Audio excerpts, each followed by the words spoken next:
welcome to the Odense Stadium for the quarterfinals of the Yonex Denmark Open, part of the OSIM BWF World Superseries 2012. My name is Selene Pastra. I will be your host for today, together with Rena Koch. We shall commence with the women's and men's doubles categories. Some players you might like to watch out for today are Rijal, Wang, Yihan, Taerattanachai, Jen Matthias Bo, and Carsten Monsen. For your information, there are a limited number of tickets remaining for the finals on Sunday, so we encourage you to visit the ticket office at the entrance. We kindly remind you that food and official merchandise are available at the stalls located in the foyer. Furthermore, we would like to remind you that no flash photography is allowed, and spectators are not permitted onto the playing area. Thank you, and we hope you enjoy the Yonex Denmark Open 2012.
Everyone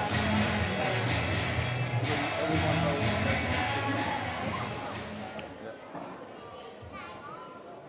Ladies and gentlemen, we are now ready for the players at the Yonex Denmark Open, part of the OSIM BWF World Superseries 2012. On court number 3, men's double, from Japan, currently ranked number 12 in the world, and semi-finals at the Yonex All England 2012, Hiroyuki and Hyun and Yonex Denmark. And their opponents today, from Korea, for their first time together, Shenk and Tang.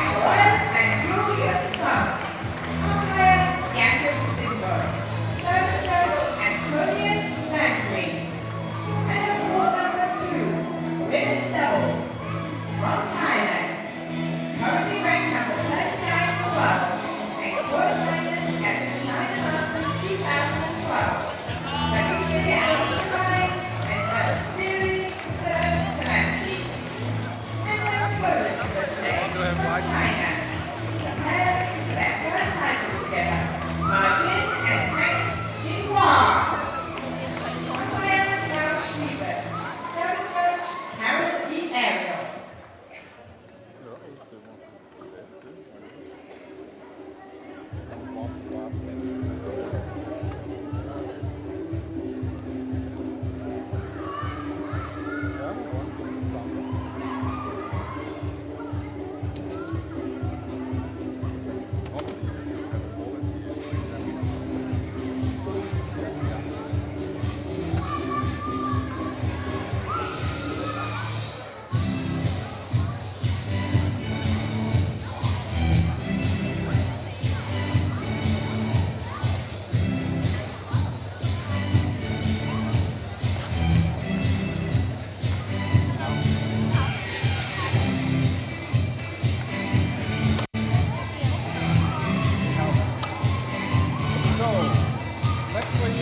Okay, you are receiving? Yeah, okay.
Welcome on court number 2 here at Yonex Denmark Open 2012. We are ready for the quarterfinals here in Odense in Denmark, and we will kick off with the women's doubles. A matchup between Thailand and China, Savitree and Sapsiree from Thailand against Majin and Tang Jinhua from China. Of course, an interesting way to start a quarterfinals day on. And Christian Skovgaard, you are with me here from the beginning of our live streaming session today. What should we expect from this match? I think we should expect the Chinese to win this match and control it. I don't have so much knowledge about the Thai pair, but I know the two Chinese girls play very well. So I think we will see them take a victory in this match. And the big star on the court, of course, Majin from China to the left. Yeah, definitely. We know her from the mixed that she played with Chen. Very brilliant net player, and so let's see what how the Chinese will tackle this one.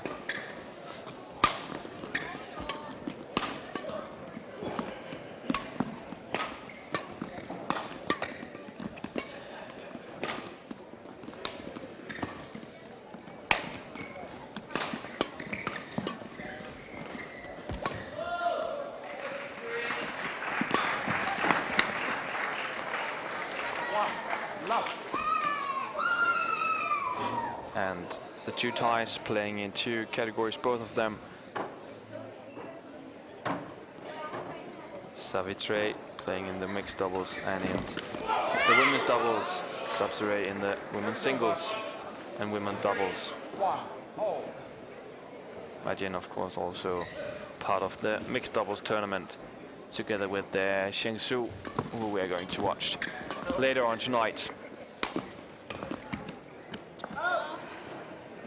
And Christian, we often see that the Chinese double pairs, women's doubles pairs, are one small girl who rushes to the net and the hard hitter from behind. Is it the same in this double from China, you think?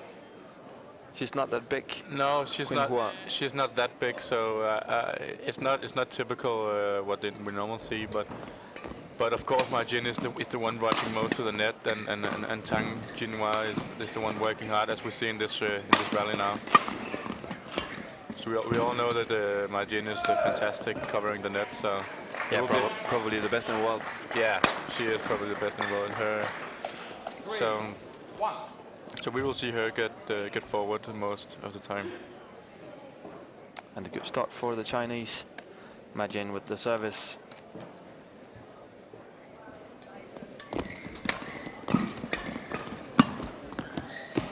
And not much of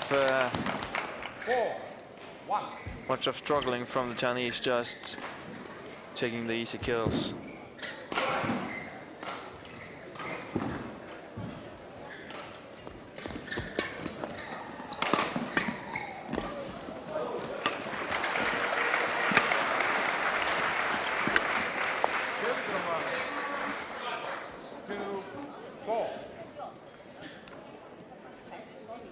And remember that we have a contest running as usual also here for the quarterfinals. You have the opportunity for winning the shirt of Tine Baun.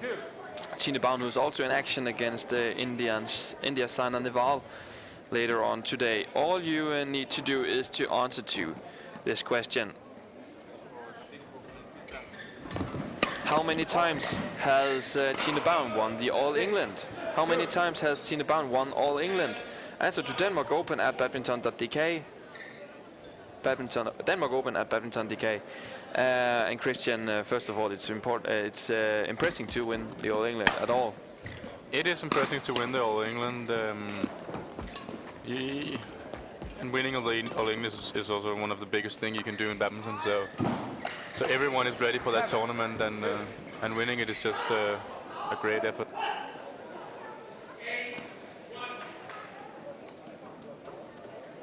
A great start for the Chinese in a 5-point lead. And for me, it seems like that the Thai like already have given up on this one and not moving at all. Look at the way they stand on the receiving positions. It looks funny to me, Christian, this one. Yeah, but it is a little bit typical Thai to look like that when they play. Many of them look like they really don't want to play, but they all but they give the best effort for sure. But it's just the attitude, the way Thai it sometimes is on court. And it's kind of strange in my opinion to look that relaxed and to almost seems like they don't give a thing for this. Yeah, exactly. But that's just the way they do it, and they want to be more relaxed than stressed out when they play, and that's also a good thing to do.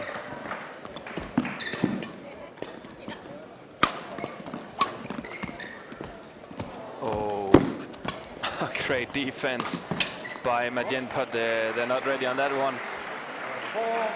And also a funny thing with Madjen, Christian, we have seen her so much in the last couple of years.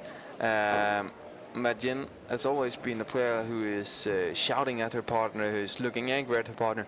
Now she's smiling. Now she seems relaxed. Okay, we did good, but yeah, things go further on. That's because she knows she's in control right now.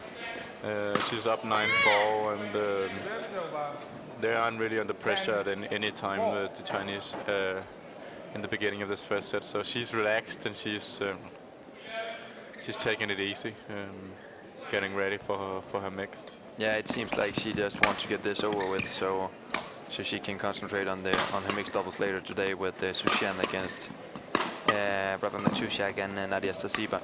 Yeah.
Madjen on this one, and 5-point lead for the Chinese in the beginning of the first game in this match.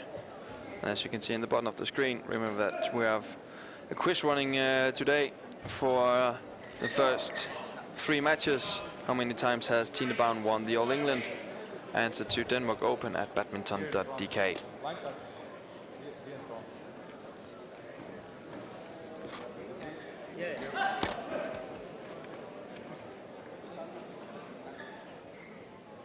Christian, we've got a question, of course, from Michael from New Zealand.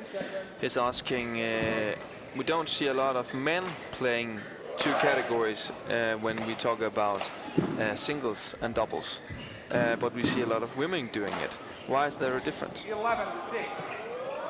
Yes, it's a big difference from playing men's singles and men's doubles.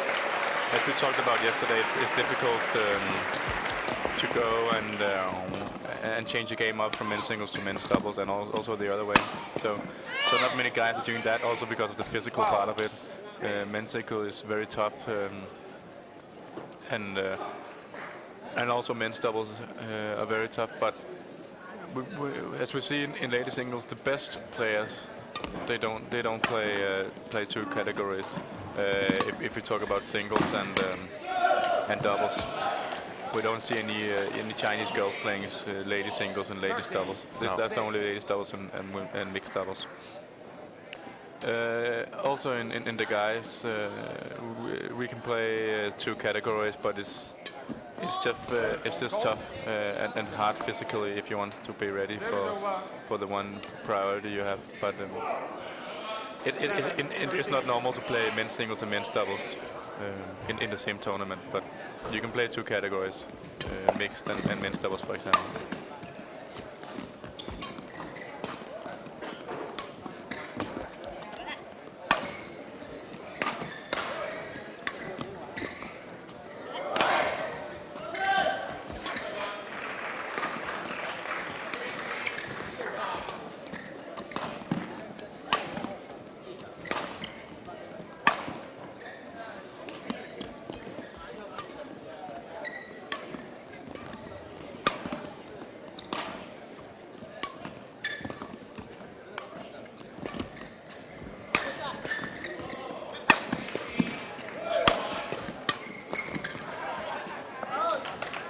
And no doubt about who's in control in this game.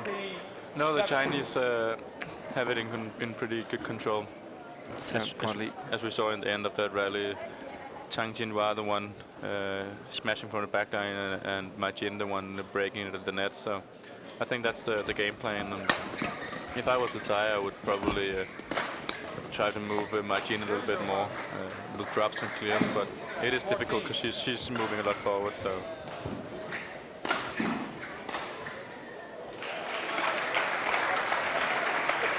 Got a question from Jane Wu, who's asking any news of Yang and Wang Xiaoli. Why they're not playing? Is it due to the disqualification of the Olympics? And the answer is no. It's not due to the Olympic disqualification. It's because Wang Xiaoli had a minor injury in her leg before this tournament. They were tested and they didn't pass on to the tournament for the medicals of China. Service over. 9-15. And Christian, we see a Chinese pair in control and two Thais struggling a bit. What should they change, the two Thais, for getting back to in this game? Yeah, as I said, I think I would move Ma Jin a little bit more around. Drops and clears, so she gets a little bit frustrated that she has to work a little bit harder than she's doing right now, because right now she's just trying to get forward from the defense and close the net. That's what she normally does, so it works for it works for her, and you can see they're just playing it down to the Chinese all the time.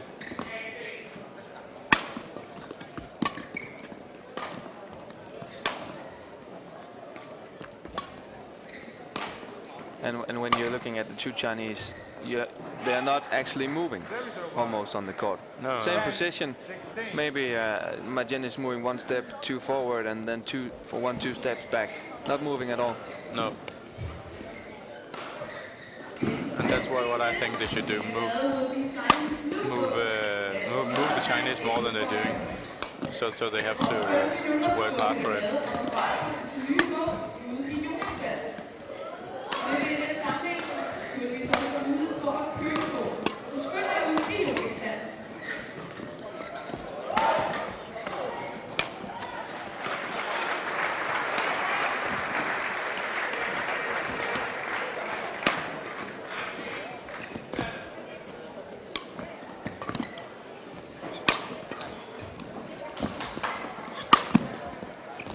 And they're doing okay in the defense, the two Thais. Yeah, it's a good rally, long rally this one. I think we will see the Chinese take this one home. This rally. Yeah, also because I'm not sitting with the feeling that the two Thais can make the kill for it. Exactly, the two Thais are just playing it around and waiting for a fault from a mistake from the Chinese, and if you're doing that, it won't be possible to beat the Chinese. No, because they don't do any mistakes, or No. much mistakes. Normally not, no. And try to make them tired is also also like impossible. Yeah. In the women's doubles, they're used to this. Yeah, they've done this a million times, and they will keep on playing this style if they have to for so. Oh, but they actually made a mistake This one, very long rally from the two pairs. Yeah. And Christian, another question for you, or for us. Sharuddin Omar from Malaysia is asking, when do you think BWF will implant using the electronic line judges like tennis? I'm not actually sure, it will never happen. No, I don't think so. It's I think it's the Hawkeye he's referring to. Yeah, I suppose. But it's very expensive just to have on one court, and so I don't think it ever will happen. Just because that's the same in tennis. In the big tournaments, there's a lot more money than we have in badminton. So. So they can afford putting up this Hawkeye system. But in badminton, I don't think it's possible because there's just not enough money. And you can also say that the tennis stadiums are at the same place every time. You're not moving those around. The badminton courts, when we are done here in Odense, they take away the courts. Yeah. So the stadium can be for something else. Yeah.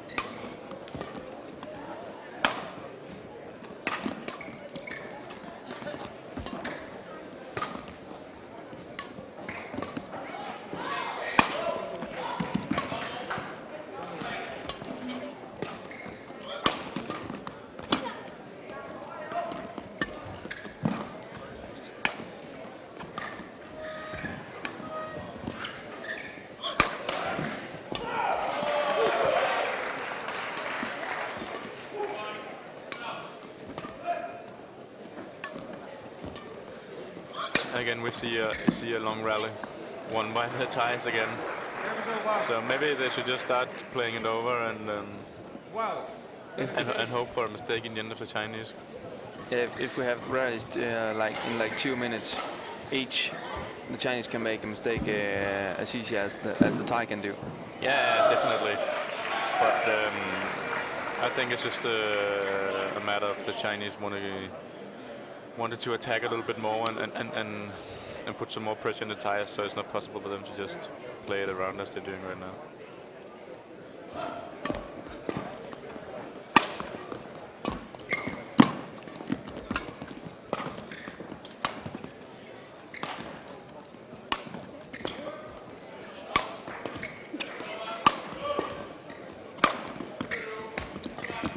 Just as we saw in this rally, it's just I think the Chinese should put some more pressure on, and instead of playing it around in the slow pace that the two Thais are doing. But it's clever of the Thais because they don't really have any weapon to break through the defense. So.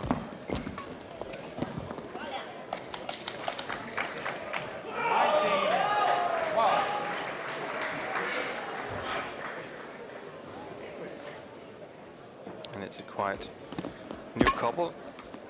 The Chinese started playing together after the Olympics. And actually, it's the first tournament together. And for sure, it's interesting that China can have that many women's doubles through to the quarterfinals in a Super Series or Premier Series, of course. Also, when you think about that, they don't have maybe the best of them all in this tournament. Here, when they have game point and taking first game 21-13, of course. And Christian, 17 minutes played, first game.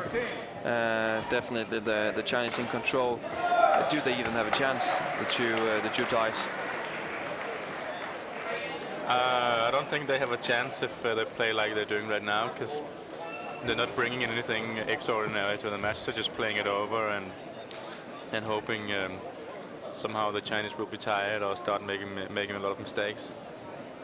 So if you don't have anything dangerous in your attacks, or you're not fantastic at the net, then it's difficult to beat a Chinese pair like Ma Jin and Tang Jinhua.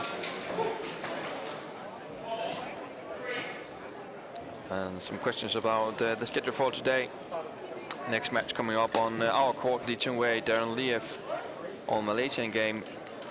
But interesting to see. We saw Daren Liew yesterday playing a very good game. Yeah. In this second round, and of course Liew is a huge superstar. No doubt about that. But how will end up in this all Malaysian game? I think we will see Liew beat Daren Liew. Quite easily, or what? Yeah, it's difficult to say. I think it depends a little bit on the Liew mood of today. I think Daren Liew played very well yesterday, but his style is a little bit like Liew,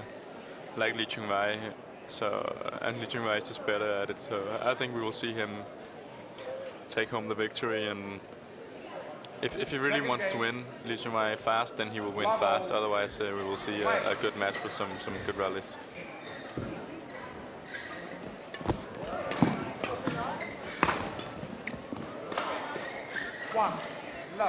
And they need a good start, the two ties, if they want to do anything in this game.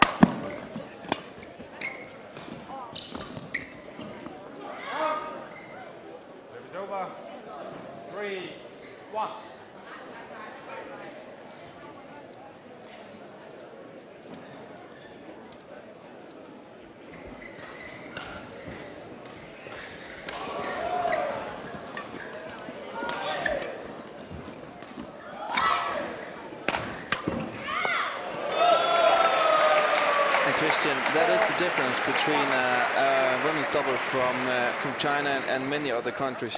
They have that much power in their smashes and in the offense. They do. They have.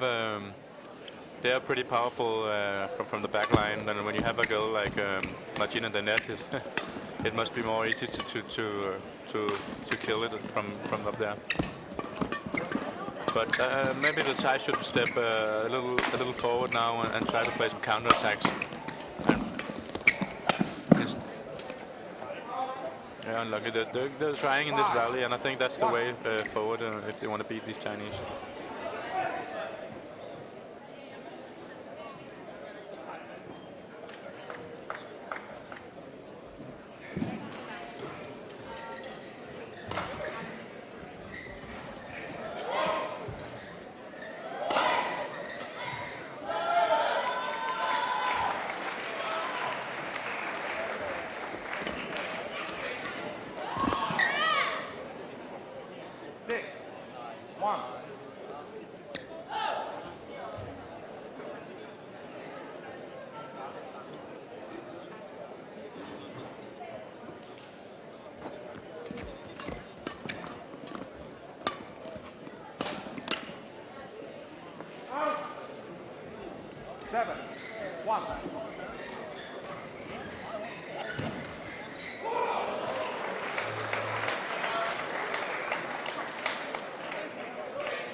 Now you should keep on attacking. Keep the pressure. 4. think that's the way forward if they want to beat the two Chinese today.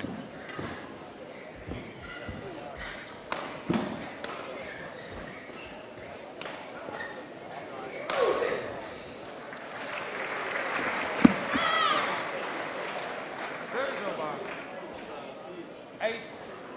8-4.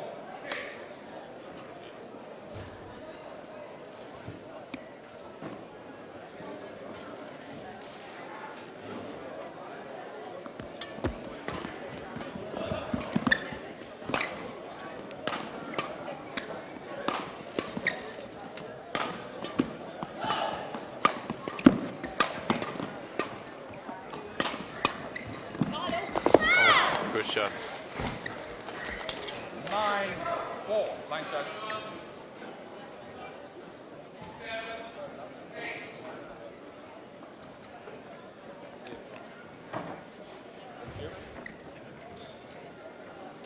Wait.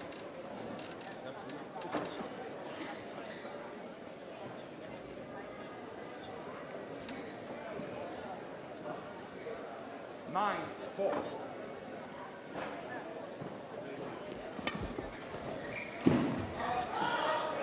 Tang, 4.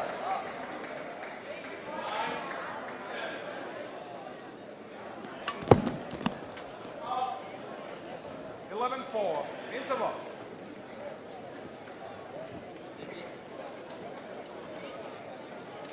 And 11-4 in the interval. 4 points only for the ties, and difficult to see how they should get back in this game. They're just up against an opponent who's just better. Yeah, the Chinese are just a better couple today. I don't really think the Thais is giving it the best effort.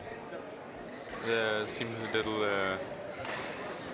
a little unfocused, and like they know they've lost this match before it's ever played. Yeah, I would start attacking more, and if you're not attacking, then moving Margin around and let her work. She normally gets frustrated when she has to work for it, and that would be my game plan if I played those two Chinese.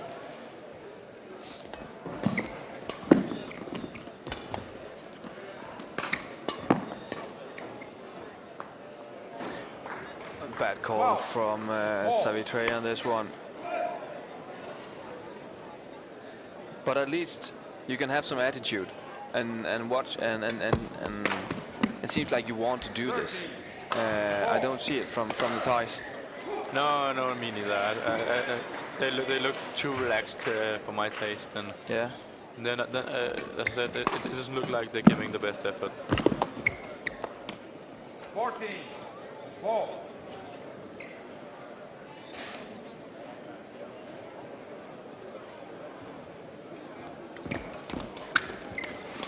Oh, that was out. But again, we see Margin at the net, taking control up there, and Jinhua working from the back line. That's clearly the game plan, and it's working. Yeah, and it's also the best thing to do for that couple.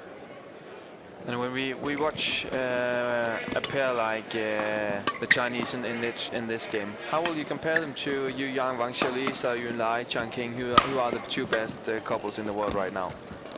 The two best couples were definitely Wang Xuerui and Yihan, and Xuerui and King Chen. They are the two best couples.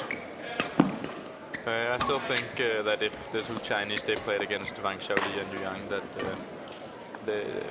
they're too powerful, the two other Chinese. I think they will beat Margin and Tang Jinhua, but of course not without a fight. But they're just world number one, and no one can really touch them. Service over. 16-5. And when you talk about Margin, Christian, she had a very great success in the women's doubles, together with Wang Xuerui, French Open, Singapore Open, Japan Open, number 3 at the Worlds. So it's not like she can't play a women's double, but she had much more success in the mixed. Yeah, she's still a fantastic badminton player, and she's also one of the best in ladies doubles, so no doubt about that.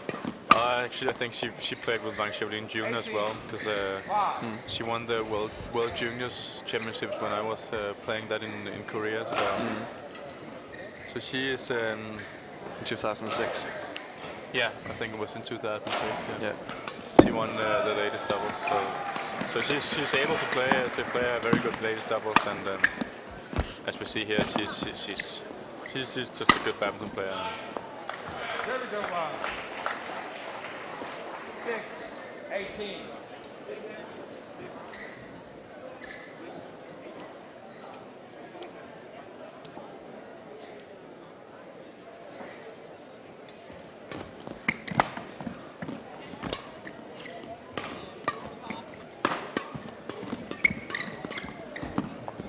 Service over. 19-6 for Juliane and Tang. Jinhua.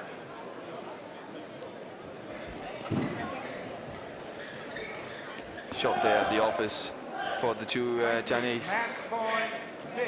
Yeah, you can see the tie they gave up for a long time ago, so this haven't really been a big effort for the Chinese to win this match. Service over. And the points that the Thai have got is mostly on mistakes by the Chinese. Yeah, I can't really remember when I've seen a Thai winner. No. Because If you call that a winner, it's that's the best winner they've made. But yeah. But that's the style of the Thai players. That's the way they want to play, because they're two small players, not that strong as the Chinese. So that's the way they play it, and it's just tough against these two Chinese players.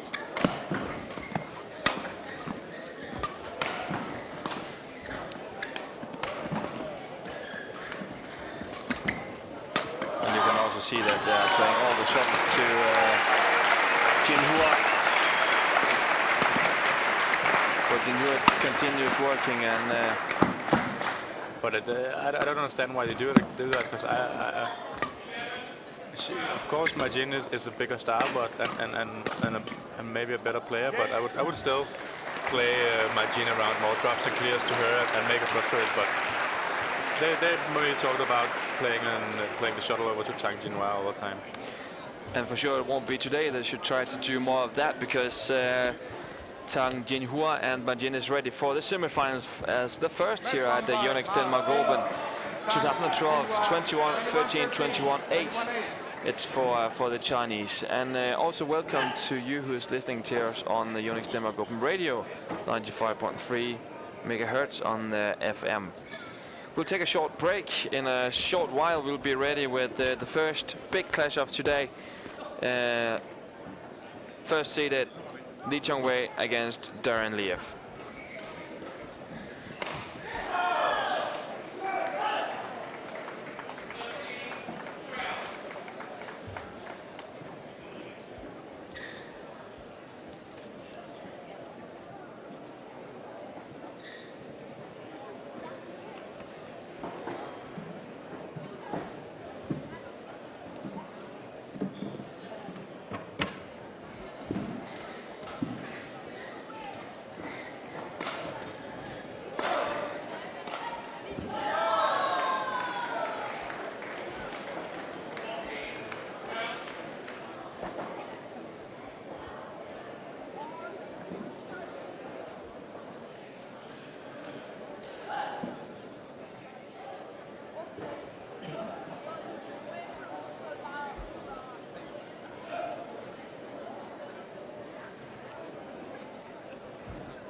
singles from Malaysia, world number 29, who is working towards winning his first title, Daren Liew.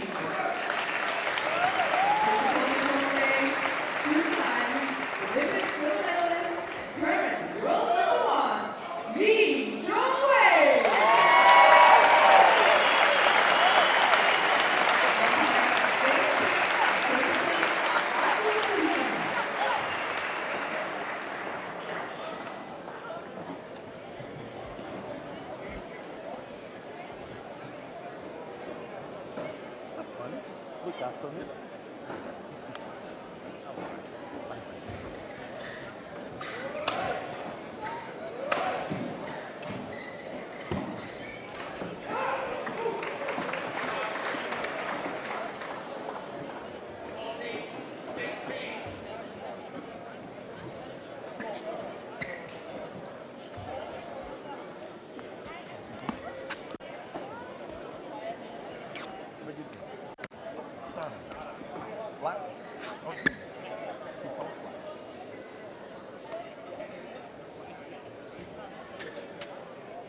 Welcome back to court number 2 here at the Yonex Denmark Open.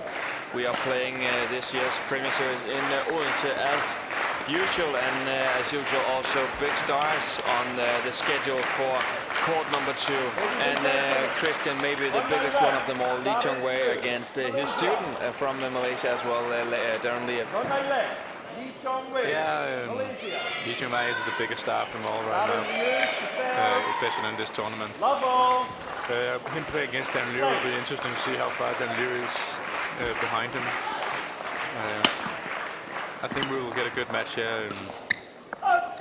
It depends on Lee Chong-wei's mood. If he really want to win fast, I think he will win fast. But I think we'll see a match with some good rallies. Yeah, and Christian, if we look on the matches Lee Chong-wei have played in 2012. It's a fantastic statistic to watch. He have lost one match against Lindan where he need to retire. It was in the final of All England. He lost to Van Hushon from Korea. He retired against Peter Gade at the Thomas Cup, and then he lost against Lindan in the Olympic finals. Yeah. That's a pretty good resume for 1 year for Lee Chong-wei, a man who's playing a lot of tournaments. Yeah, he's playing a lot of tournaments. The only one very surprising is that he lost to Van Hushon, but you can't win every time, even though you're...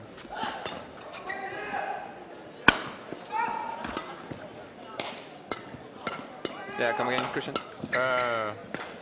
Yeah, very nice resume, and the only, as I said, only surprise was he lost to Van Hushon. And he's in the lead for 1 against Daren Liew.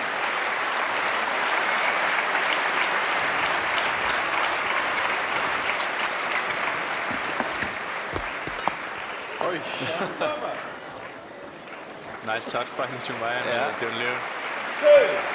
2-4. And of course, the big question is Daren Liew the upcoming star of Malaysia, Christian? Yeah, I think he is. He will be the new star from Malaysia. He needs to learn a lot still, and if he wants to get up at the level as Lee Chong-wei, but he definitely is the upcoming. But they have a couple of goods. They also have Sulfagli, I think his name is. Some in the qualification here. The winner of World Junior, where he beat Victor in the finals. So he's also one of the upcoming stars.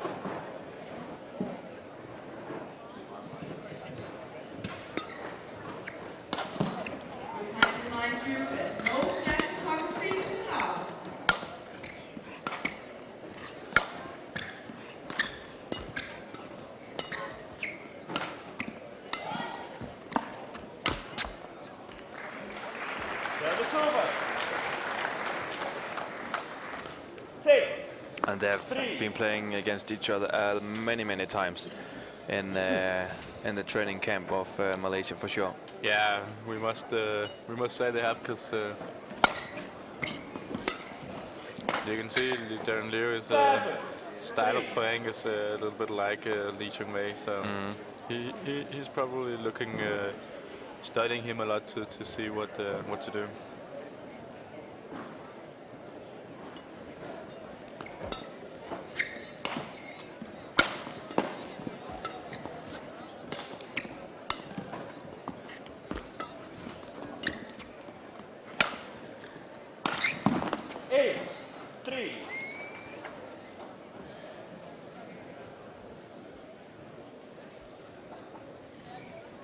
And they expect to start from Lee Chong-wei and in this one, Christian. Yeah, he's doing great from start.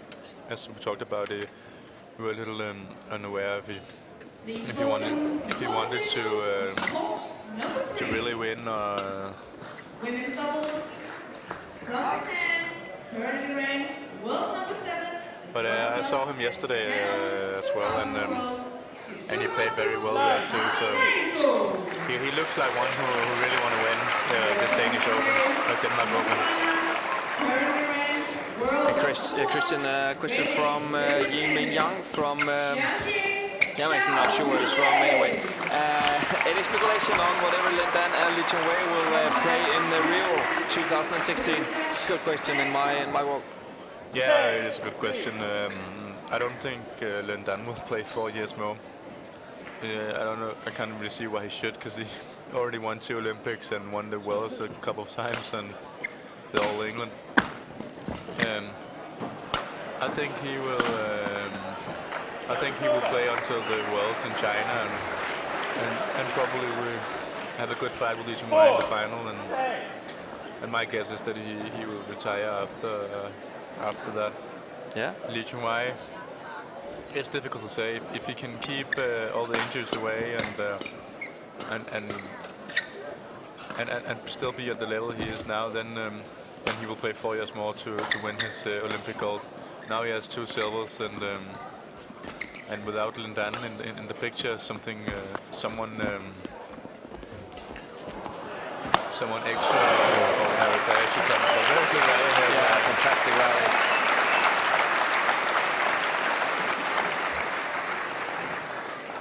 Five, 10.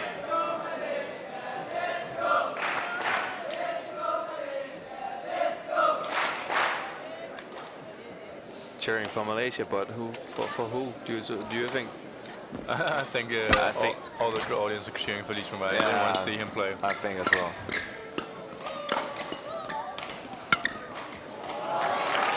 The 6-point lead at the interval for Lijunwei.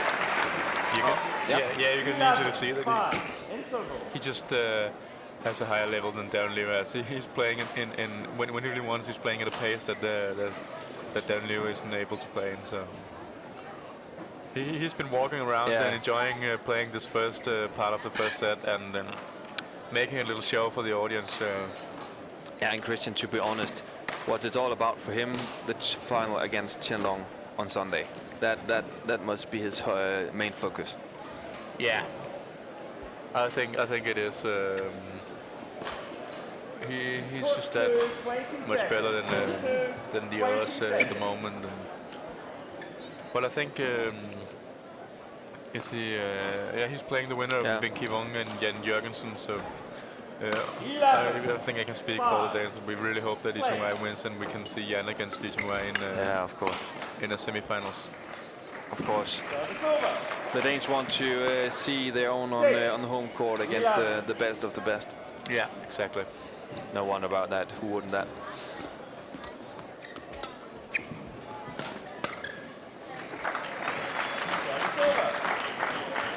And he's taking it easy. Lijunwei. Yeah, he looks like one who's just cruise control and making a little show for the audience, and that's good. Look how he's walking and looking.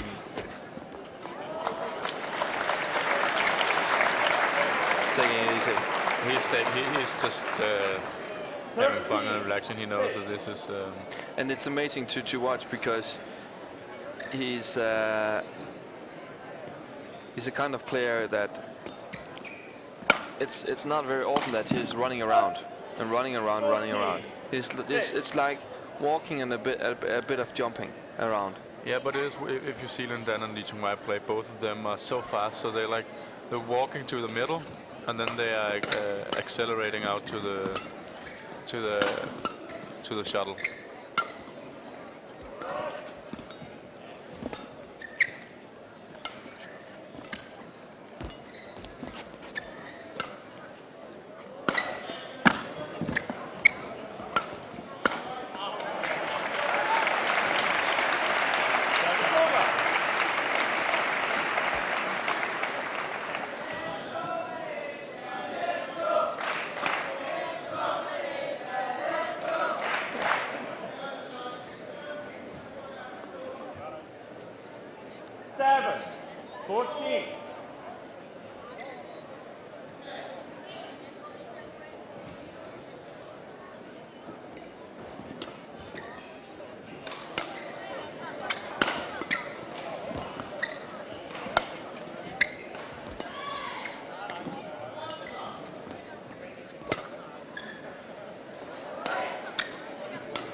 And remember that you have the opportunity for winning the shirt of Tine Baum. If you can answer to this question, you can win one of the shirt that Tine has used. How many times has Tine Baum won All England? Answer to Denmark Open at badminton.dk. And Christian, it's Friday. It's 5 minutes to 5 Danish time, and a lot of spectators in the stadium tonight. Yeah, it actually looks pretty full already, and that's great to see. Because the Danes start playing at 5, so I think that's why the audience they come now. At 4 o'clock there wasn't really that many, but it looks nearly full now, so that's great to see. Yeah, it's fantastic. Great support for the players. So sort of called on Daren Liew, and kind of spectacular to make a service fault when you're down with what, like 7, 8 points. Yeah, weird call by the service judge, but if it was a service fault, it was a service fault. It's a fault, yeah. So, but you can see this match isn't really what we hoped for, because Lijong he's just playing slow and in a low pace. So he's just having it on cruise control right now. Yeah. And if you should get a little bit under pressure in beginning of second set, he will have 3 or 4 extra gears to step up. So this will not be a match where he will be struggling. Not as it is right now. Then Daren Liew should bring something special. And also in normal circumstances, Jinhua will probably get with that one over, that he just let it go down. So. But mentally, for a player like Daren Liew, he knows that Lijong is, he's maybe the biggest star in Malaysia ever, and of course they train together, and I suppose that Liew never wins against Lijong when they practice at home, and they just met once in Malaysia Open earlier this year, 8 and 11 for Daren Liew in that match. Mentally, it must be strong to get into this game.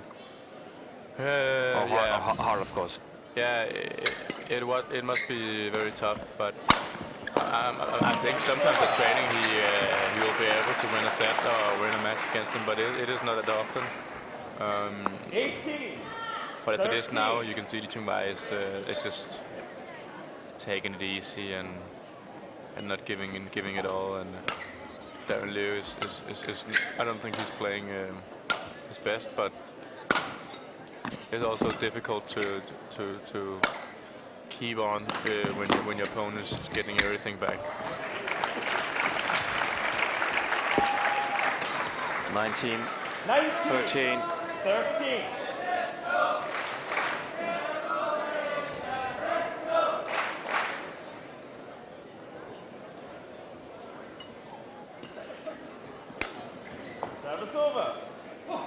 So we have also seen a couple of mistakes from Rijal. That's not often we see these mistakes from him. So. But isn't it because he's not 100% focused? Yeah, definitely.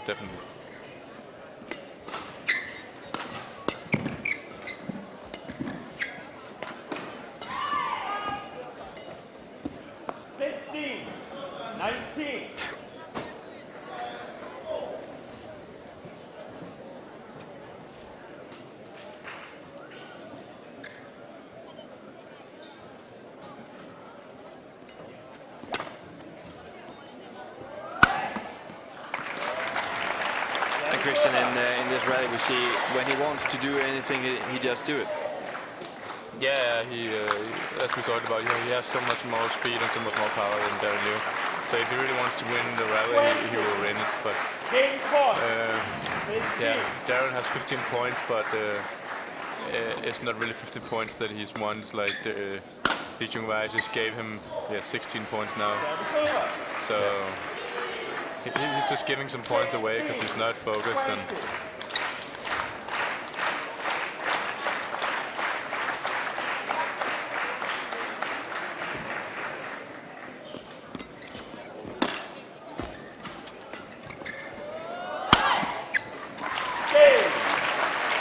first set now you see he wants to close the set, and so he did. Yeah, and 21-16 in only 14 minutes.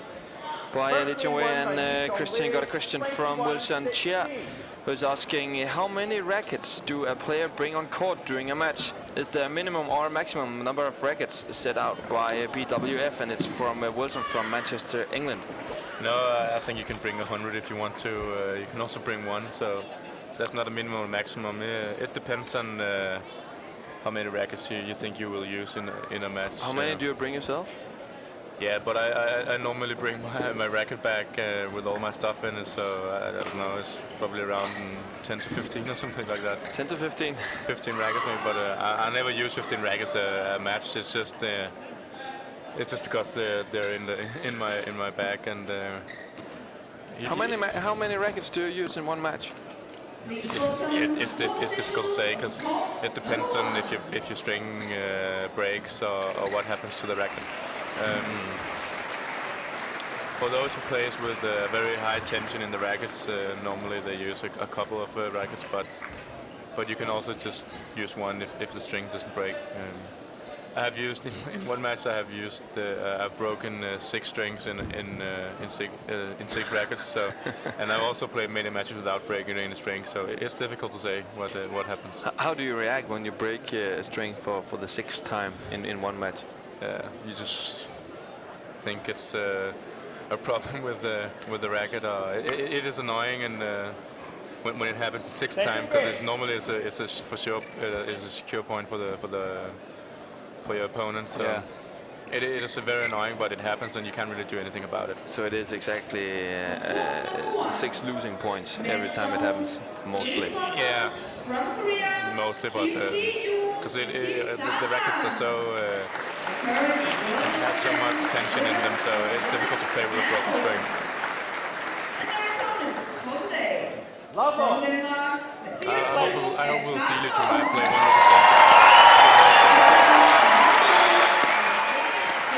And a lot of noise here in Odense Sports Park. Right now it's because Mathias Bo, Carsten Morgensen entering the stadium. They're ready to play their first match. The first match with Danes on court number 1, or the Danes playing on court number 1 today, due to the television transmission from the television stations. But Christian, to be honest, I think that we have a lot of Malaysian fans who want to see Lee way more than they want to see the Danes. We have Danish who wants to see Malaysia? Or? No, Malaysian fans. Yeah, definitely. For Malaysian fans, it's pretty great for them that we were showing this match, because then they can see the two singles players from the country play against each other. But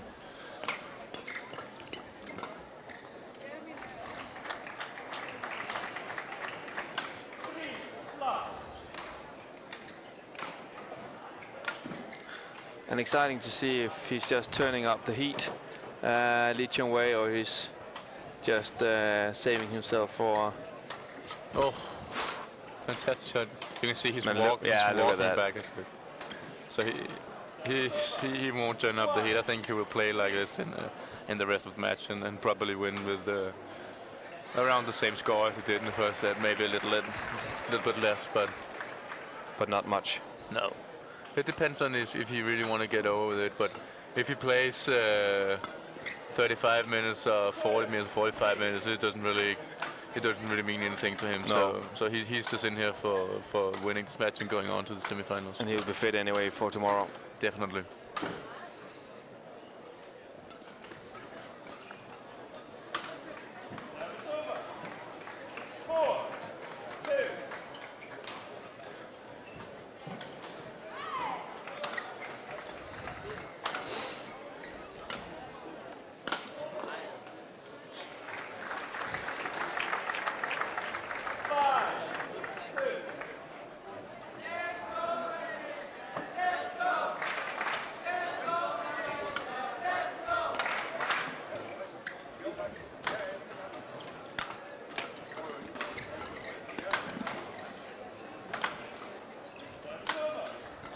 You can also hear the audience is cheering for Malaysia, hoping they will gain some speed in this match. Cause it is played in a very low pace, and it seems like they're just in the practice all together. Nothing is really happening right now, so I really hope the pace could be higher, so we could see a fantastic match.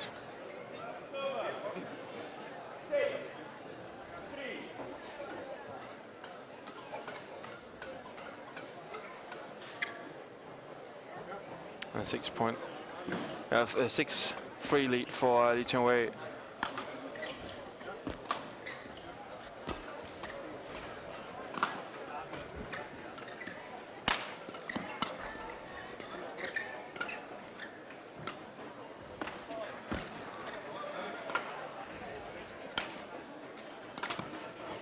Oh, what a good clear. Yeah.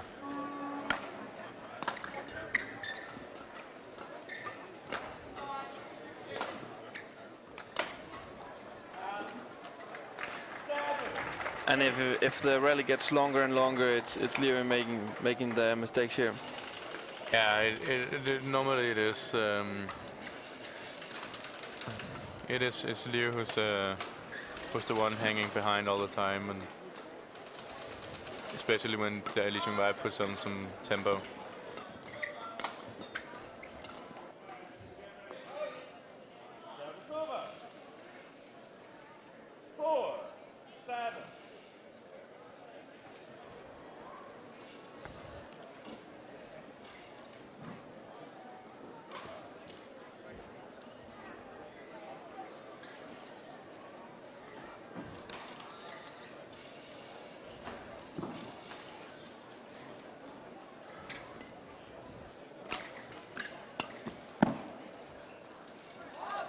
Yeah, and Xuerui stepping forward to put some pace on, put some tempo in the match instead of playing the slow pace.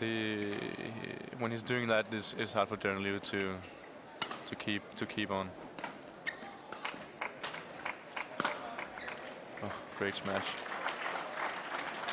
Daren Liew nowhere near to get someone.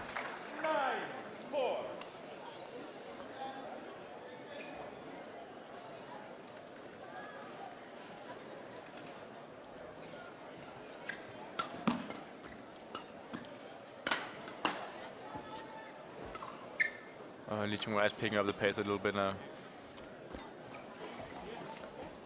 Oh, oi, he got it back. Nicely played by both the players.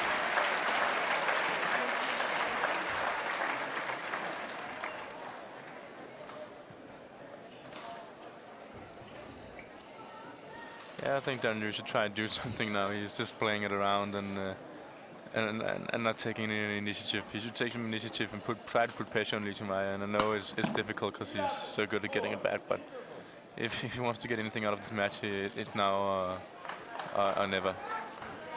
And 11-4, so 7-point lead for Xuerui.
What a great lift.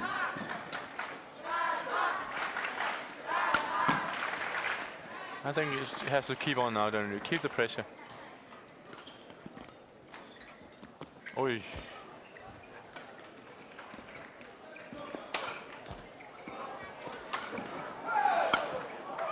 Well played by Daren Liew, taking the shuttle far to the net and putting some pressure on Xuerui, taking the initiative, and that's what he should do if you want to win and then want to get some more points in this match. So very well played by Daren.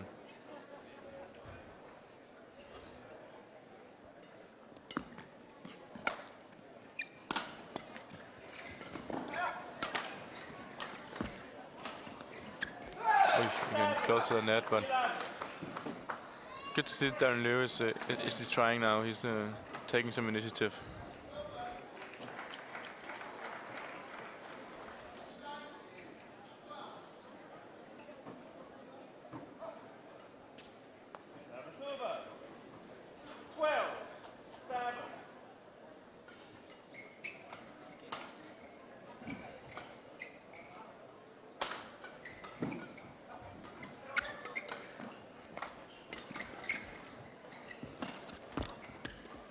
No, unlucky for Daren. Right choice to play it cross there again.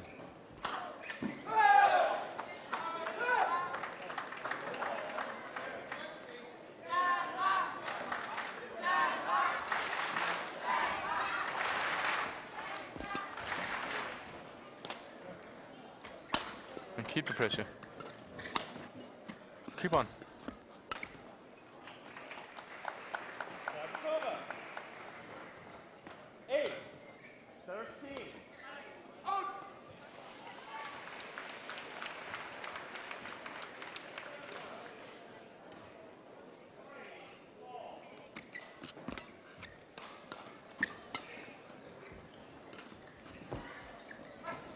Oh, nice initiative again by Daren Liew, taking it high at the net. You should keep on now, get as many points as possible, and see if you can maybe win this set. I know it'll be very difficult because Jinhua is just walking around, but keep on, get as many points as possible, and then maybe he can be a little bit insecure. And do you think he can?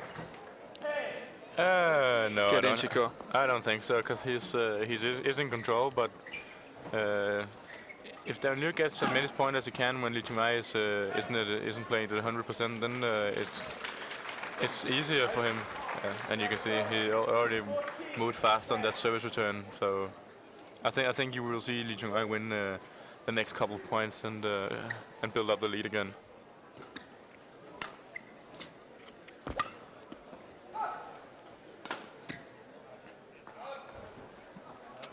Long from Lijimai on this one.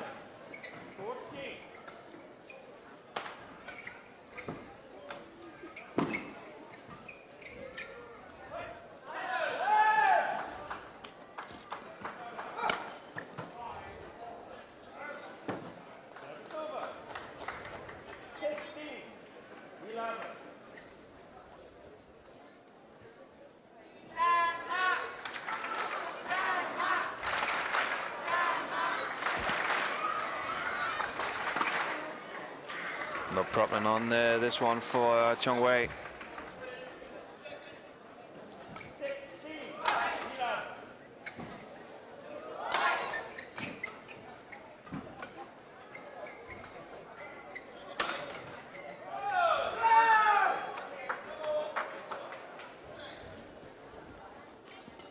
And Christian Lee Chong-wei has said before the tournament started out that he was tired, and he doesn't feel like he was in a very good shape. But in this match, you don't need to be fresh or in good shape for controlling either way. No, but if this is his level, then yeah, I think he's tired and he's not in good shape. But I think he has one more level, or a lot more levels that he could use. So he's not really showing if he's tired or not yet. But he looks like a man who needs a break.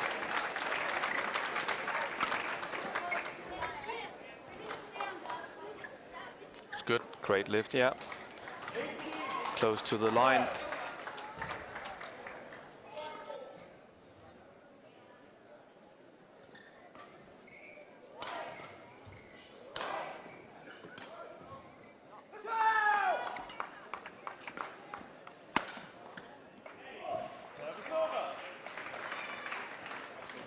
A 5-point lead now for Chong-wei, although Liew with the service.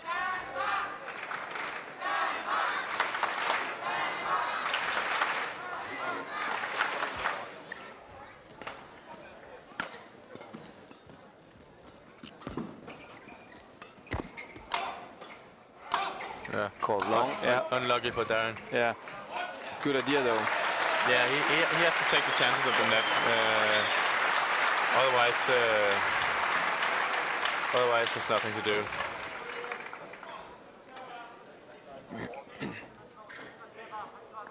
And it's out. Long as well. So we will probably end around the 16 points again. Yeah. And yeah. That says that Daren Liew isn't really close to winning this match, but he got the points, and He's not totally far away, but on the scoreboard, but no. But on the court, he is actually. yeah, if you know badminton a little bit, you can see that Liew he's playing maybe 70% or something like that. Yeah. So. Yeah. And Daren Liew is not playing his best either, so it's not the match that I hope for. No, not the Daren Liew we saw yesterday. It looks more like a practice training for those two, so that's none of them really giving 100%. No. But match point for Liew, leading 20-15 here in the second game against Daren Liew. And 16 points for Liew now, as he also got it in the first game. Yeah, that was a set after the first set that he'll probably end around the same, and if he ends on 16, couldn't be more spot on. So yeah. 21-16, 21-16 victory for Liew against Daren Liew. We'll take a short break, and after that we're ready with Wang Yihan against Hyun from Korea. And of course we try to get an interview from the megastar Liew.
We have started up here at court number 2 in the women's singles.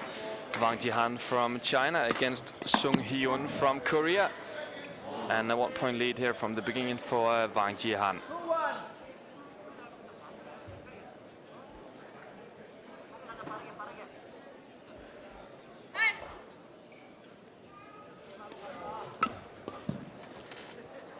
And we have got a new commentator in the commentator's box, me, Xuerui. But hello, Rasmus. Hello. We'll get back to you in a short while because we are ready in the mix zone. Marie-Louise Albers, you have an interview for us.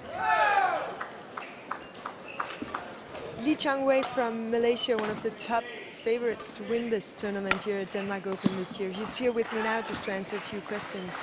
And Liew, you just, you're through to the semifinals. How do you see the match today? Yeah, today I meet my teammate. He's quite easy. I hope tomorrow I can play well. Yeah. What succeeded today? Sorry? What succeeded for you today in your play? Yeah, I just try my best because this is my teammate and my junior players. Every day I training together, I know his stroke. Yeah. Well, how is it to be here in Denmark? Every year I come to Denmark because this is a Super Series Premier. I must come because I top 10 in the world. This tournament. Always I come to Denmark Open and never forget because my birthday every year in Denmark Open. Yeah. Thank you. Good luck for next match. Yeah, thanks to Liew and back to you. First of all, welcome to the commentators box. Happy you'll join me here. Liew, quite calm, can we say, in this interview. Very. Doesn't seem like he had used a lot of power or energy today. That was an easy day on the job. Yeah, it is. Exactly, it was. And the women's singles, Wang Yihan from China, top player in the world, against Hyun from Korea. What are your expectations for this match? Well, of course, I think that Wang Yihan will win, but this Korean girl, she's really good, and she can. I'm thinking she can push her, but still, Wang Yihan is she just have another level, and I think we'll see that. But once again, you know, we will be excited to see what these top players can do after the Olympics. Yeah, why is it? Why are you thinking like that after the Olympics? But it's you know, it's common to see that after a big tournament and Olympics. Yeah. The biggest. The biggest, yeah. Yeah. Then you know you maybe have a lack of motivation and it's you can't train that hard as that you have done before the Olympics, and you know you have to take a break after the Olympics, and then it just takes some while to get back on your top level. you know, we also heard the Danish men's doubles, Carsten Mogensen and Mathias Bo, talking a lot about, oh, they can't find the motivation and so on. And well, I think that's just how it is. Yeah. And also for a player like Wang Yihan, she's the #1 on the world ranking. She was one of the, maybe the biggest favorite for the women's to take the gold in London, but she actually lost it. Mentally, it must be very hard to get back on the court for her as well. Exactly.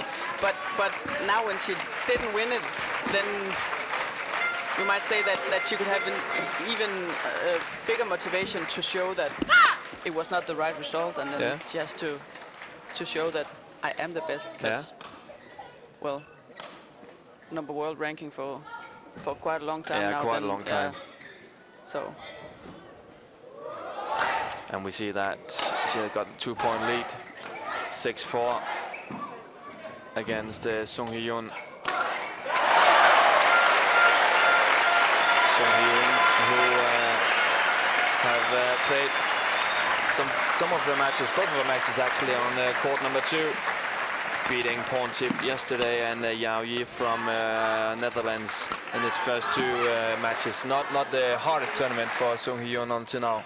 No, but still Porntip, the Thai girl, she's quite good. She's quite good, yeah. So, but no, not the hardest now. Not compared for her match today as well. No.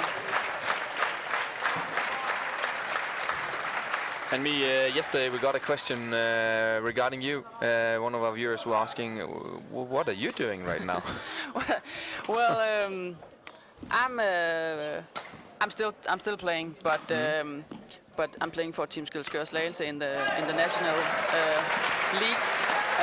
But I haven't been playing on the first team yet, because I've been concentrating on running the Berlin Marathon. Yeah. So that was quite an experience. Yeah, how was that? It was tough and it hurt and all this, but it was a great experience, and yeah, just, you know, running for so long was just like the hardest thing I ever done. Also compared to badminton. Also compared to badminton, it's just it's a total different kind of using your body, way of using your body, and it's also a different pain. But it was a. I won't say I won't do it again, but what? Is it funny? Funny is maybe. I would say that. I would say that yes, the last kilometer, that was funny. You were just, you know, running, just you know, smiling, just thinking, yeah, I did it. But it was hard. But the first 31 point something was not that funny, wasn't it? No, not at all. No. And not at all. And I had really I had a bad knee from the beginning actually, so it was not funny. Yeah, I don't understand why you even do it. No, but now, you know, I can say I did it, and I've run a marathon, and that was it. But yeah, but otherwise I'm just, you know, I'm still in law school, and yeah. But stepped a bit down from the badminton, yeah. A big step down, yeah. Big step down. Yeah. And you were happy for your decision? Yeah. Now it's been 1.5 years since I quit the national team, and yeah, it was the right decision for me, and I've enjoyed being outside and looking in, and now also all the problems with the ladies doubles pairing and all that. Yeah. You don't miss it? I don't miss it, no. Not that part of it, that's for sure. But when you feel the atmosphere in the arena like this, there's a lot of shouting going on because of the Danish men's double on court number 1. You have all the stars in this tournament. Do you miss that setup? Of course I do that. Of course, this kind of tournament is like the best ever to play, and of course then I miss it. But then 2 minutes after I think, okay. You have to be ready for another tournament Monday morning, and after that you just have to be ready for practice the day after you lose, and you know, the everyday practice, and I don't miss. But these tournaments are great, and just listen to the atmosphere here. It's just fantastic. Yeah, it's fantastic. Yeah. Also, I'm not sure that it's fantastic, but a good start from Wang Yihan, leading with 10-7 against Sung Hyun. Seems like he has it under control here from the beginning of the first game. Yeah, she had a 2-point lead, and then the Korean girl got got the tie at 7-all, but yeah, it's a fine start for Wang Yihan. She doesn't need to, you know, be leading with 4 or 5 points now.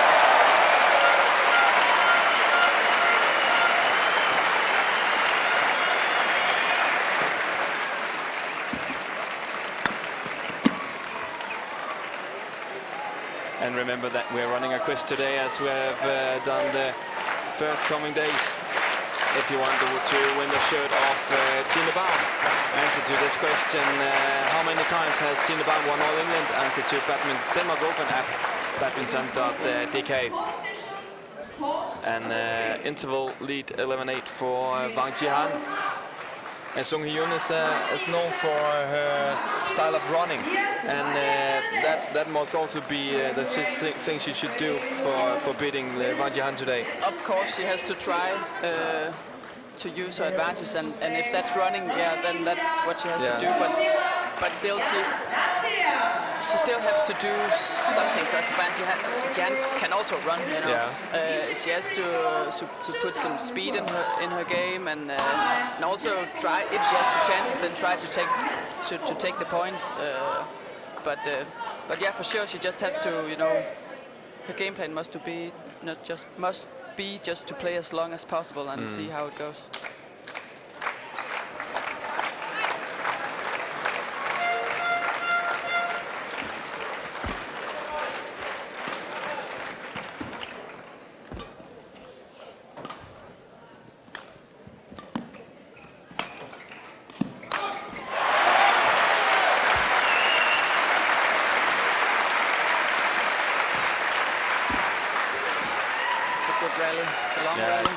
This one,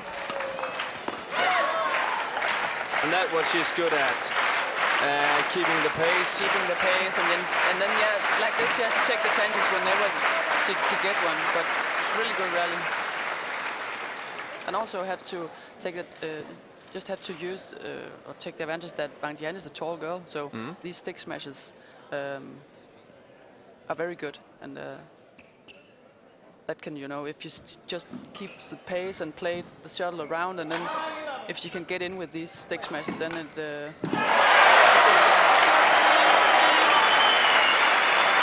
applause for Danish Mathias Bo Carsten Mortensen winning the first set on court number 2, 24-22 against Kim Sera and Kim Ki-young from Korea, and of course a happy audience here in Odense. Yeah, definitely. It was hard not to have an eye on that. On that court as well, yeah. So sorry for the lack of maybe a bit lack of concentration here, but it's fantastic to see me on court number 3. We have Marcus Kido, former Olympic champion. On court number 1, we have Olympic silver medalist from Denmark, of course a crowd favorite. And on our court, we have a silver medalist from the Olympics and world number 1.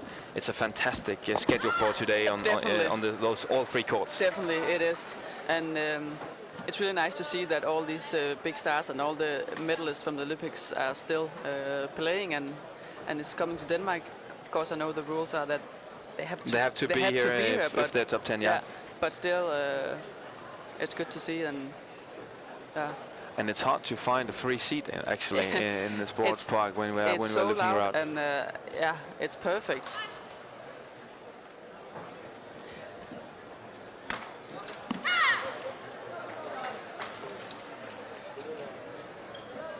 She's still in the match. Yeah. Yeah, she's hanging there. Yeah.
and 2-point lead for Wang Yihan. And we've got a question from Bernard Howe, who's asking what are the process involving the players in the development of new rackets? Mia, you have played with a lot of rackets yourself. Yeah, or definitely also different kind of brands as well. Yeah, but I don't know the precise process, but I know that the different brands, in his mail, he asked specific for Yonex, but I think it's quite the same. That they have a prototype of a racket, and then of course some of the top players, who's also the one who has the easiest way of getting their opinion through. They will ask, do we have to have more weight in the head or in the grip, or how is the? Because it maybe sounds a bit weird, but it's pretty important how the weight is, in the head or in the grip, and so I guess then they'll have some feedback on that and change some things. And and we often see that if you're watching the national training in Denmark, for instance, you can see that some of our players are playing in different shoes, are playing with different rackets all the time, to testing what's good with that, what's good with that, what's not good. Yeah. So that's quite normal, isn't it? It's totally normal, and also if the brand has a new collection of rackets coming up, then you see the players having like maybe 3, 4, 5 different rackets and then testing them, and but actually most of the rackets come from the same fabric in Asia, and it's just painted differently for each brand. But yeah, the players has things to say, that's for sure. For sure, they have influence. 16-12, get better off after the interval. Wang Yihan also turning a bit on the speed. Yeah, if she can have this 3-4 point lead the whole way, then she will definitely also win the game, that's for sure. But they will also keep the Korean girl away, and also if she has to have a chance, then she has to be close all the time, to feel that she can do this. And if Wang Yihan can keep her away, then I think it will be an easy job for her.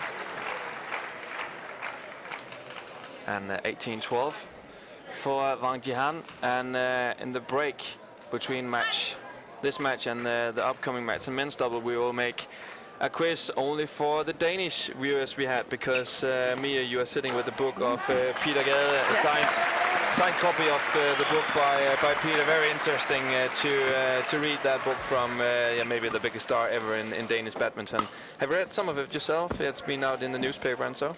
Only the parts that have been out in the newspapers, and sounds interesting. Yeah, a lot of stuff. A lot of stuff. Yeah. Also from outside the court. Yeah. So yeah. He's a man with an opinion, isn't he? Definitely.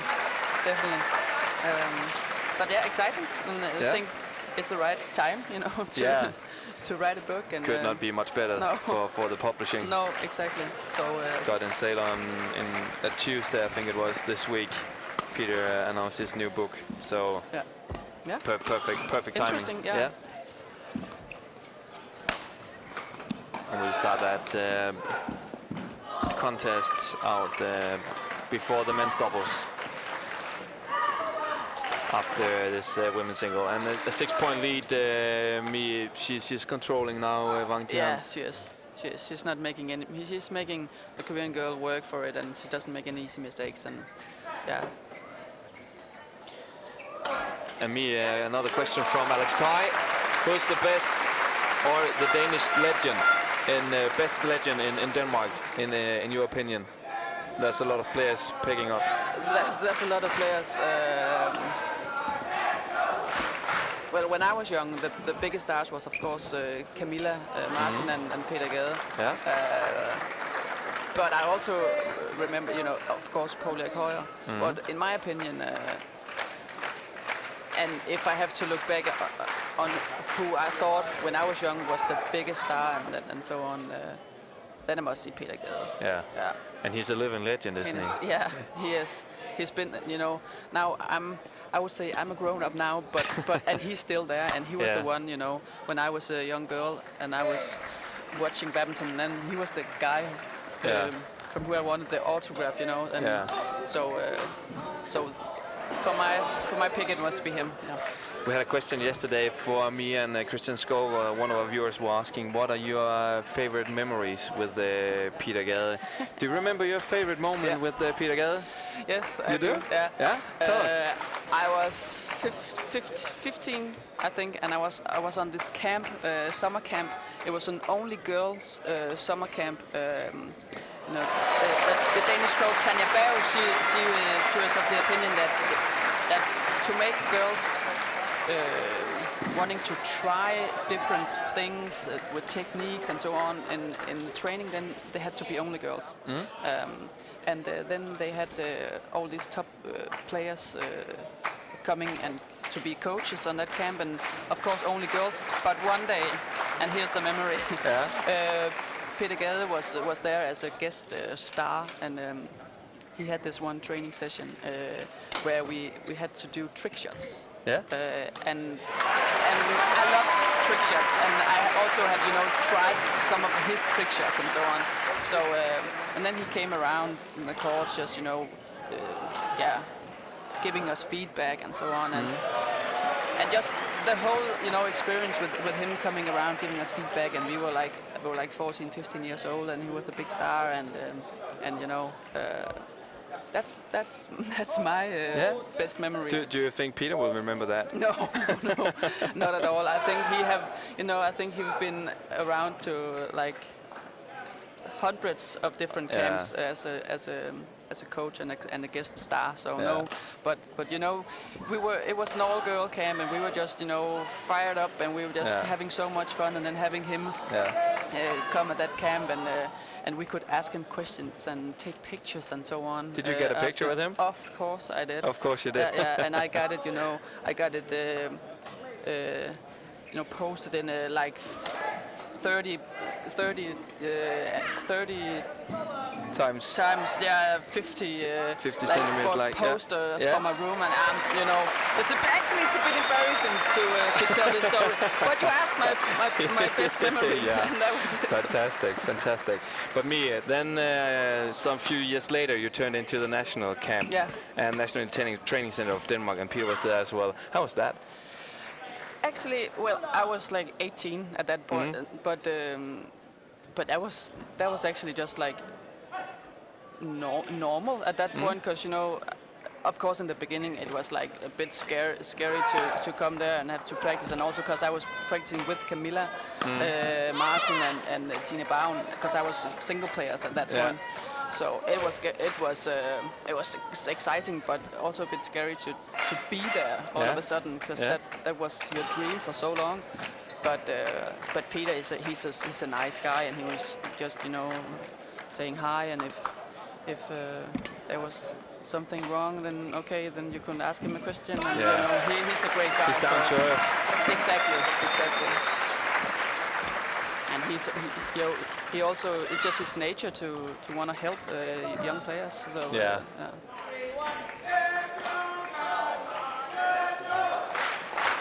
a lot of different memories, of course, from Peter and his 15 years of being a part of the top sport in badminton. And of course, if you as a viewer have some good memories with Peter, let us know, and we will bring them into to our streaming session today, of course. So let us know on the email account if you want to share with us. And a better start from Hyun here in the second game, me leading with 3 points. And it's good. What has changed? She's played some good rallies, and it's always difficult when you take the first game pretty easy. I think it was pretty easy for Wang Yihan winning this one, and it's difficult, you know, to go out and play with the same pace and play with the same concentration. So it could be Sung Young's chance to get into the match if you can keep up the start. Oh, that's good shot. Fantastic shot from Yihan on this one. And me, we've got a world-class question in my book here. It's a girl called Kimi Lee from Malaysia, I suppose. May I ask if you, during a match, has stomach problems? What do you do going to the toilet during a match? Yeah. And that's a very good question because I've thought of that a lot of times. Yeah. What do you do? You ask the umpire. You ask the umpire if you can go. You know. So it's actually the umpire's decision. Because of course, if he thinks that you are just doing this to to break your opponent's rhythm or something like that, then of course he says no. But otherwise, then of course he will let you go if. But actually, I don't. I have never seen it before. I've never seen it. No. But yeah. Because I have never had that problem actually. Because all the players they know they have to make it before. Make it before. Yeah. Go to the toilet before. And you're also just playing like 45 minutes. When you tops, it's like 70 minutes, and most of you can hold up that long. Yeah, we should be able hopefully. to. Hopefully, yeah.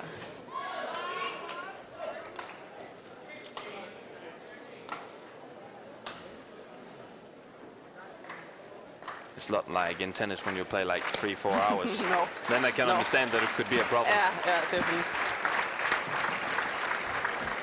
Great question from Kimi Lee from Malaysia. Thank you very much. And if others of you would like to ask me or some of the other commentators a question, don't hesitate with sending us an email on Denmark Open at badminton.dk.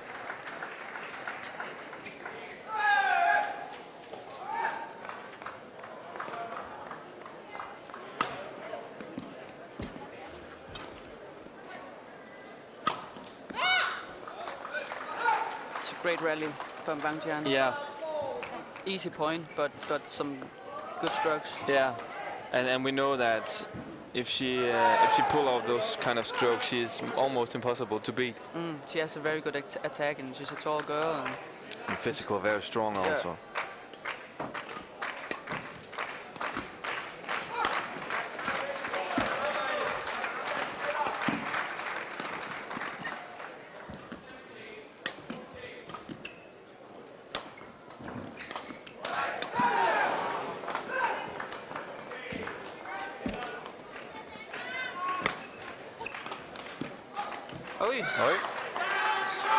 Great play by Yihan. It's not often that you're outplayed by a clear. No. But a good choice. And that also shows that a clear can be very attacking sometimes. And especially in lady singles. Yeah. It's so important to be able to put the right pressure on your clears, and also to use it, as with a little bit of a disguise in the stroke. Yeah.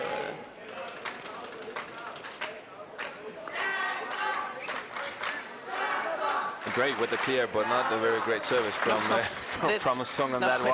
It's a stupid mistake after playing a good rally and also clever rally. Then it's just a stupid mistake. But maybe the wind changed a bit. I don't know. Is it even possible to get much of a wind? It's not the biggest stadium in the world. I haven't asked any of the players actually, but yes, it is, because it's really hot in here, so there must be some kind of air condition. Yeah. But no, it could be much worse, and it's a small stadium, and it's a great stadium to play in. That's for sure. Yeah, great atmosphere you get, and also great shot here from Wang Yihan. It's funny because I was here maybe just half hour after the first matches begun, but then there the atmosphere was just not that good, and not many people were clapping. But then the Danish men's double started on court 1, and actually after that the crowd is also cheering more on the other courts. On the other courts, yeah. So good to still have some danger in the tournament. in the tournament.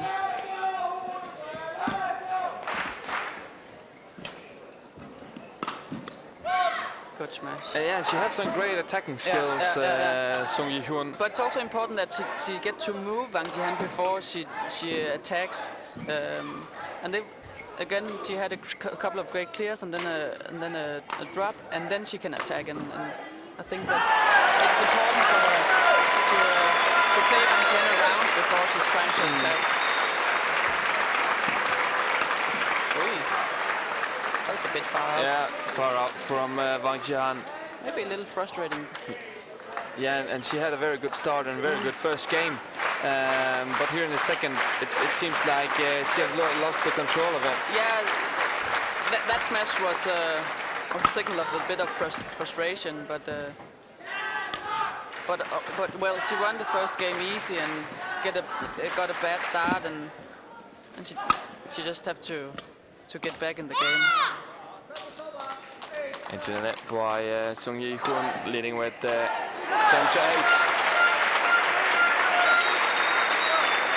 And as a service, a short update from court number 1, 16-14 lead for the Danes against the Koreans. Just broadcast Mogensen against Kim Ki-young and Kim Sarang. On court number 3, we have an all-Indonesian mixed doubles. Marcus Kido and Bernadette against Ahmad and Natsir. Ahmad taking the first game right now with 21-18. And she's hanging in there, Wang Jihan, although she's not in the control. Yeah. But again, Sung Yi-hyun, she has to try to just keep playing the rallies and just play Wang Jihan around, and then wait with the attack until she has a good chance. But it's difficult when you have to be to play with so much discipline all the time. But I think that's the way she can win. 11-9 lead in the interval for Sung Yi-hyun. Another question for you, Amy. What are those two small markers nearby at the end of the court? It's to the right of the court. When we got it in the full picture again, you see it in the right corner of your screen now. It's for testing the shuttles. When you test the shuttles, the shuttles should be landing between those two. Yeah, but again, I think the players, they don't care about these two markers, because when we test the shuttles, we know if it's fast or slow. Yeah. But it's if there's a disagreement between the players and the umpire or the referee comes to the court, then these two markers will be deciding whether the shuttle are. But it's not very often that it happens. This kind of testing. And it's also a bit like it depends whether you hit the shuttle harder or not. Yeah, exactly. So if you have a shuttle that's a little bit fast and you want to show your opponent or the umpire that it's fast, then you just hit it hard, so. That's no rocket science that you always can do what you actually want. No. I don't think the umpire will go test it himself. That would be first time ever. Yeah. Could be fun, actually. Yeah, that could be fun.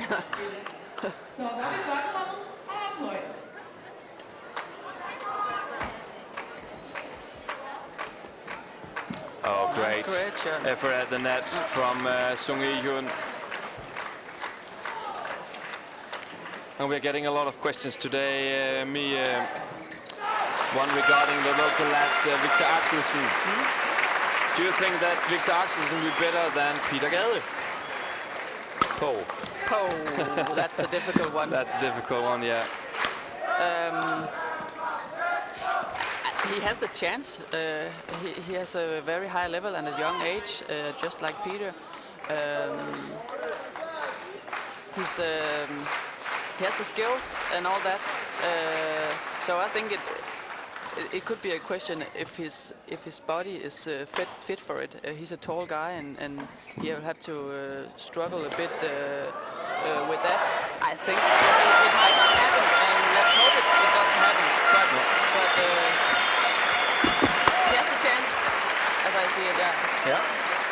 it's gonna be bigger. 'Cause I don't know, because if that's about winning one of the big medals, or if it's about being on the top for a longer that time, long, yeah. then I think no, he won't be on the top as long as Peter, because I think that's almost impossible, isn't it? yeah. So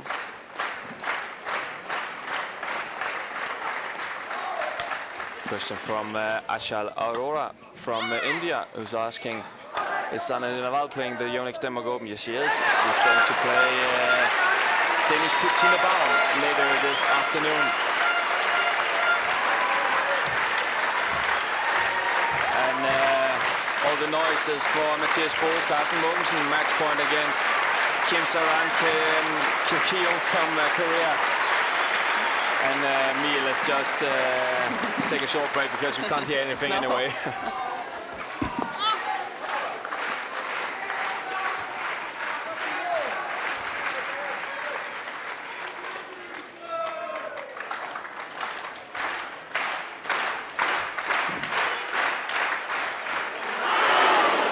And as you can hear, they missed the first one.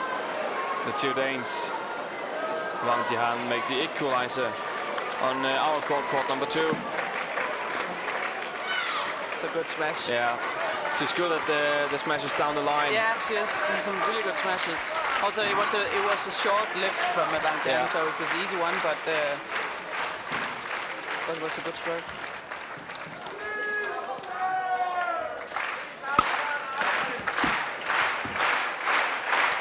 Another match point for the Danes on court number 1.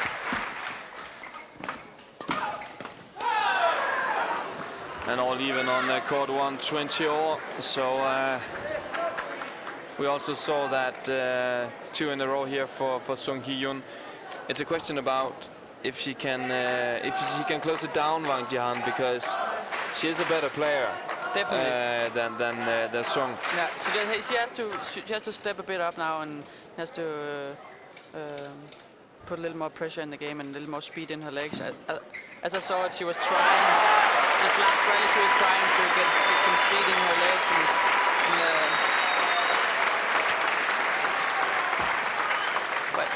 but she can't allow Sung Hee-yun to get you know, like a 4 or 5 point lead. So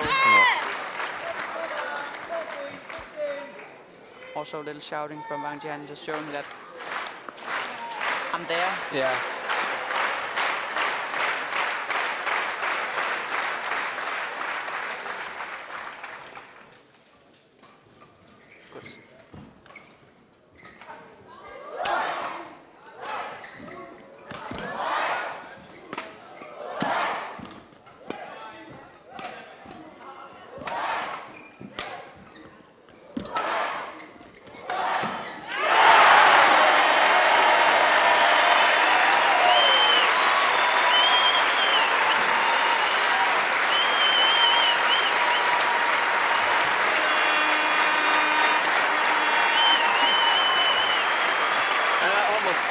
Ship was in here with all that horn and noise, but Carsten Mogensen and Mathias Bo are ready for the semifinals at Yonex Denmark Open, beating Kim Ki-young, Kim Sarang 24-21, 22-20. Thriller on the court number 1 in the men's doubles. The Danes ready for the semifinal, and of course the audience in Odense is happy. For watching Danish players win on home soil. A 3-point lead for Sung Hee-yun. Much better performance by her here in the second game. Yeah.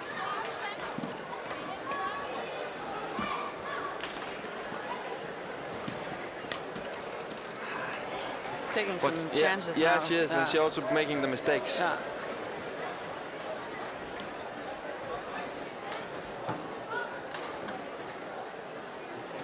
And me, for the competition, all in all, it's very important to have the Danes onto also tomorrow, and of course it would be great for the audience to have a Danes in the final. It's very important. It's very important. That's for sure.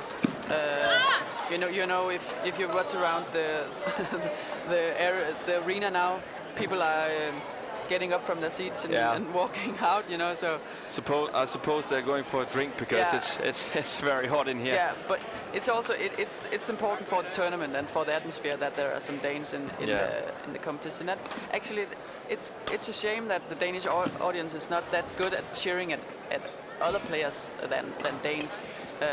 If you go to Asia, then of course the home audience want to see some countrymen, but it's other kind of cheering. Yeah, it is, and another mistake. Yeah, having trouble finding the lines. Yes, he's taking some easy chances right now. She just have to keep working hard. But the Danish audience could be better just to cheer because it's good badminton. And there's some good players instead of it only want to cheer for the Danish players. Yeah, it's hard to find it any better than this. Yeah, it is. And if you go to Asia, then they just love badminton in a whole another way, and would only also cheer for foreign players.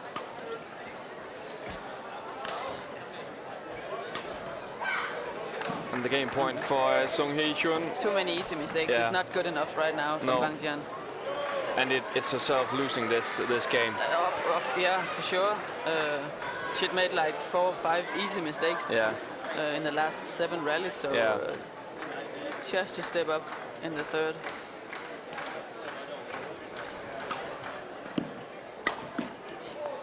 Or deliver a great comeback. 4 points up for Wang Jian on this one. But as she had played the last 10 rallies, I can't see that she won't make one single mistake in the last 4 upcoming rallies. No. I think that she has to concentrate on the third game.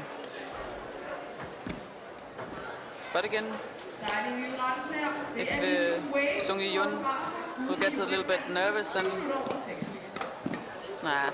There is for Sung Hyun 21-16 in this second game.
Currently ranked 13 worlds, runners-up, Yihan for 3 gold 2012.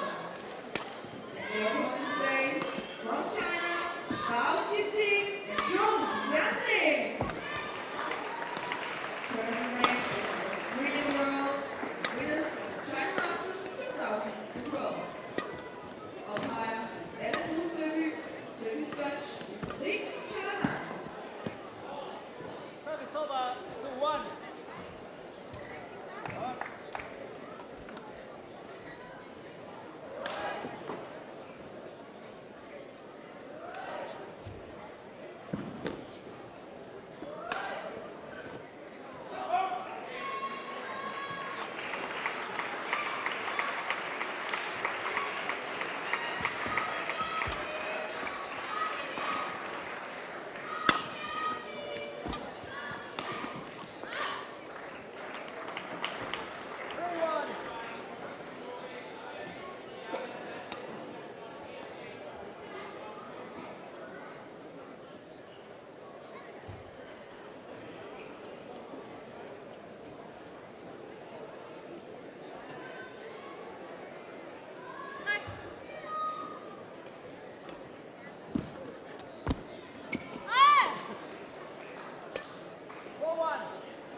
For Wang in the women's singles, and I know that we will jump from the court to the mixed zone, and that's why we have an interview with Carsten Mogensen and Mathias Boe.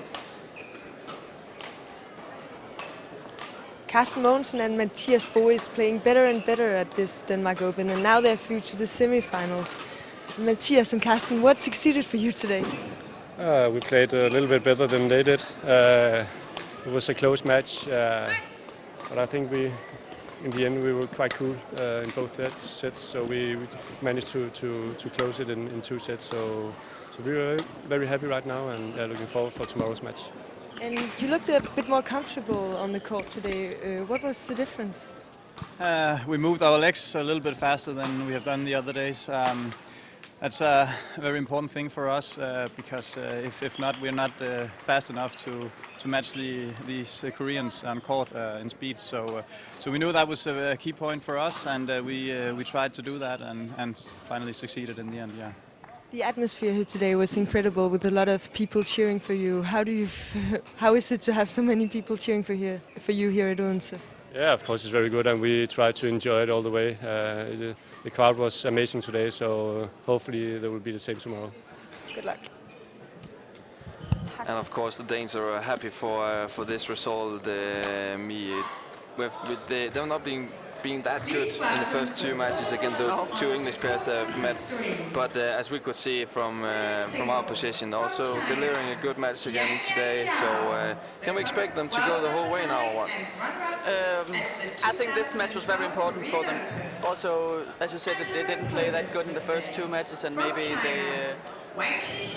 they thought that they could win a little bit easier against the English guys. But this match was important to them, and it's also always important to play well and win against a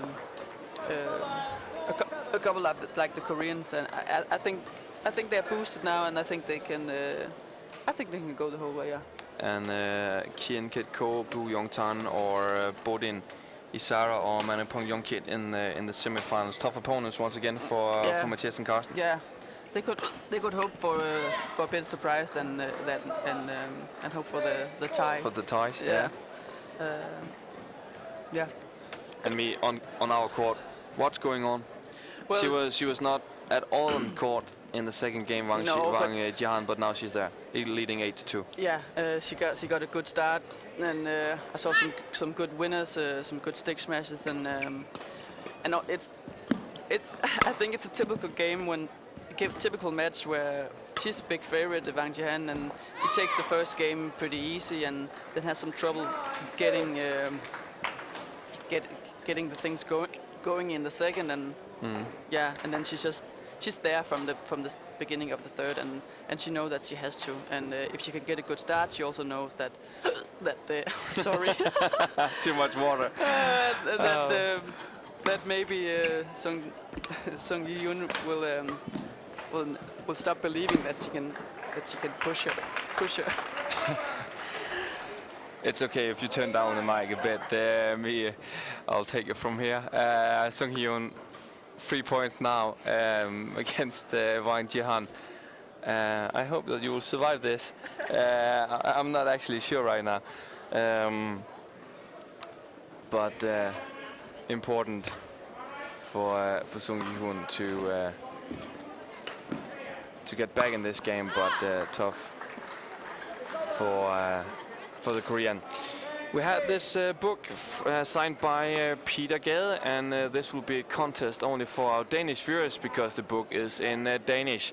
So, if you want to win this signed book by Peter, let me know what your favorite moment with Peter Gade is. And it's only for Danes.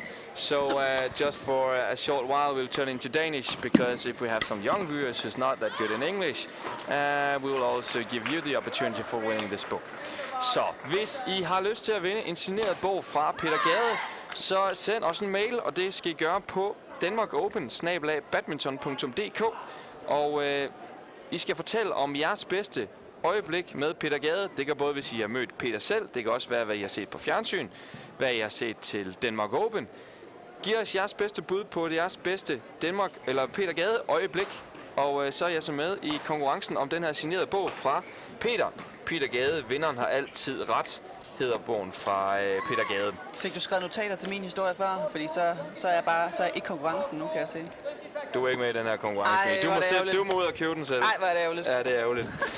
So, if you want to win this book by Peter Gade, let us know if what's your best moment with Peter, or your best Peter Gade moment. And as we said in Danish, you want to be part of the quiz, but no, you cannot be a part of it today. You may go and ask Peter to sign your own book yourself. Are you okay? Yeah, I'm fine. I got the hiccups, but yeah. It's because we drink that much water because of the heat in the arena. So an 11-3 lead for Wang Jihan here, and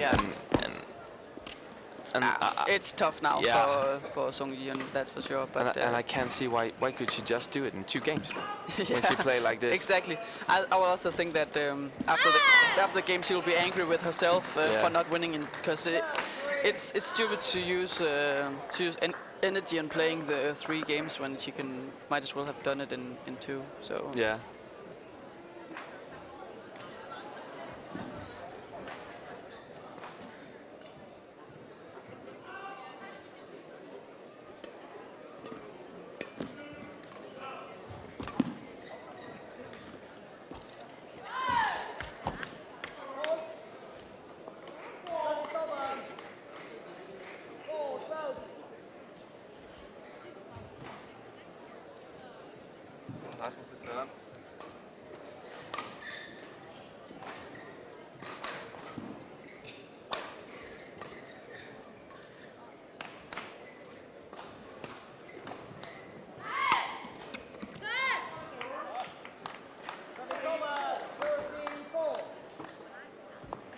And an 9-point lead for Wang Jihan.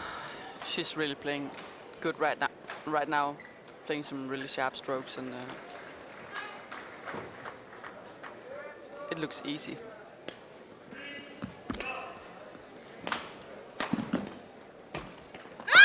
Great push, that one. She's just stepped up and putting a lot more pace in the game, and yeah. And that's the difference between being number 1 on the world ranking, or I think that Sung Hyun's number 8. Yeah, she's number 8. That's the gear you have when you needed it. Yeah.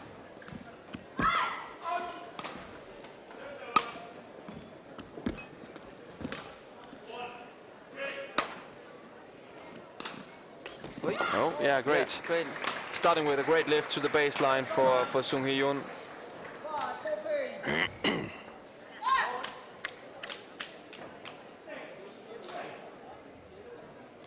And a question from Yusuf Bakhtia, who asks, when I was a child I watched Camilla Martin, the #1 in Europe women's single. Where is she now? Does she become a badminton coach? I'm not sure on the last part, but I know that she's a host on the Danish football television show. Yeah, she's, yeah. No, I don't think she's a coach. No, and she's not playing that much either anymore. I think she plays some few matches. I read in a newspaper a few weeks ago that she had played a match in the second best division for the Danish league or something like that in the local club of Holdet. So Okay. but I don't think she's playing that much anymore. I think there was a pretty clean cut. Yeah. Yeah. I think the only thing she's been playing is like with the other older girls. Yeah. You know, I can say that because she's quite a lot older than me still. Yeah. but no, I don't think she's been playing. And no, I don't think she's a coach. No. But she's actually quite a good television host. Yeah, definitely. Yeah. Oh. She's really showing some of her best right now. Yeah, she has some fantastic strokes. Yeah. Wang Yihan. She's really outplaying Sung Hyun right now. Yeah, she is.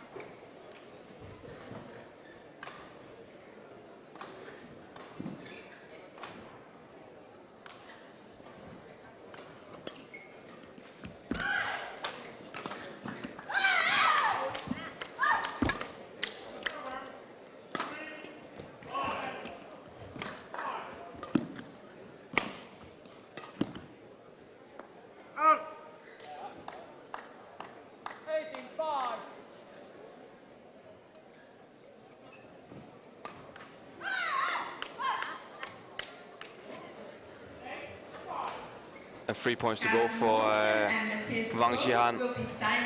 18-5 lead. And she looks tired, Sung Hyun, on the other side of the net. Yeah, it's been a tough game for her. But I think she also looked tired because now she knows that, you know, she doesn't have a chance to go back in the game, and no. Yeah. I think she just wanted to get over with it right now. Yeah, and go back to Korea. Or to France. I'm so sorry. My God, it's embarrassing. I think it's quite funny. And I'm sure that the listeners on the Yonex Denmark Open radio on the 95.3 megahertz also think it's quite funny. Maybe some of you are sitting in the stadium right now.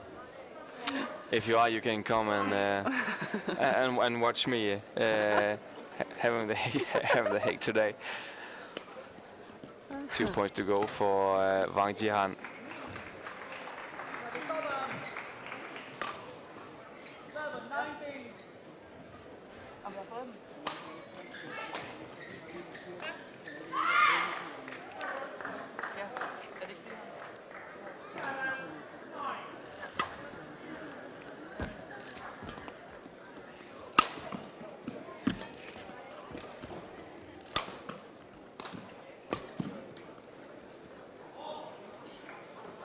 A little bit, it's an easy mistake once again, Yeah, but she's pointing to the roof, and maybe it's because of the wind. Yeah.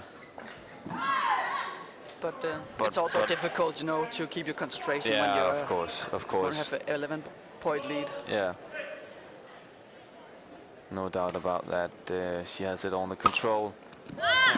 And here she gets the match point for a lead with 12 points. Wang Yihan leading 28 against Sung Hyun, playing 59 minutes. A great first game for Wang Yihan. A terrible second, but look at the finish on this one. It's great. It's a strange match for world's #1. Wang Yihan winning in 3 games against Sung Hyun. We'll take a short break. We'll try to get an interview with Wang Yihan, and after that we're ready with the men's doubles. Indonesia against Japan.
Please welcome the court officials onto court number 2.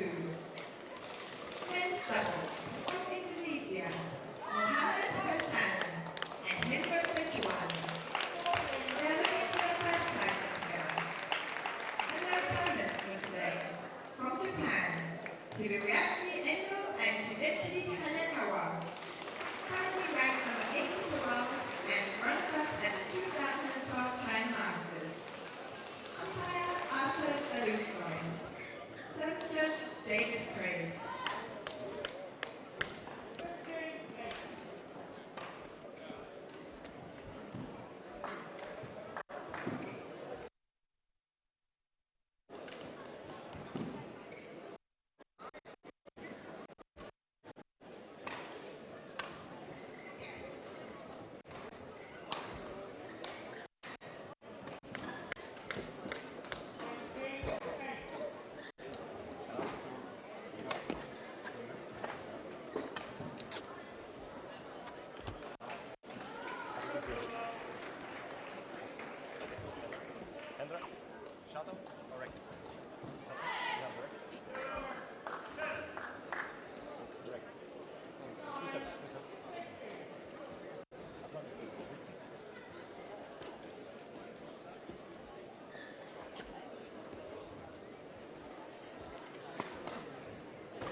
Wang Yihan from China, the top-seeded women's single in this year's Denmark Open, is here with me now. And she just won her match in 3 sets. But you had some difficulties in the second set, Wang Yihan. What happened? 这第二局打得比较艰难，出现什么情况了吗？你感觉？主要还是自己的问题吧，自己有点着急，失误有点多，所以导致了我场上这个比分一直落后吧。I think I was in a rush, but was not patient enough. But finally, for the third game, I managed. It's possible that you can play against Tine Baum tomorrow from Denmark if she wins her match today. How do you see the matches that you've been playing together before? 就是表面上来看，你明天可能和那个 Tina 一起打比赛，你感觉你们俩的比赛将会是什么样子？每次跟他打都非常的激烈吧，也比分也非常的接近，我们俩输赢都差不多，所以我觉得，他如果出来的话，我还是很，就是认真的去对待吧，我觉得。Every time we had very tight games, matches, and then I always pay more attention to her. And is it difficult to meet her here at Denmark Open at her home court? 就是说，在她的家乡的本场遇到她的话，是感觉压力更多一点吗？更大一点吗？很正常，我觉得，因为在他的主场嘛，因为在丹麦，我跟他不是第一次，不是打了一次，打了好多次都是跟他决赛，所以我觉得我们俩尽量去发挥自己更好的水平吧，给大家展现更好的羽毛球。Actually, we have encountered many times before, and then of course it's her home court and can feel more pressure from the audience. But I think we will try to give a better performance for the audience. Thank you very much. Yeah, thanks to Wang Yihan. We have started out with the men's doubles, Mohammad Ahsan and Hendra Setiawan against Endo and Hayakawa from Japan, the Japanese, the seeded in this match, but also interesting to watch this new pairing with Ahsan and Setiawan, a new pair here after the Olympics.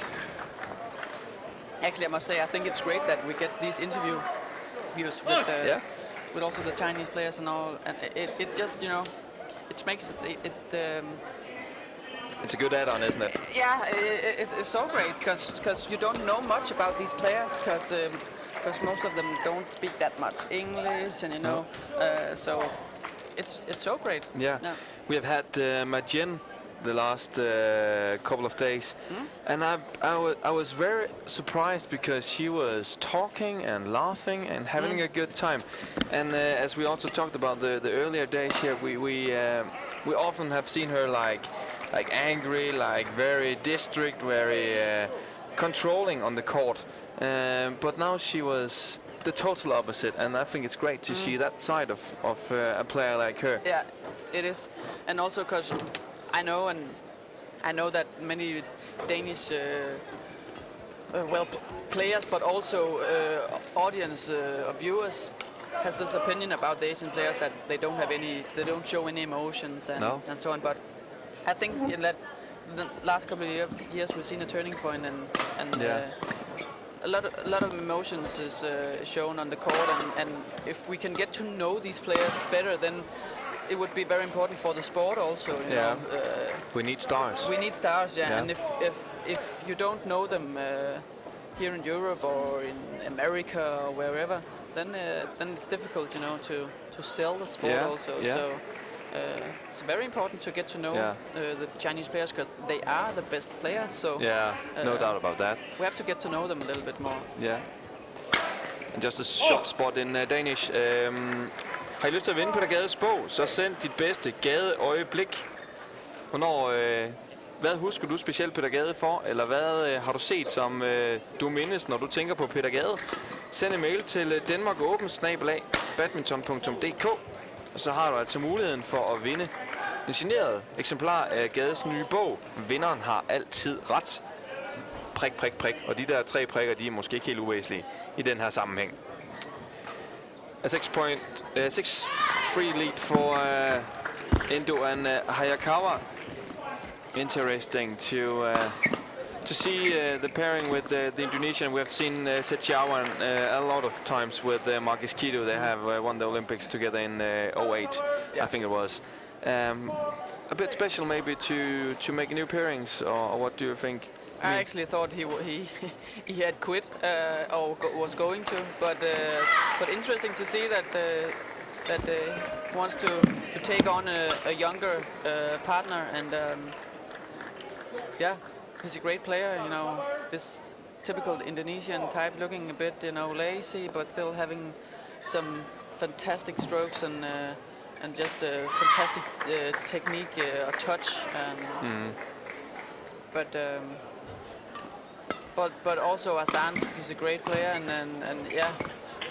Yeah, he's a right jumper. He's jumping around the court all the time. Yeah, I think the first time I really saw him was maybe could it be true that it was at the Thomas Cup? Yeah. Yeah, where he played some really good matches. Maybe I'm wrong, but he was very good at the Thomas Cup. Yeah, okay. He was. But exciting to see, yes. But also a good return by Endo on the last service return here. But it's a new pairing, and let's see if they had enough time to train and get to know each other. Yeah. It's a great return, not that good of a serve, but it's a great return.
We've got a mail from Sabsiree. If your co-presenter hold your co-presenter a bit under the water due to having a bit too much wine. The hit jobs are funny. More, please. That's for you, me, for sure. Oh, thank you.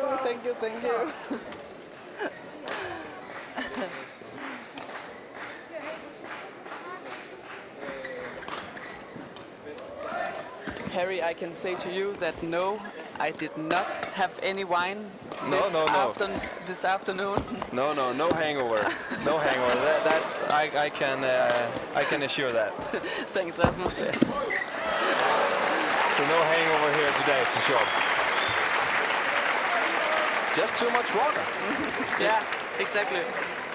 And it's also so hot in here, so I hope that you'll continue drinking the water, because otherwise you'll pass out, and that would be a much bigger problem for me.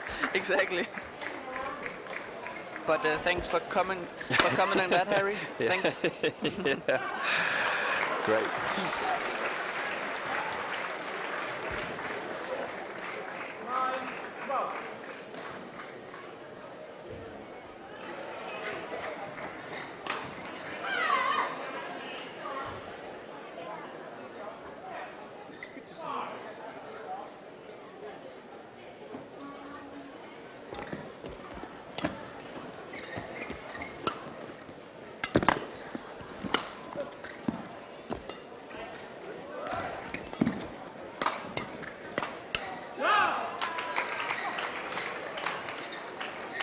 Great attack from Ahsan. Yeah, he's very aggressive in his attack. Yes.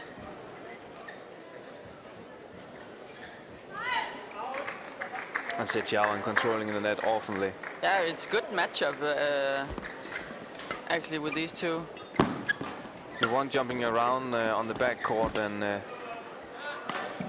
Setiawan is not that bad from the backcourt either. No, but look at that rush. That was he's good at, isn't it? It's almost like a mixed double. Yeah. Just with a bit harder smashes from the backcourt from the lady, so to speak. We got a question because one of our viewers has heard that there's a lot of children's voices in the sports park tonight, and actually it's because we have a lot of young players playing a big tournament all around on the island of Funen in this week. Danish Junior Cup, amazing tournament for all those young talents. It's great that we have the opportunity in Denmark to host a tournament like that. Definitely, I played it quite a lot of times myself, and it was a great experience for so young players to try to play foreign players. Danish players has this, idea that because we are from Denmark, we are probably also very good in Europe, and that's for most of parts true. But just get to see a different style, a different kind of play, and it's very good for the young players to have these experiences. And from my opinion, I think we should send out our young players earlier to international tournaments. I know it's a money question, but I think it's important to get some experience playing foreigners in a young age. Yeah. But they really get some experiences that is difficult to get on home ground when they play foreign players, both on Danish ground, but also in out of Denmark. Yeah.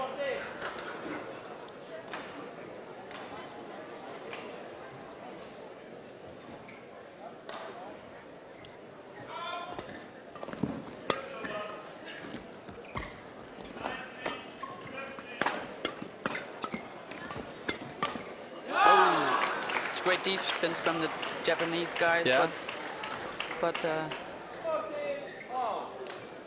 not quite enough when you are playing a pairing like the Indonesians. No. Setiawan is covering the net so good. Yeah. And I think it's a little funny because it is Setiawan covering the net. And he's a very tall guy, and when he played with Kido, it was the small guy jumping around. It's also the small guy jumping around on the back. It's a bit opposite of what you were thinking. Yeah, exactly. It is. Well, I don't know what to say about it, but you're right. Yeah. Normally you'll see the tall guys jumping around in the back, but yeah, he's just really good at the net. It's just great touch at the net, and. He might be a little bit too lazy to be jumping around. Yeah, perhaps it's that. Sorry, Setiawan, but nothing personal. No, it's not a personal. But I'm also thinking, like, when you have a tall and a big player like him standing on the net, it's also difficult to play it around him. Exactly. If Ahsan can get some good smashes in, then it's very difficult to play defense, because you have to put the strokes so precise every time. So definitely. If you also see, we also have some big Danish boys like Mads Kolding. When he's at the net, it's almost impossible to get it, through him. So it's also, maybe he's big, but he's covering the net excellent. Yeah, he is. And 16 all in this matchup between Indonesia and Japan.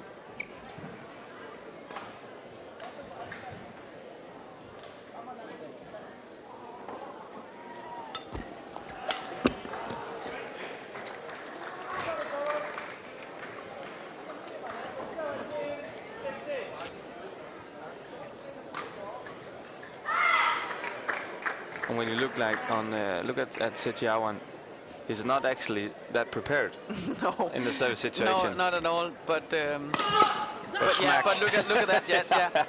But Great. that's the typical part about these Indonesian, because they look so calm and look so relaxed, but just out of nothing they just jump and make the hardest smash ever. You know, so it's very entertaining to look at.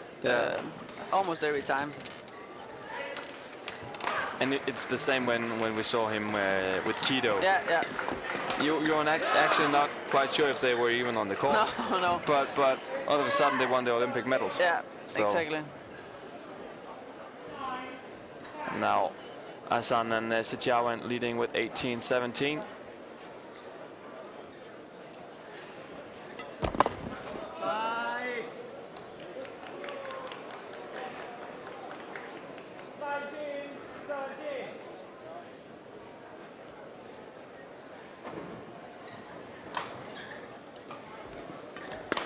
A question from Xiao Long, who's asking what medal is the most important, the Olympic or the Worlds, if you are going to win either, one of them, just one of them. What's the most important, me, for a badminton player? Not that hard, maybe, to answer. Well, I'm not sure, because of course the Olympic medal is the biggest one. You know, it's only every 4th year, and it's just one hell of a big event.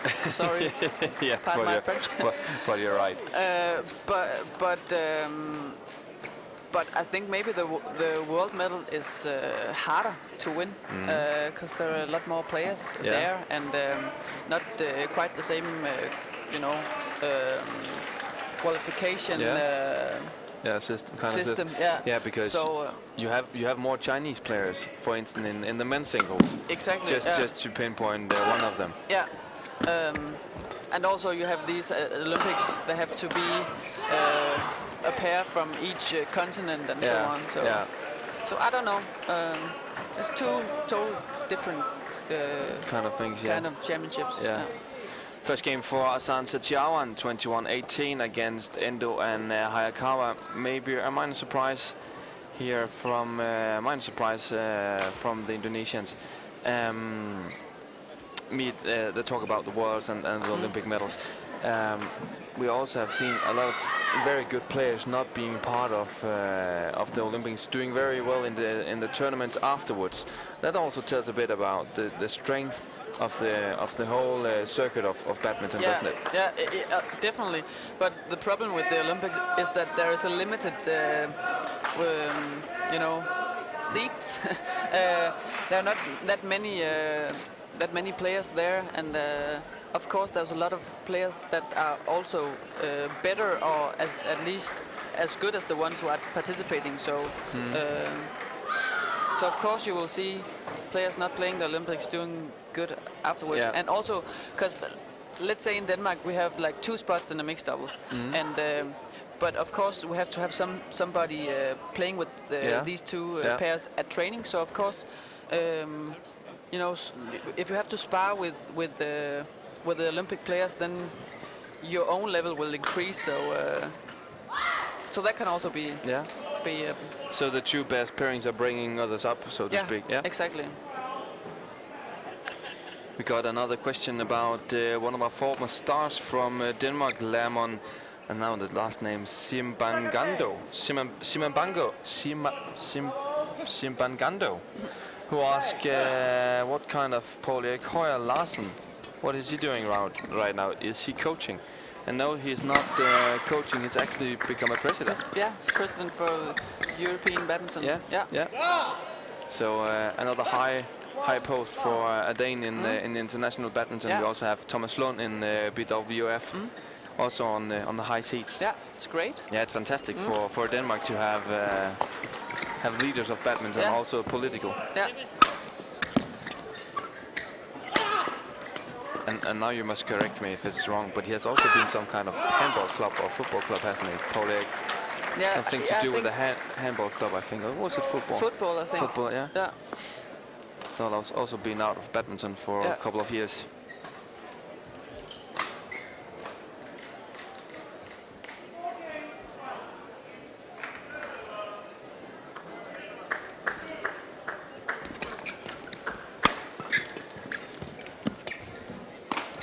fantastic rallies from... it's good smashing it high on the chest. It's very difficult. That's one of the hard ones to return, isn't it? Yeah, it is. It's very difficult. It's a good smash. Mia, when did you start playing badminton? When I was 6 years old. 6 years old. We have a question from Kim Lam from Malaysia. In your opinion, what's the typical age when you should start training badminton to become a professional badminton player? Well, I think, you know, 5, 6, 7 years of age. Yeah. That's a normal age when you start playing. We have seen some examples of people starting later. We have a Danish girl, Marie Røpke. She started when she was 10 or 11, and still is becoming a very good player. But I think it's common that you started around 5 or 6, or maybe even earlier. Maybe in Asia, I don't know. Yeah. Maybe not starting earlier, but they're for sure training and practicing a lot harder in the early age. That's for sure. Because I can only speak, you know, for how it's going on in Denmark. But if when you are like between 5 and 12, maybe you train 2 or 3 times a week. So it's not much. No.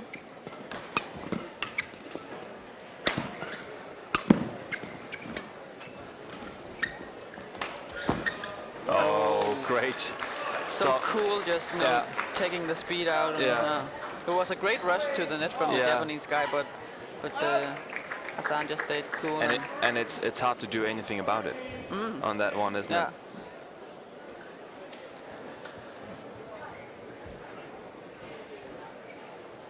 But they're good at that, Ahsan and Setiawan, just varying between pushing and taking the speed out. That's very important. Not just only playing with speed all the time.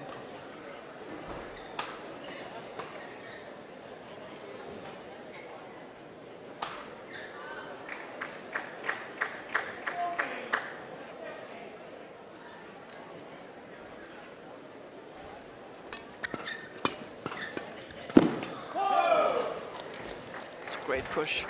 From Endo. It is. It is.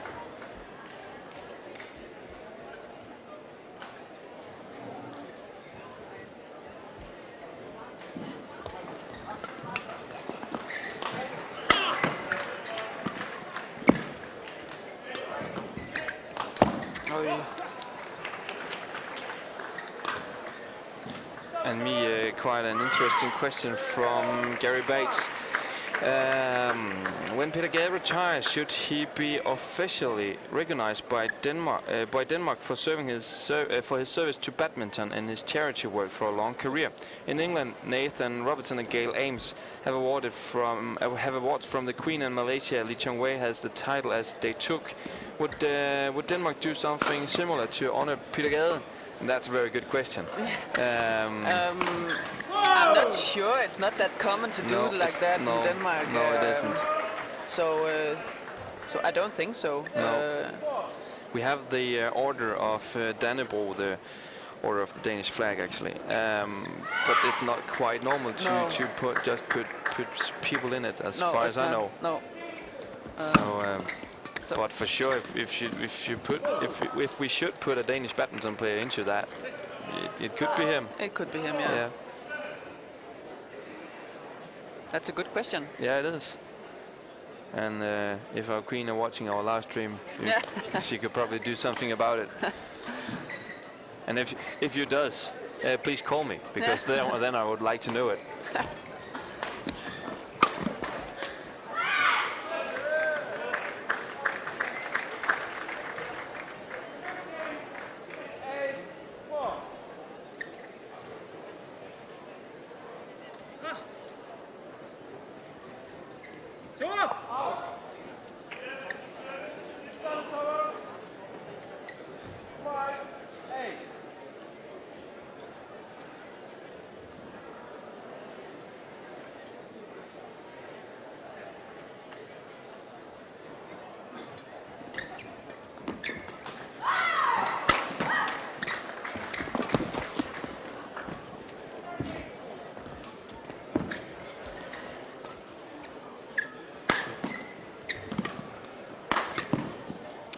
jumping. So good.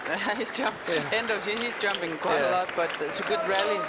They took some good rushes to the net, and if they get the chance, they both move forward on the court and covers the flat and covers the net. So it's a good rally from the Japanese guys.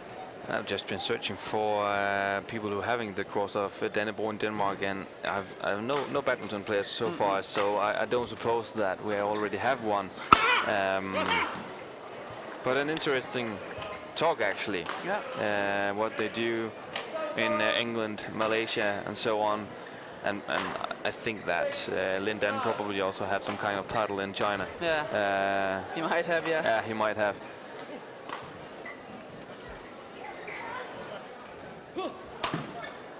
Good question from Gary Bates from England.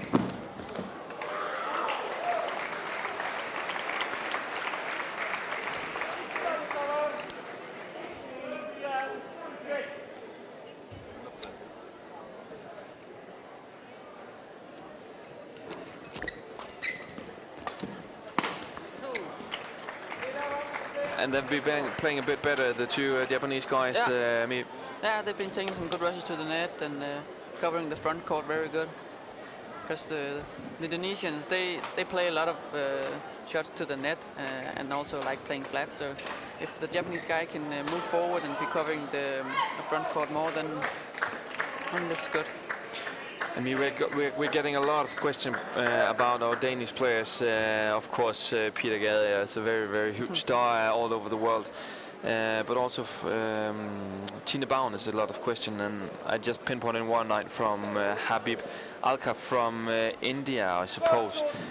He asks us, when and why does Peter Gade and Tine Baun retire?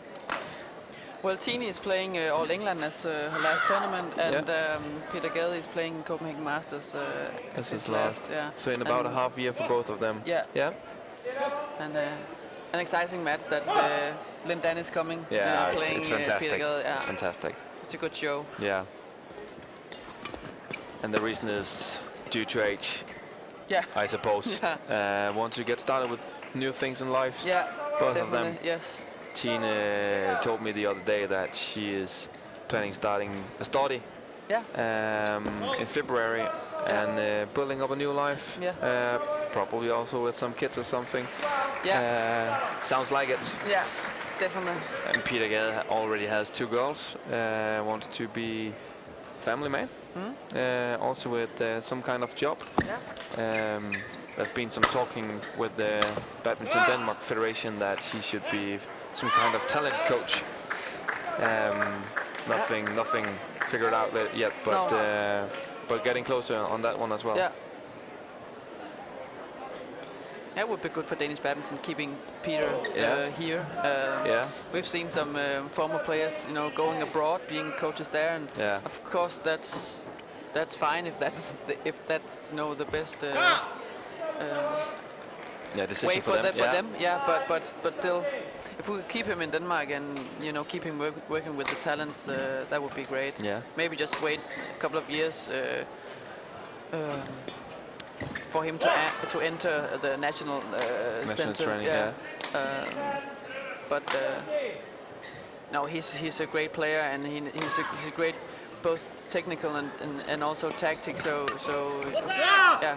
we should do what we can to keep him here. Yeah, and we've seen him coaching in the Danish league sometimes, and also when you have been to Asia and me, you have played with him yourself, haven't you, in the Danish league?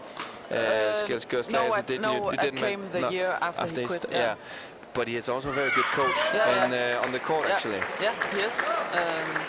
Very good. So hopefully in the future we will see him on the national training. But I also understand in my person that he's been traveling a lot the last 15-20 years. Yeah. So there's no doubt about that. He wants to quit. Yeah. Stop traveling that much. But that's also fine. Then he can work with the talents, and if he wants to later, then he can maybe enter the national center. A lot of time. That he's not that old for a coach. No, not at all. So, and remember that if you want to win a signed copy of his new book, Peter Gade, the winner is always right. You have the opportunity for that. It's a copy in Danish, so it's mainly a contest for our Danish viewers on the channel, or for some of you who are listening on our radio frequency 95.3 megahertz. Then you will probably be sitting in the sports center and tell me a bit about what will you remember Peter for. Do it on our email denmarkopen@badminton.dk.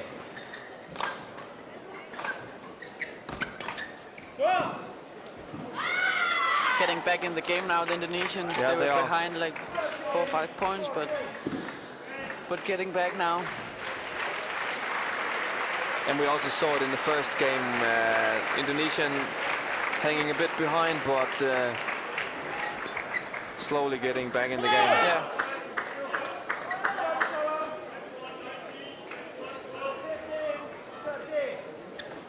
And me, a very good question, and I know that you know all about this, from Ana Rita Amaral from Portugal.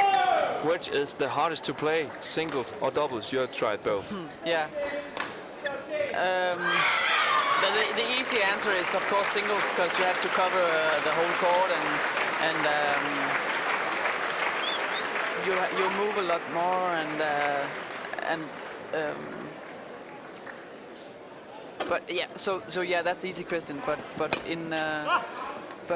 in doubles you also have to have another kind of strength and a little, maybe you're jumping a little bit more. But singles would be the answer. You have to be, you know, also. Yeah, your physical shape is better when you play the singles. But you can also see there's a different. If you look at the persons or the players playing singles and playing doubles, most of the single top players are thinner than the men's doubles players, and that because they have to run a lot more and they have to be able to run for a long time. For a long time, yeah. And for my part, that was also one of the reasons that I changed from singles to doubles, because I just had too many injuries. Not that I couldn't, you know, do it, do the training and so on, because I really enjoyed, you know, training hard. But I just got too many injuries. My body wasn't fit for playing singles. So my answer would be singles. Yeah. And the Japanese were leading all the way from 2-0, of course, and now it's 17-0, and it can go both ways now. Yes, it can. I would bet for the Indonesians. Ouch. Bad time. Bad timing. For service fault. Very bad timing. Please welcome the But again, onto court number 3. You may correct me, but was that the first, you know, service fault called? Yeah. It's like, why now? Because he's been serving like 1.5 game, and probably not changed probably that not. much. No, exactly. From Malaysia, Good attack here. Yeah, great attack. And 18-0 now for Hayakawa, who is going to make the service for Ahsan. And great match we've had in this men's doubles meet. Yeah, two great pair, and a lot of action going on. You know, they both like pushing flat and you know, playing hard attacks and so on. But I also always think that the men's doubles great to watch. Yeah. You know, the speed is so incredible fast, and they just have the amazing attacks, and you know they can. It's a very nice cover, that one, and they can stand for a very long time in the defense also, and it's great to watch. And now a game point for Endo and Hayakawa, leading with 2 points again against Ahsan and Setiawan.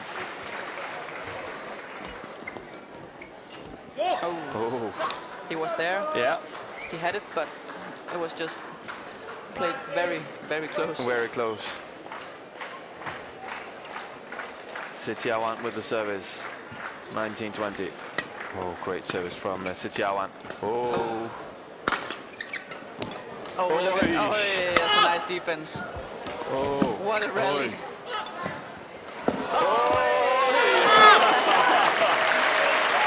What a rally from all four players, and the crowd loves it. Yeah, and amazing rally. Yeah, it was a fantastic rally. And there you see why it's always interesting to watch the men's double. You just said it. You just said it. They have some skills. Yeah. They really do, and for sure they need some water now. It's a tough rally for all four players here. Definitely. Maybe a little bit tougher for the Japanese guys because they had the game point. Yeah, they missed the game point on that one. Yeah.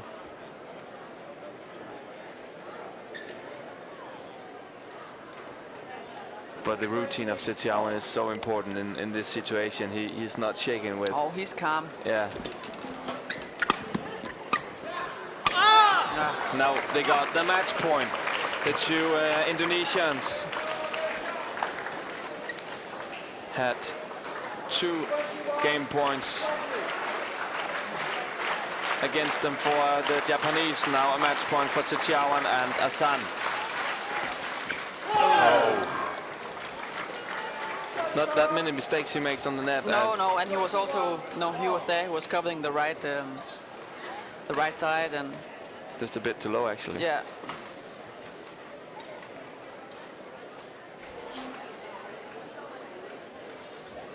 Endo with service.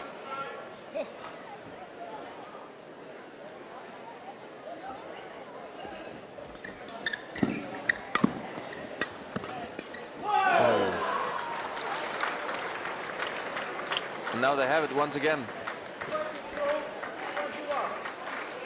And it can be a very long match if they go into 3 games. This one, me already played 35 minutes. Yeah.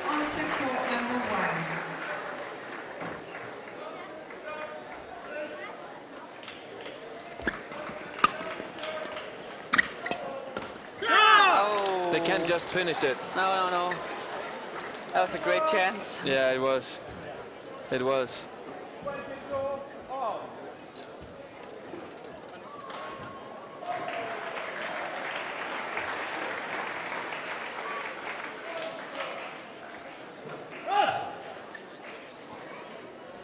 Ahsan serving. Flicker. From Indonesia, Sony Dwi Kukuro. Another big chance. Yeah. They're doing a great job, the Japanese guys. They're taking the rushes to the net, and but maybe a little bit too aggressive on these high shots at the middle court. But actually playing some good rallies. And another match point from Ahsan Setiawan. Oh, a good They rush. make it, and he holds it on the net. Mohammad Ahsan, him and Setiawan winning 21-18, 24-22, and deserve it. Yeah. The 2 Indonesians. Yeah, I think they do. They just, they play excellent, and they were calm in the end, where the Japanese guys maybe took too many chances. And but yeah. Me, thanks for stopping by in the commentators box. Thanks for being here. It was a pleasure. Yeah, it was great to having you here. Hope we'll be back next year. Hiccups and all of it, so it was fantastic. Yeah. But hope to see you next year for sure. Yeah, me too. And good luck with your next marathon. It will Berlin once again. Let's see. Let's see. Yeah. It's not that funny. You can take an Ironman then. No, I will never do that. Next step from marathon will be an Ironman. Yeah. Me, thanks for stopping by. Have a nice weekend, and hope that you'll enjoy all the matches you're going to watch the upcoming days here from Yonex Denmark Open. Thanks.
And welcome back here in Odense Sports Park, where we've sent Mia Schutt out to get some dinner. We're just about ready for the 5th match of the day. Seeded number 2, Xuerui of China, reigning Olympic gold medalist, is taking on one of the only 2 European girls left in the tournament, Juliane Schenk of Germany.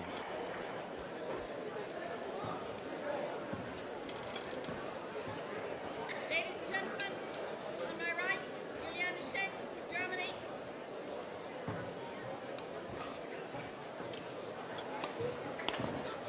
And on my left, Xuerui, China. Xuerui to serve, double, white. The 2 girls have met on 5 previous occasions, and Xuerui has emerged the winner of all 5.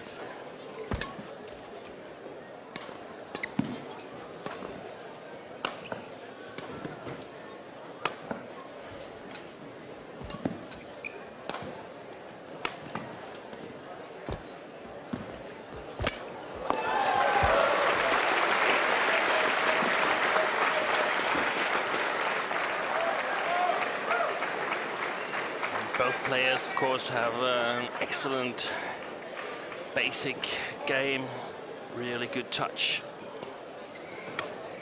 Chinese player, very, very powerful in addition, while Juliane Schenk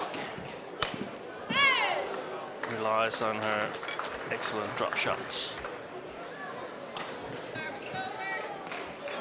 And its deep smashes.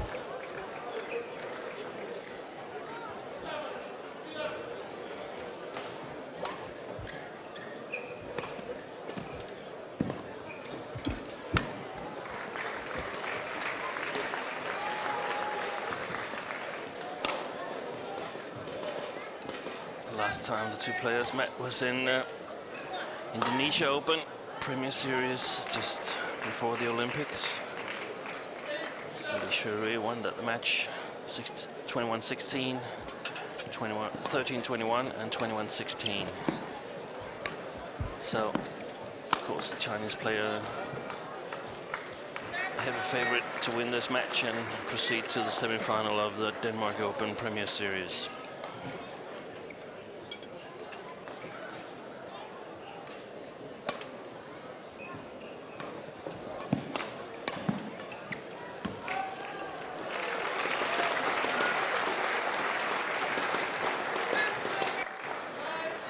Schenk here, being the less powerful of the 2 players, she might have some difficulties scoring compared to Xuerui.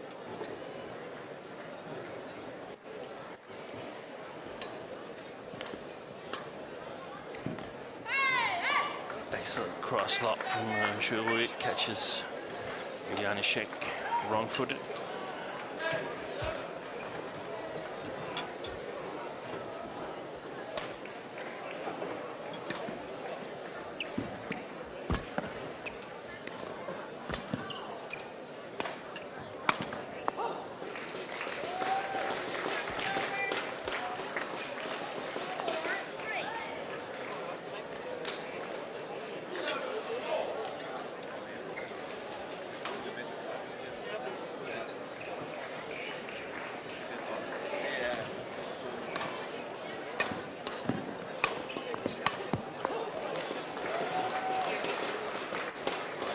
Mistake from Xuerui here, and we can see that she can use the power to put pressure on Juliane Schenk.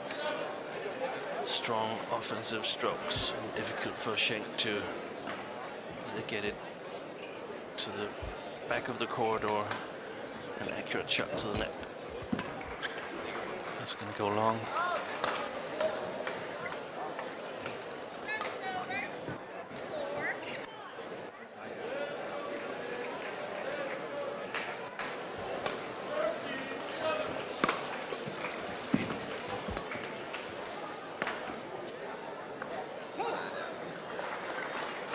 Good here, and 2 excellent shots from Schenk.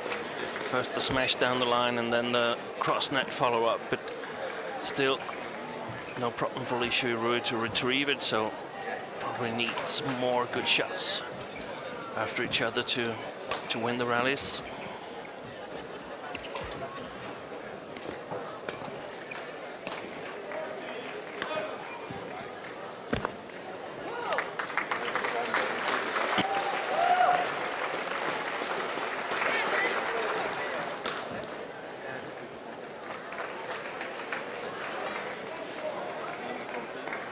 Good start for Schenk, 7-4.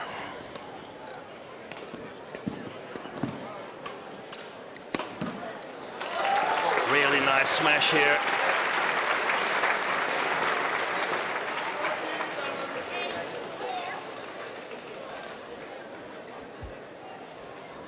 Very quick attack, very steep. Doesn't leave time for Xuerui to retrieve it.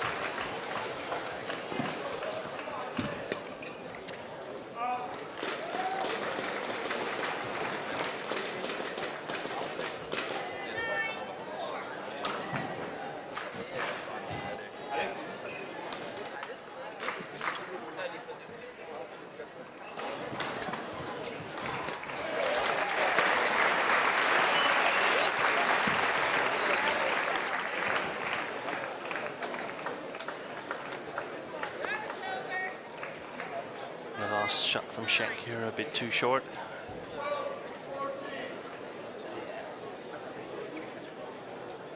And immediately punished by Xuerui.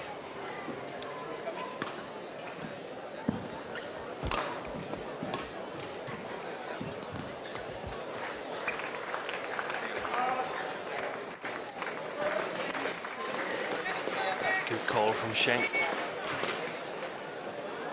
Lift just long by inches.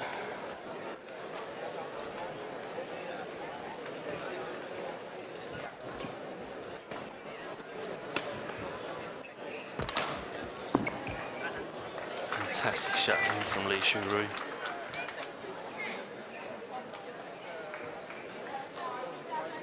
So accurate.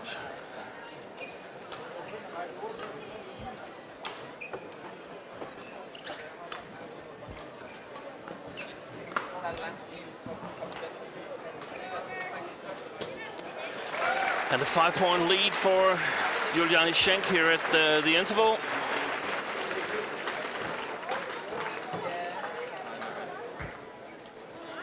Just about the start she must have dreamed about. Gaining confidence. And has actually had it a bit easier than I would have expected. Scoring points against Xuerui. Number of points scored in the backhand side of the Chinese player. And we can see, as we discussed earlier this week, that Schenk is not using a coach.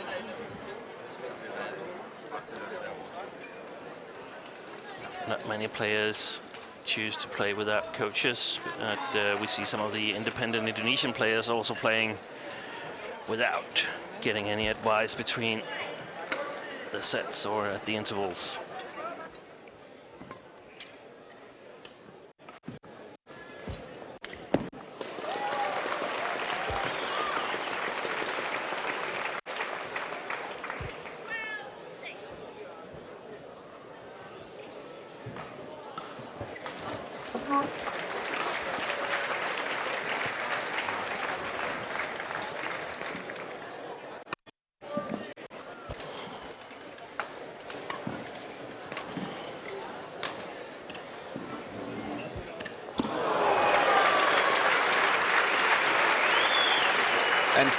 Pedersen, Juliane Schenk leading with 13-6. Are you surprised? Yes, I'm a little bit surprised. She's got a really good start here, and I feel that perhaps Xuerui is taking a bit of a slow start here. But Schenk has created her own points, and let's see if she can continue and take the first game here. That would be crucial for her. Can she make it all the way to taking this whole match, do you think? It would be a great surprise. She's never beaten the Chinese What Olympic gold medalists. Yeah. Does it affect the way you go into a match when you never have beaten an opponent before? Yeah, but it depends a bit. If you feel that you're in quite good shape, you might want to go in energized and feeling that this is the first time I'm going to beat her. If you're feeling that you're a little bit off form, then you might think that this is not going to go today either.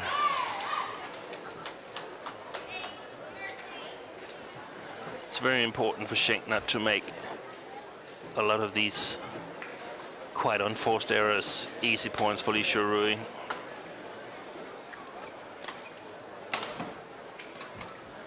Another one. Yeah, that was 2 in a row. Yeah, and actually it's important that she just keeps on playing the same game she's been so successful with in the first part of the first game here. Let Xuerui score her own points. And she's totally made the last 3 points for Xuerui. She didn't have to do anything.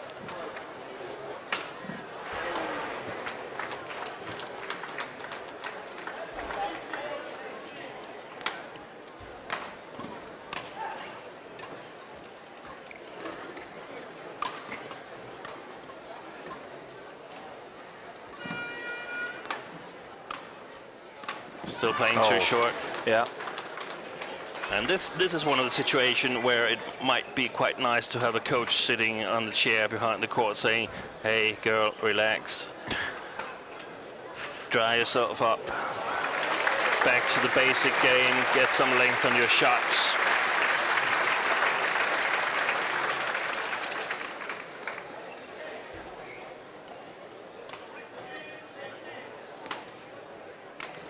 Too short again.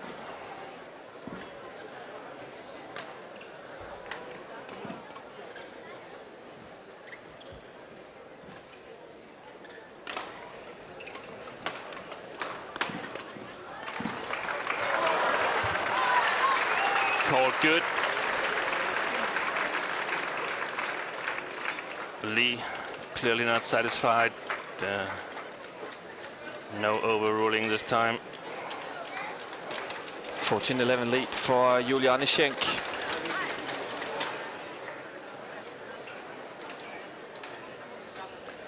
And Schenk broke a string in her racket, so changing to a new one.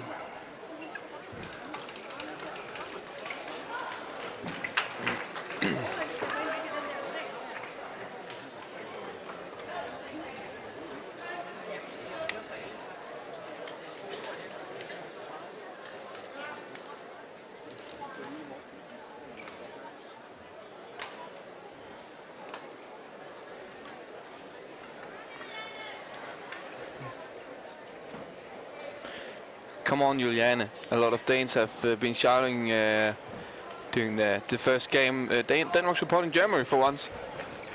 Yeah, and there's also a lot of German linesmen helping out here at Denmark Open. So probably if they're not on a line at the moment, they are cheering for their compatriot. Oh, the linesman covered his or her eyes. I can't see if it's a man or a woman, but covered her eyes, stating that she was unable to see if it was in or out. What do you think? I think it was actually on the line. Yeah. So the rally is played lit. No one gets a point.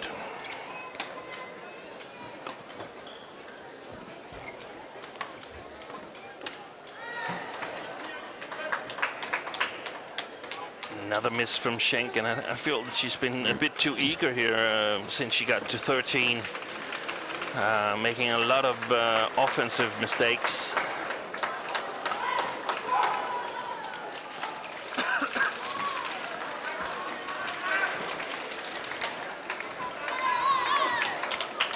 Looking at her rackets, Juliane Schenk, and understandable that she is not satisfied with the game, with the way the game is going. Yeah, but she's totally lost her composure. She's behind 6-1 in the last 7 rallies, and she's created most of the points for Liew.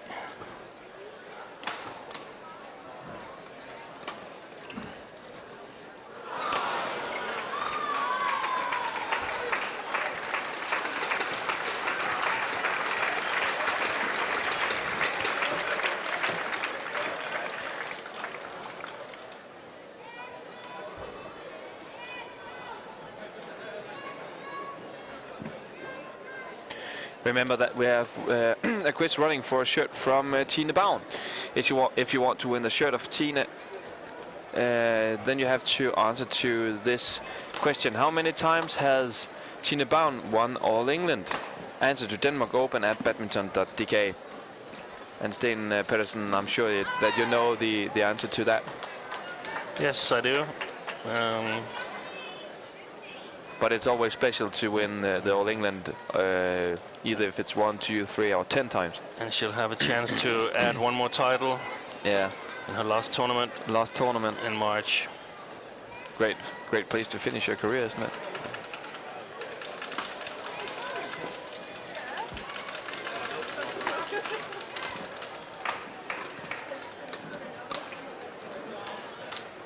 And it seems a bit easier for Xuerui to make the kill and get the attack than for Schenk. Yeah, but that's due to Schenk. She's playing terribly right now. She looks tensed and she's attacking too early in the rally. And when she's attacking, she's either making a mistake or getting counter-attacked immediately. So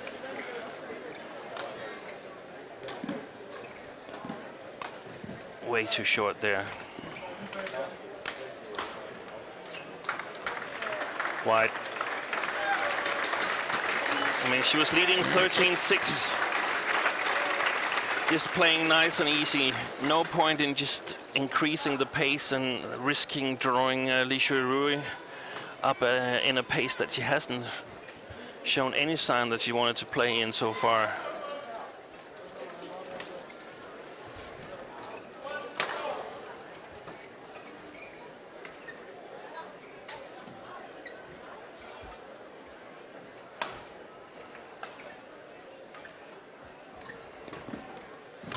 Good length.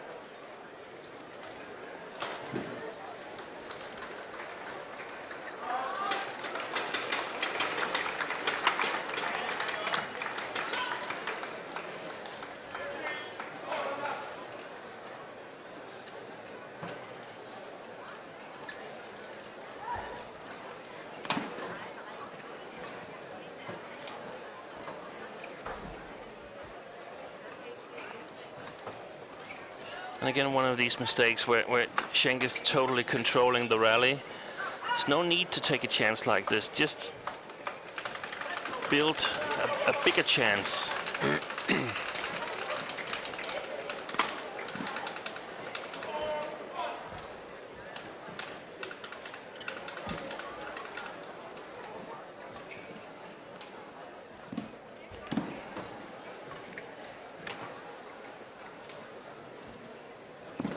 Well played.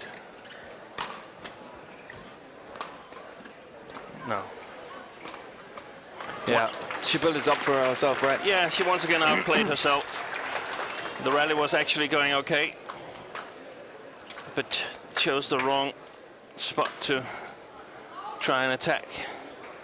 And she gets a bit off balance then, and it's easier for Xuerui to attack her afterwards.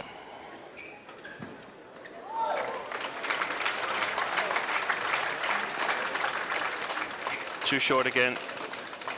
And you can see, if you're watching the feet of Xuerui, there it was, down, touching the first baseline. And it should at least be there if the shots are long enough from Schenk.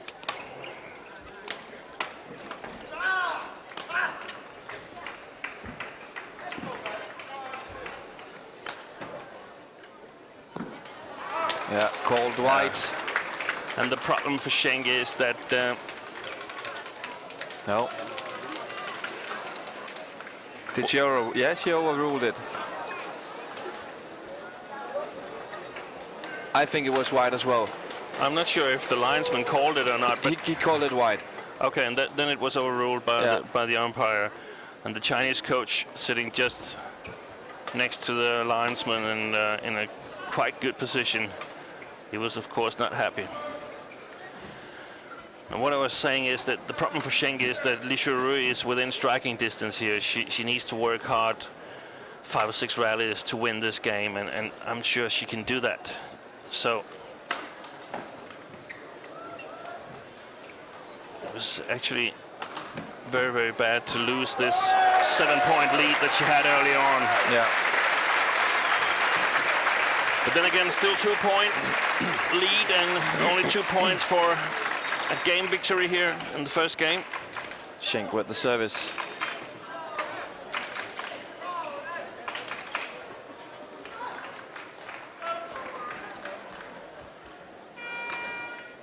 Easy.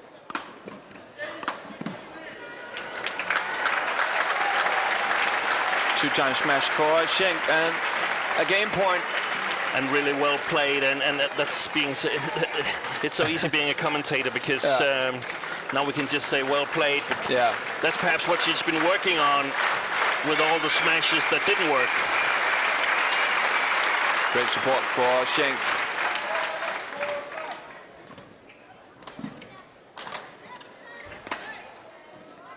Oh, just touches the line. Yeah.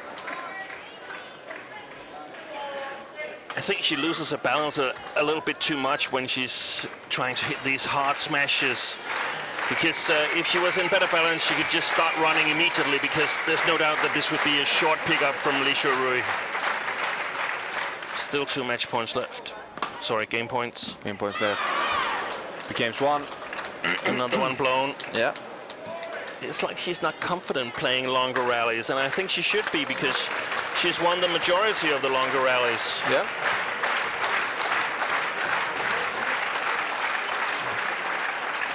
She wants to kill it too much, maybe.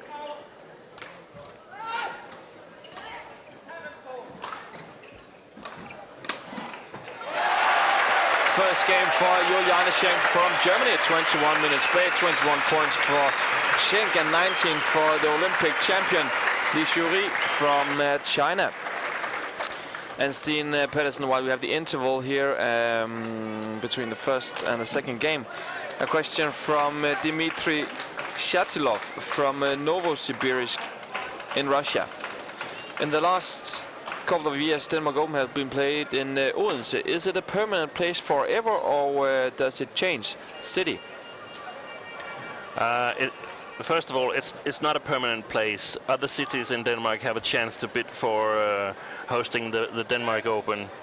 However, it's clear that the next 4 years, or actually 5 years, I think, is going to be played here in Denmark Open, because I think there's still 1 year left. There's still 1 year left of the contract. So with the Denmark Premier Open Series. 2013 is a Premier Series no matter what. Yeah. And then the Premier and the Super Series will be a 4-year circuit, so to speak. So, and Odense is the city for that circuit as well. So it's 5 years from now on, it's in Odense. Yeah, for sure. No matter if it's a Premier Series or a Super Series, it's going to be hosted here in Odense. And Dimitri also asked, how will it be decided which city to host the tournaments?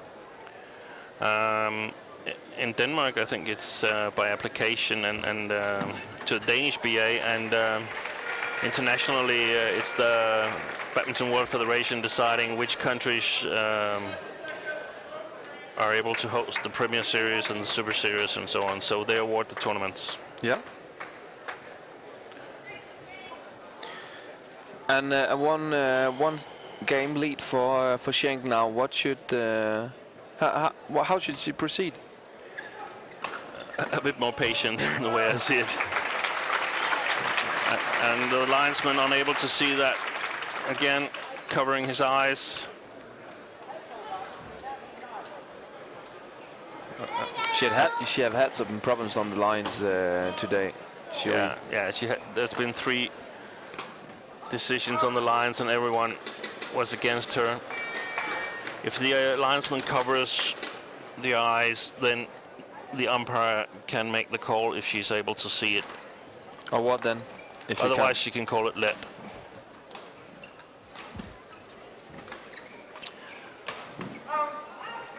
Good start again here for Schenk. I think it was really important for this game that Schenk won the first game. Had she lost that would have been devastating from a mental perspective. So now we have a service fault called. Not very often we see that in singles, and especially not in the ladies singles. And it was a high service, so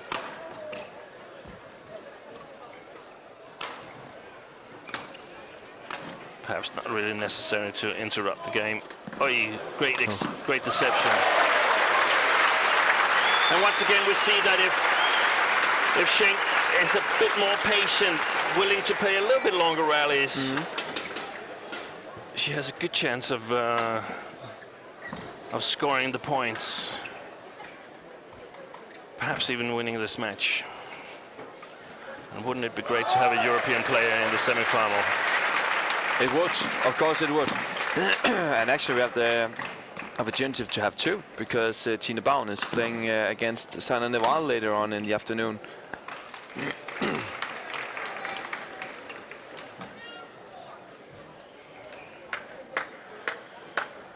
And what has been good in Schenk's game is when she gets the right length on her shots to the back court, then it's really difficult for Xuerui to attack her. And then she has these soft drop shots as well, really close drop shots.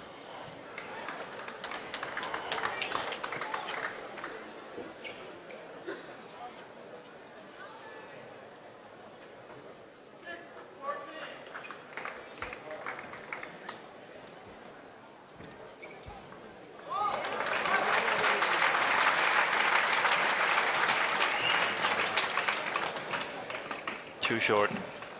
There's the right length.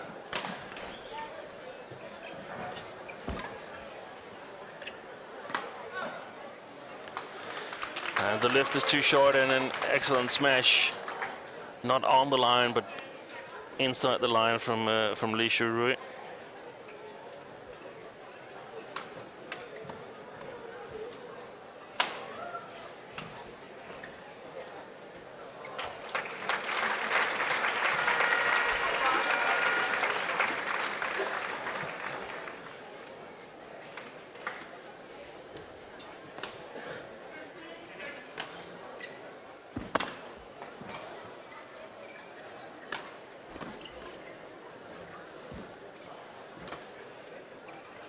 Great lift from the Xuerui.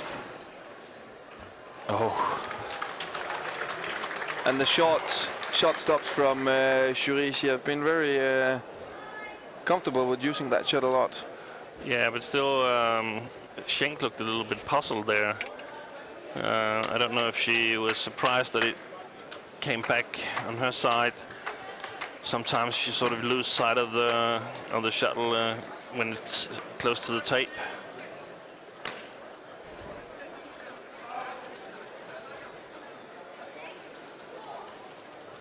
And it seems like she can't really find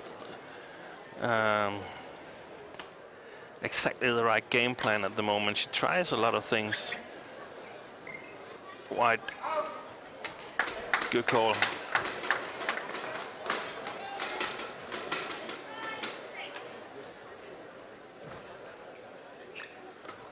if we look at it from Xuerui's side, I mean, one of the things could be to increase the pace a little bit.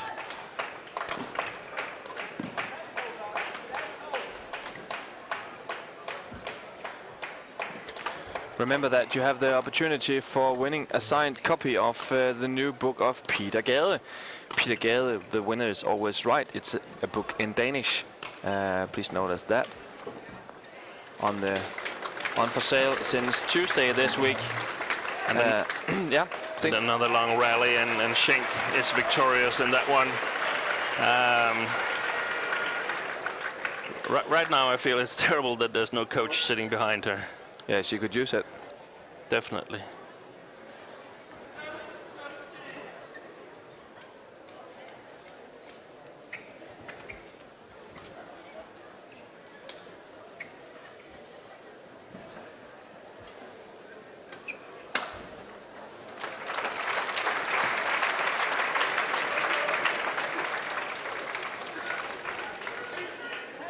Thanks to all of you who's listening on the radio channel. We have Yonex Denmark Open Radio, 95.3 megahertz.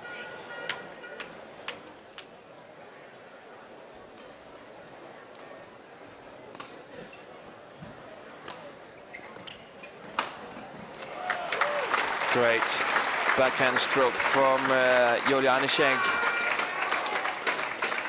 And 7-all. And Sten, in my opinion, she had the momentum right now, Juliane Schenk. I had expected Xuerui to come boosting a bit more than she is. Yeah, I mean, I agree. It's Schenk who's trying to create the match. Xuerui is just trying to play along, and she got some real big gifts from Schenk in the first game, and still, I think from time to time there's some concentration lapses from Schenk. But Xuerui is clearly not playing well, making easy mistakes, and I think these soft shots from Schenk actually is really good, because it forces Xuerui to judge how much power she should use herself. Great retrieval there.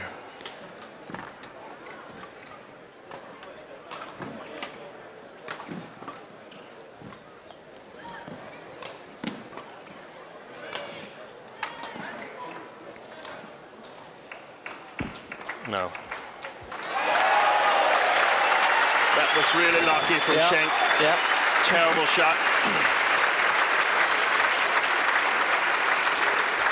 And no doubt about this, Schenk is playing really well today, but it seems as sometimes you forget that it's the Olympic gold medalist that's on the other side. It's not a European player, and the shots that you can play against European players who are a bit slower in general and are different, and we saw it in this rally as well. She had a crush smash from her forehand that was sort of changing the whole rally. She was in control, and after having made that shot, she was in big trouble, but survived and got on to create a 3-point lead here.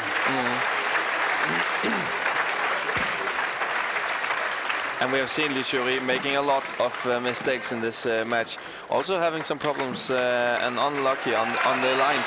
But it's also Xuerui who is giving the points to Juliane Schenk. Yeah, and Schenk is simply playing better than the Chinese girl, and she should only be satisfied. Right now, she should only be satisfied with a win in this match. I know it's the gold medalist on the other side, but Schenk is playing better today.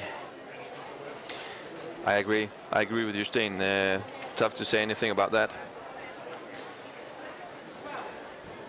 2 matches left after this one on our court. Mohammad Rijal Devi Susanto from Indonesia against Peng Chan Liew from Malaysia. And another mixed doubles top-seeded Shengsu Majin from China against Robert Matuszak and Nadia Stasiba from Poland. Not a lot of Europeans we have on our court today, but the one that we have been doing very well, can we say? Yeah, and there are not that many Europeans left in the tournament. No, to be precise, Carsten Mogensen and Mathias Bo ready to the semifinals for tomorrow. Tine Baum, Denmark, playing Saina Nehwal from India later on. Danish Jan Jørgensen against Wing Ki-wong from Korea. We have the Polish mixed doubles, Matusiak Siba, and of course Juliane Schenk leading with 11-8 against the 11-12 actually against the Olympic champion Xuerui from China. And to be honest, Dean, I didn't thought a second that Schenk could win this match today, but as she's playing and as Xuerui is playing, I'm quite confident on the behalf of Schenk. Yeah, let's hope that she doesn't get one of these blackouts where she feels that she needs to impersonate Herianto Arbi, smashing on every opportunity.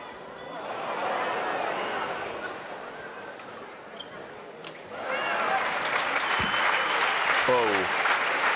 Now this one is okay. Yeah, but close though for Xuerui to return it.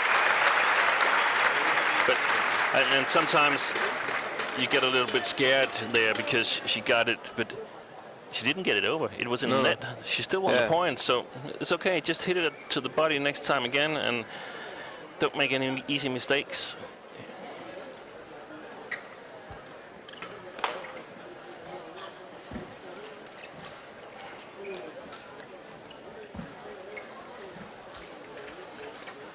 And she's not afraid of challenging Xuerui on the net as well. No, she's been playing well at the net.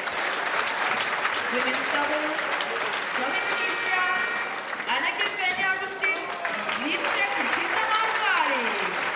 currently ranked number 20 in the world, quarterfinalists at the Singapore Open 2012. Their opponents for tonight, from Japan, Misaki Matsutomo and Ayaka Takahashi. Currently ranked And another easy mistake from Xuerui here. Yeah, and I'm kind of disappointed when we look back at the Olympics and the way she was playing at that point, and now it's like two different players. Yeah, but it's the dynamics. We've seen it in the tournament here that the players that played the Olympics and especially the players that did well at the Olympics, mentally they're not really back into competition mode. They play here because they have to, but they'd rather just enjoy the victory still, signing autographs, saying thank you.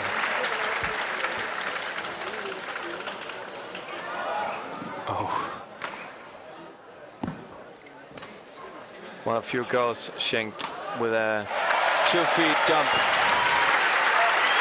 And she's controlling all over it now. 10-point lead for Juliane Schenk from Germany against the Olympic champion Xuerui from China. And I don't think Xuerui can come back by herself now. It's up to Schenk to sort of let her in back into the match. If she doesn't do that, then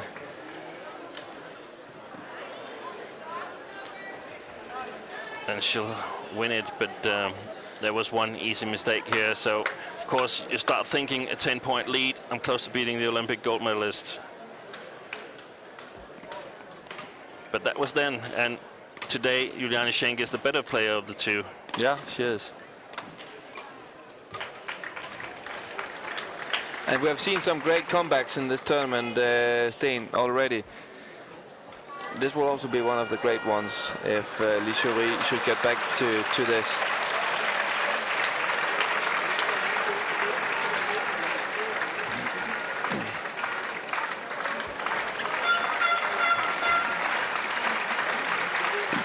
Too short, too short. So the key to this match has been getting the right length on the shot to the backcourt and playing with enough patience. When these two things are okay, then Schenk has been controlling the game.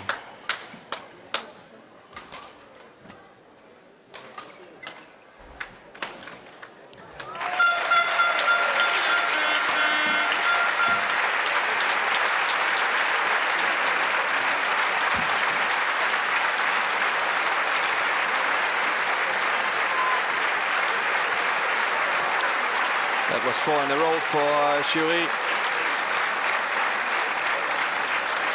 From 18-8 to 12. Yeah, and it's important now that Schenk gets Liew moving the way she's done all the match. Called in. That was an important point. Yeah.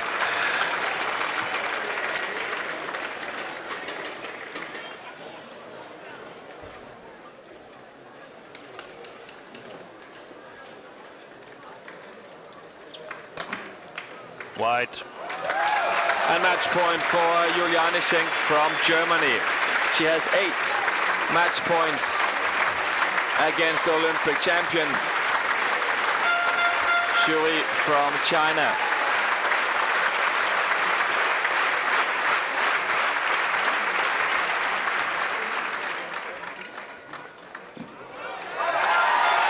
And she just did it. Juliane Schenk beat Xuerui from China. First victory ever for Juliane Schenk against Xuerui. And we should have been betting on that match, should we? Sane. Well, who said we weren't? I didn't. Good performance by Schenk, also honored by applauding from the Danish audience here in Odense. Next up will be in the mixed doubles. We'll for sure also try to get an interview with the happy winner, Juliane Schenk. It will be in a short while.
Juliane Schenk from Germany just beat the Olympic champion, and she's here with me now. Juliane, how does it feel to beat the Olympic champion? Yeah, I think right after the match there's this big smile on my face. Yeah, it was a perfect match for me today, and I absolutely enjoyed playing and was really focused at the very beginning and doing the whole match, and that was quite well done. What was it exactly that succeeded in your game today? Yeah, well, I just tried from the beginning to play 100% my game, and I have the full faith and belief in my skills, and I had a good preparation right before the match, quite focused as I already said, and that was well done. Are you going all the way to the finals then now? Yeah, I try my best. I enjoy playing in front of this perfect crowd, and I hope I can do well tomorrow and just enjoy right now and relax a bit. Thank you.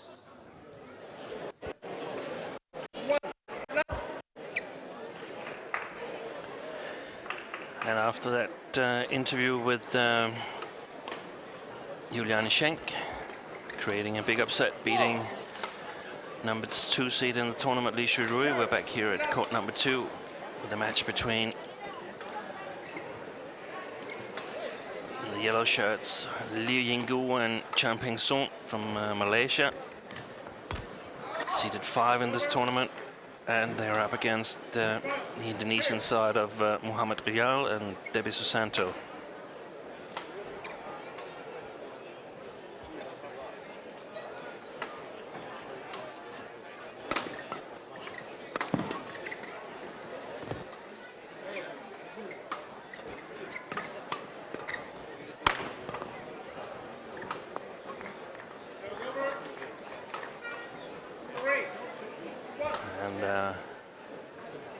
Both pairs defeated Danish opposition yesterday. The Malaysians was a bit lucky with the 3-set victory against Anders Christiansen and Julia Holman. Malaysians didn't really get that game going until late in the second game, but that was good enough to take the last 2 games. And the Indonesians broke the heart of many of the spectators here in Odense when they beat the Danish Olympic bronze medalist Joachim Fischer Pedersen and Joachim Fischer Nielsen and Christina Pedersen.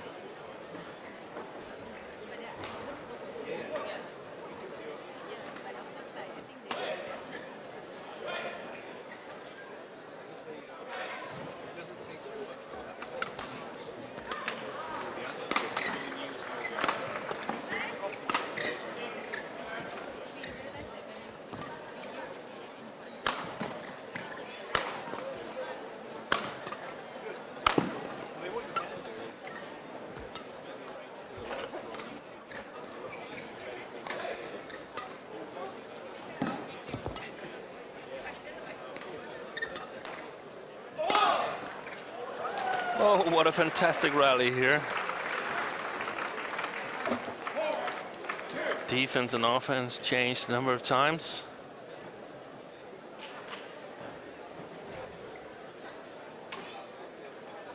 Before the Malaysian side finally killing it.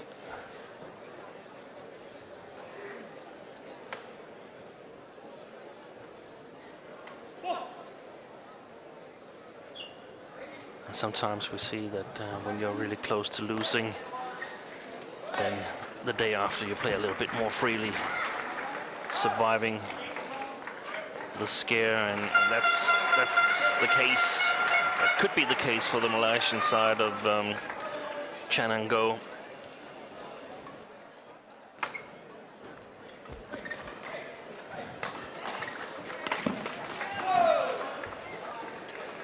Controlling the first part of the game here. Doing well in the service situation.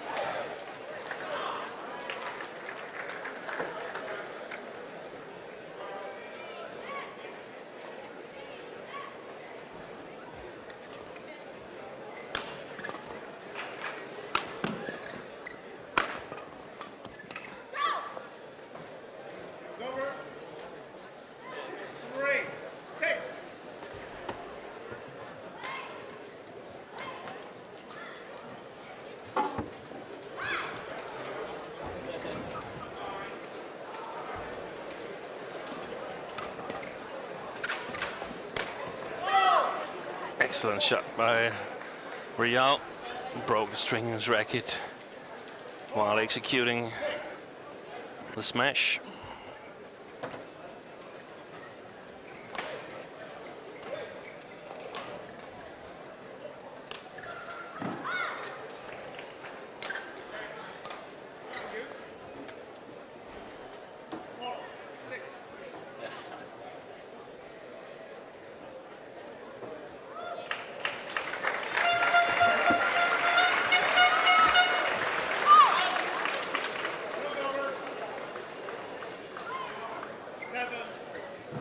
And Steen, 3 times have they met those two pairings here.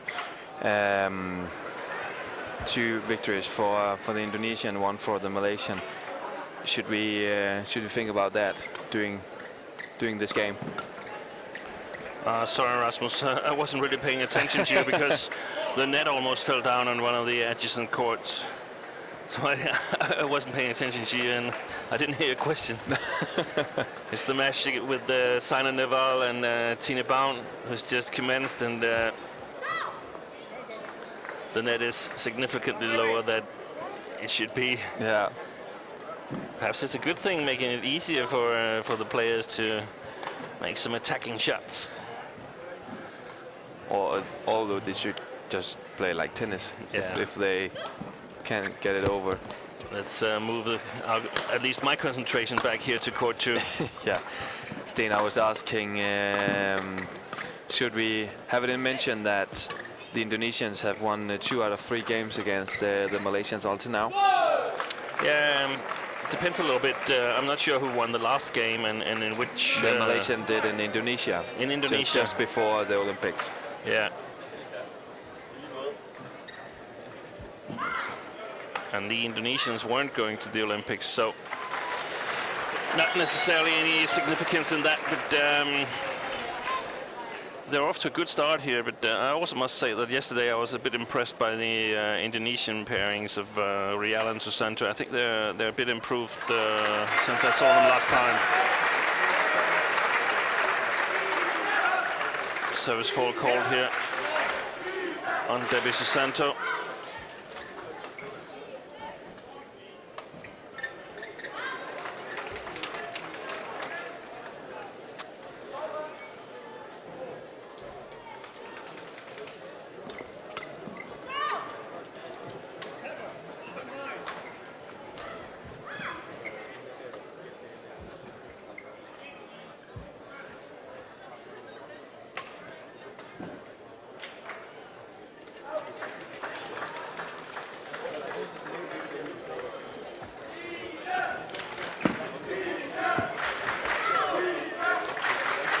I think a big issue here is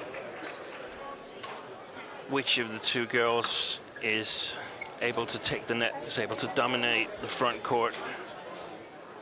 Yeah, and we saw go yesterday against Anders Christiansen and Julie Holman from Denmark, and during the game she got better and better go on the net.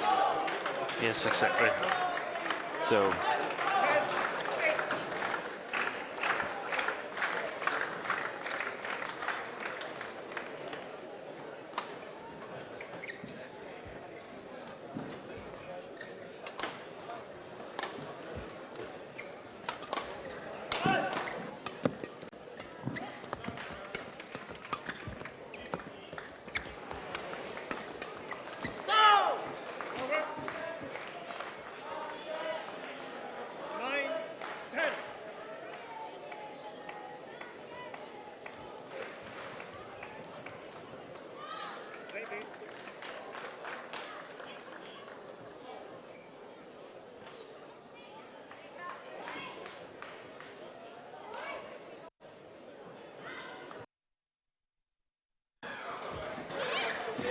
And one of the opponents of Go and Chan in this tournament has been Danish Anders Christiansen and Julie Holman. And Anders, welcome to you in the commentator's box. You were dropping by for watching some badminton, and now you're here in the box. Thanks for stopping by. Anders, you played the Malaysian yesterday. How was it to play against those 2? Well, of course, it was an exciting match for us. It was a good test for us playing against one of the top 5 pairs in the world. So it was a really good test for us, and yeah, they played well, and it's a really difficult pair to beat. So it was a really good test for us. But you were very close, you and Juliane. I talked to you after yesterday afternoon, and you were very disappointed. Yeah. Of course you were. How are you today? When you think about it, it's a top pair, top 5 pair. Yeah, of course. I'm happy about our performance yesterday, but I'm actually still a little bit disappointed about my own performance, like individually, because I felt I could have maybe have played 15% better around. So I'm still a little bit disappointed about my own performance because I felt I could have given maybe a little bit more, hit a little bit higher level. So I'm actually still a little bit disappointed, but. It's difficult to be really disappointed when you come that close to beating one of the best pairs in the world and you just started playing mixed doubles. So yeah, it's your first tournament, right? Yeah. Yeah, and 2 quarterfinals in your Super Series, maybe not that strong Super Series compared to the Premier Series, and the second round, and almost beating a top 5 pair. That must be okay. Yeah, of course we can't complain. I mean, it's been good 3 tournaments for us. It's been really good start for our partnership, and we're happy about our development and the way we are proceeding. So it's gonna be it's exciting for us right now, and we work hard at practice, and we hope to get better every day. What's your next goal for you and Julie? Well, we have French Open next week and Bitburger the week after. So. But I mean, our goal right now is just to improve, just keep focus on the process of our partnership, and not focus too much on the results, but focus on our game and see if it goes in the right direction. So. And Anders, we can see that the two Malaysians are 2 points in charge. What are their forces as a mixed double pairs? The two Malaysians. Well, I think. The Malaysian girl, she's really good at controlling the net. When she's serving, it's difficult to get the shuttle by her, and she's really good at just keeping the net all the time and making the opponent lift. And the Malaysian guy is really good at doing a lot of variation from the baseline and keeping the attack. So it's difficult when she's serving in particular. And what are their weaknesses? There must be some spots where you can give some advice for the pairs who struggles about a pairing like this. Yeah, I mean it's really about keeping your composure and keeping the net as much as you can. If you get the Malaysian pair to lift, you have a good chance because they're not that good on defense. So that's the key. Definitely the key for me and Julie yesterday was to get them to lift. But in some parts of the game, it was difficult. They're leading 3 points. Anders, do you think they can make it through to the semifinals, the 2? Yeah, I definitely think they can. I mean, I haven't seen a lot of mixed doubles yet, so I don't know the Indonesians that well, but I think they have a really good chance today, and it looks like they are. I mean, first game yesterday against us, they were a little bit lacking, I think, mentally in their focus. Today, it seems like they're ready to go from the beginning. So they can. We shall expect them to perform well. I think so. Anders, thanks for stopping by. That was great, and have a nice trip to Paris for next week, and Germany the next week after you are traveling the world around for playing mixed doubles now. Yeah. Thanks for stopping by, Anders. Thank you.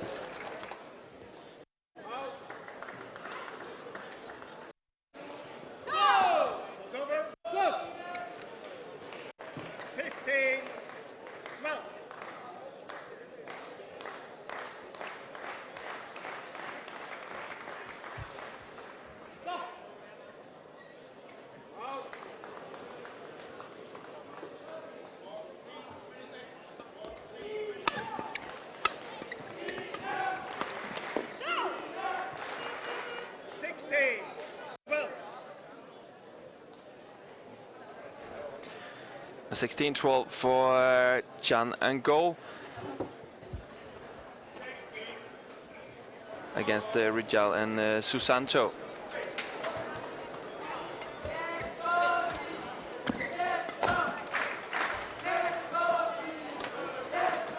Steen Pedersen, you're back next to me.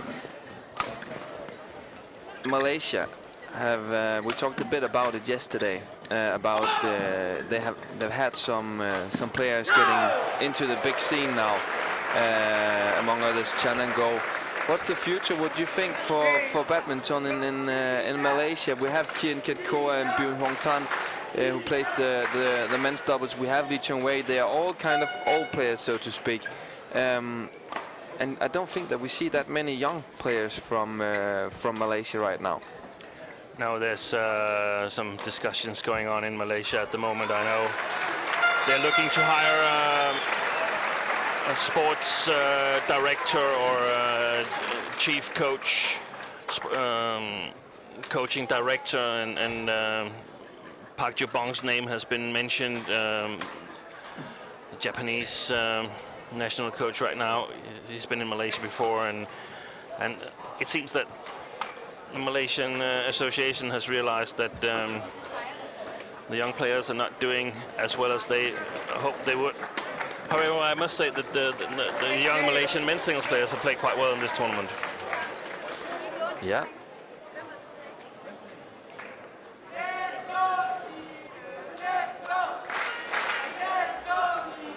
A short update from Court 1.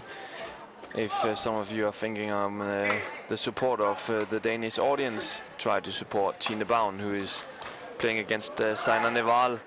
Nehwal leading with 16-6 in the first game.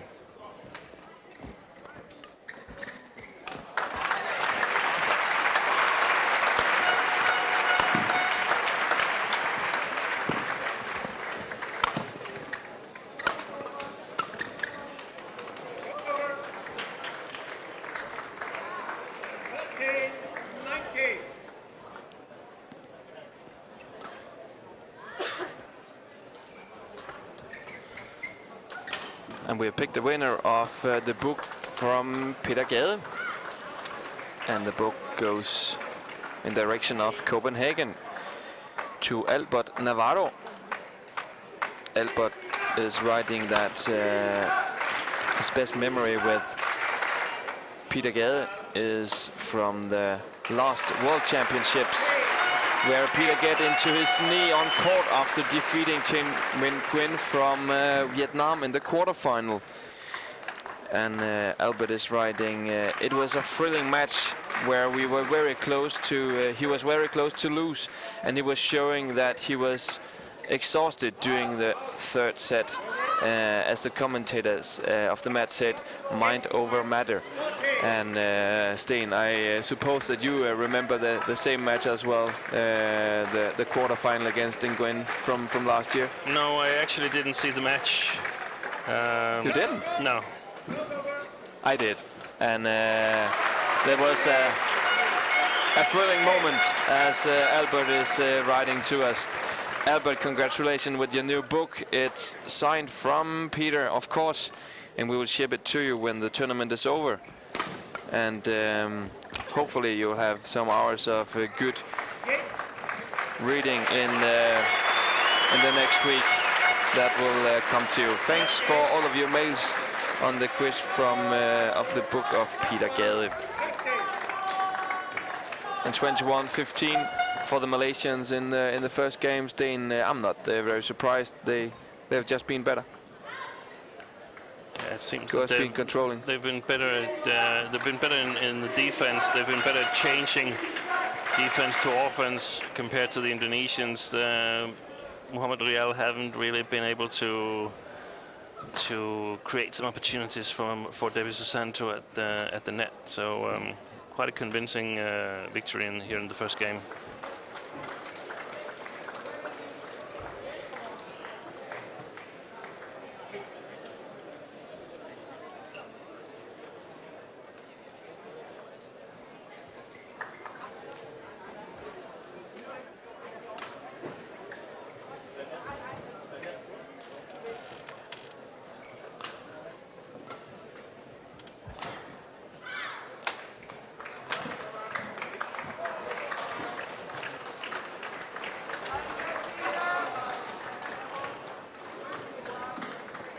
And Sten, I know that you have had an eye also on court number 1. Tina Bound against Saina Nehwal. Saina Nehwal from India, in the first game 21-10. What's going on that court? Well, like you said, I just had a half an eye on that court, and we must say that Saina has exactly the correct game plan against Tina, and she's been totally controlling that game. Tina not being able to do anything about it, struggling from the beginning, and I don't actually see that change in the second game here. Even though I'd love to see change and Tina force a decider and eventually winning the match. It just seems that she's got an iron grip on the Dane. So probably Juliane Schenk, the only European woman in the semi-final tomorrow, if Tina Bound is not able to change things around here.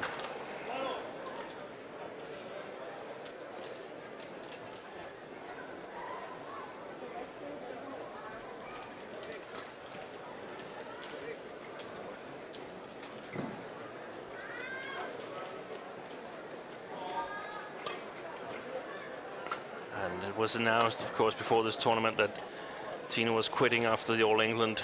If we just stay a little bit on that match, and I'm not a big fan of announcing when to quit, because a lot of times it seems like people more or less quit when they say they're going to quit, even though it's in the future. And we've seen it happen to many players. We've seen it happen to Camilla Martin. We've seen it happen to Peter Gade, which is the players I know. Of course, I don't know what the foreign players, how they handle their end of career situations. So you should take the clean cut as a player, in your opinion, or what? Yes. Thomas Stolausen did that after the Worlds in '99. No one had a clue, and after he was beat in the quarterfinal, he said this was his last tournament, and he packed his bags and went home. And that was the right thing to do, and the right way to do it. For him it was. Good net play here by Liew Yong-go.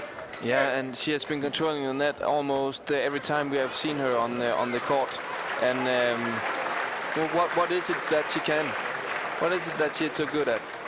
Yeah, but she has a good touch at the net and a good eye for the game.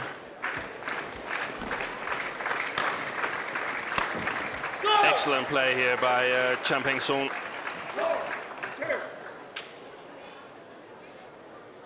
Down the tunnel between the two players. And thanks for listening to the commentary from the box if you are sitting in the sports center.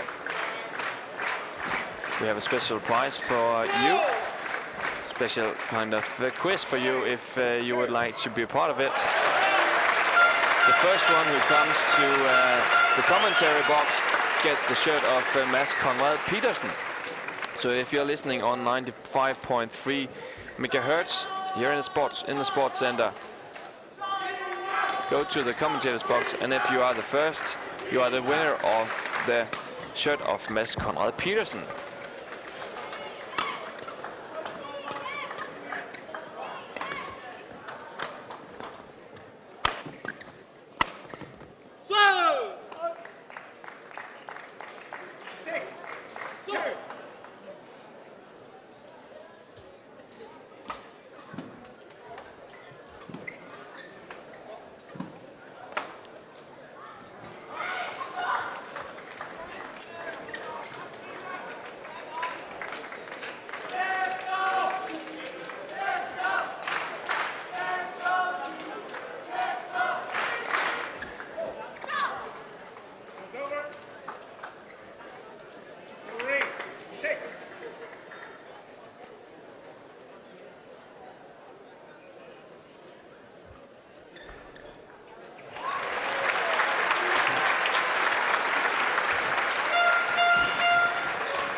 Again, we see the Malaysians controlling the rallies, taking a 7-3 lead here in the second game. Yeah, and it seems like that Mohammad Rijal hasn't got into that game at all since the interval. Okay, actually good return from him here. Yeah, that was 100%. Yeah. Aggression, 100% chance to take.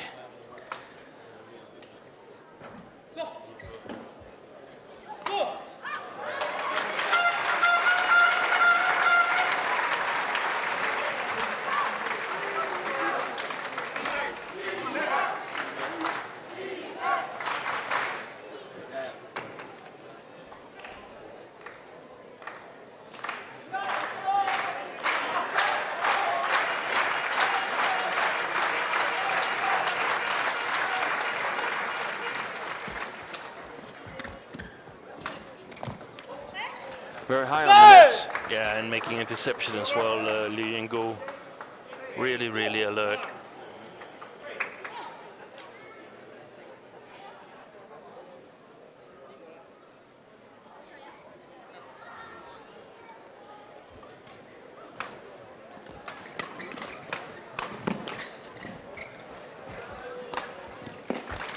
Oh. Good idea though for Liew.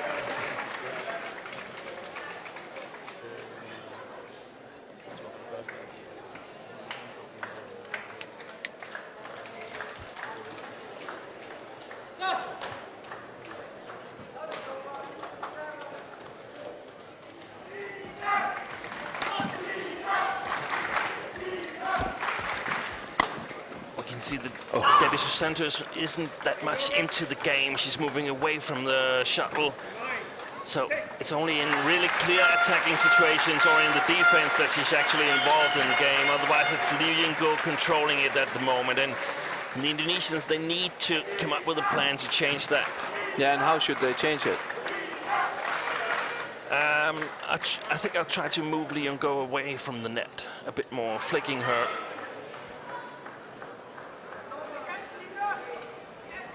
As they did on Susanto on this one. Yeah.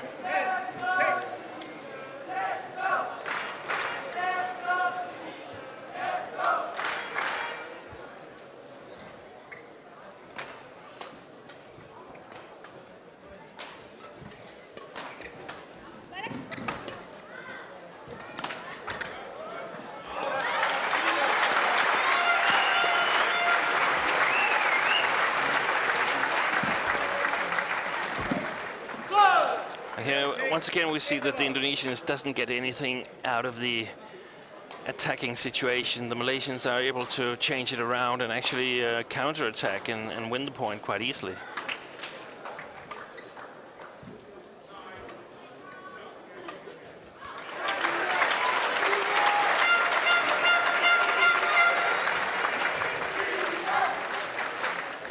A 5-point lead once again, and I'm happy I'm not the expert, because now I'm asking you, how is it even possible for the two Indonesians to turn this match around? Because I can't see how they should do it. Yeah, it's possible, but they can't keep on doing the same thing they've done so far. They need to change something rather drastic in the game.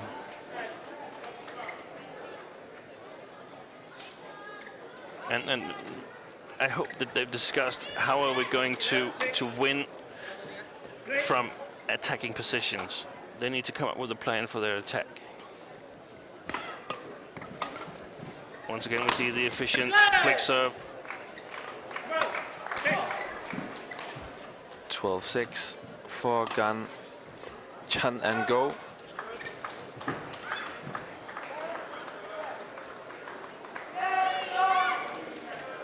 There we saw the situation Anders Christiansen complained about yesterday, that Chan Peng-soon is holding the shuttle behind Liew when he's serving, so it's very, very hard for the opponent to see the shuttle. Yeah, and that's not legal, isn't it? I'm actually not sure whether it's legal or not.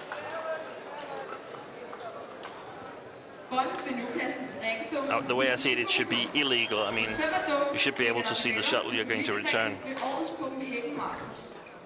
Det er jo her, hvor han tager afsked med den internationale badminton-scene i selskab med blandt andre Lindan. Så op med hænderne, og så er der drikkedum.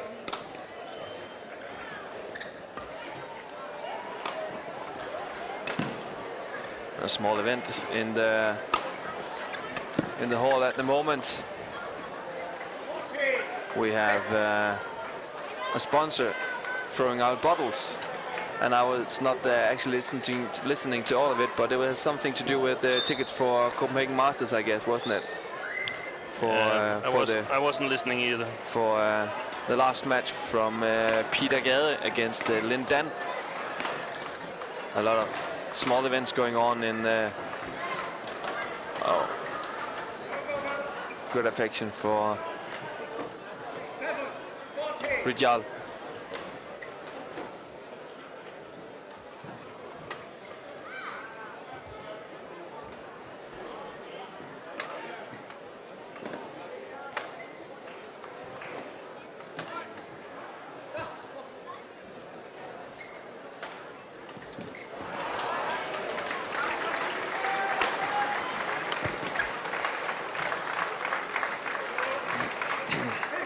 Seven, and it looks like the Malaysians are on cruise control. Yeah. To victory.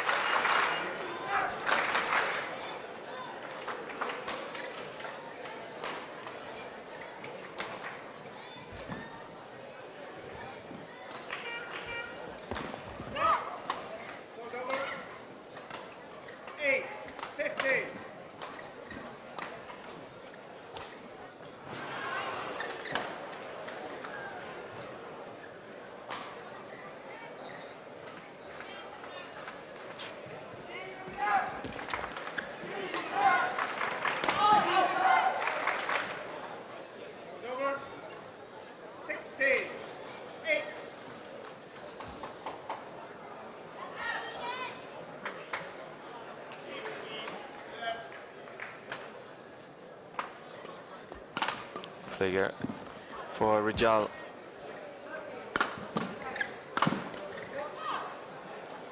And he has a good arm when he's swinging like that, but he hasn't been trying, and he hasn't been seeking the smashes opportunities in my opinion in this game. Yeah, he needs to try different types of smashes. This one was a bit high. And that was working.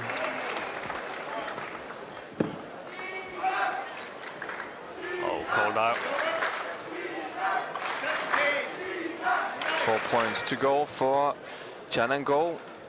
Only 31 minutes played in this quarterfinal. And we have had some fast matches today. Steen, we have also had some very long matches the other days. And why is that? Yeah, I think it's coincidence. The matches are a bit shorter today. Fine smash by Chan.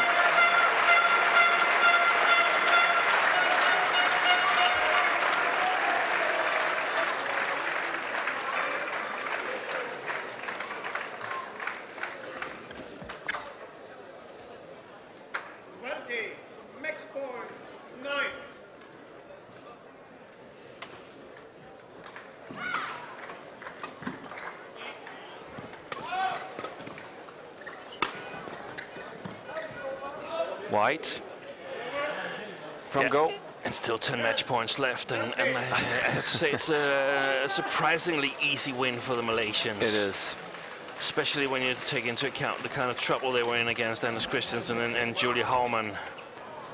And I can't stop thinking that if Anders and Julie had beaten those two Malaysians, how would it had ended up today? And the funny thing is that the opponents for tomorrow's semi-final will find in our last match on court number 2, Chen and Go from Malaysia, ready for the semi-finals. 21-15, 21-11 against Rijal and Susanto. Our last match for tonight, Cheng Su Majin from China against Robert Matusiak, Nadia Stasiba from Poland. It will be in a short while, and they will be ready to give you the last match from Friday's schedule from Yonex Denmark Open.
Welcome back to court number 2. Before we get started in this mixed doubles, we are ready with an interview, and it is with two of the lady singles from the match from court number 1.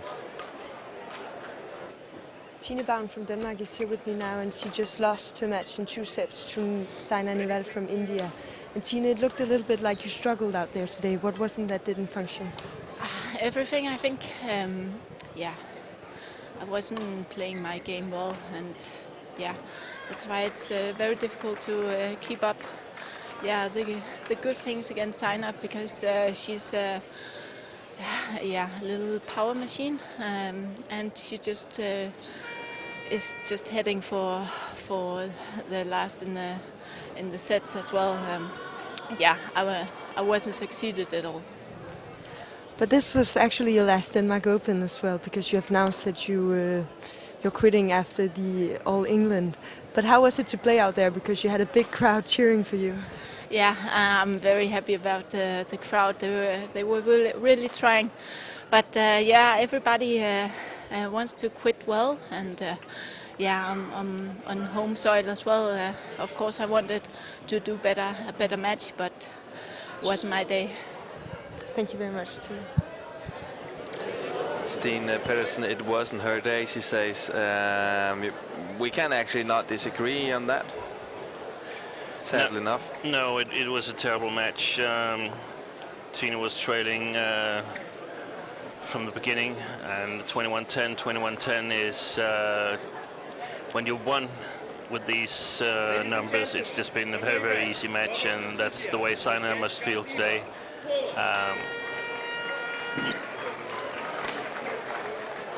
We'll have to see in French Open next week if there actually was more in Tine Baun, if she was capable of doing more than this, or this is the level she's at the moment. So, but not the perfect finish for Tine on the Yonex Denmark Open. No, definitely not. But also a lot of credit to Saina. She had all the things that didn't work for Tine Baun. Good shot quality, good movements,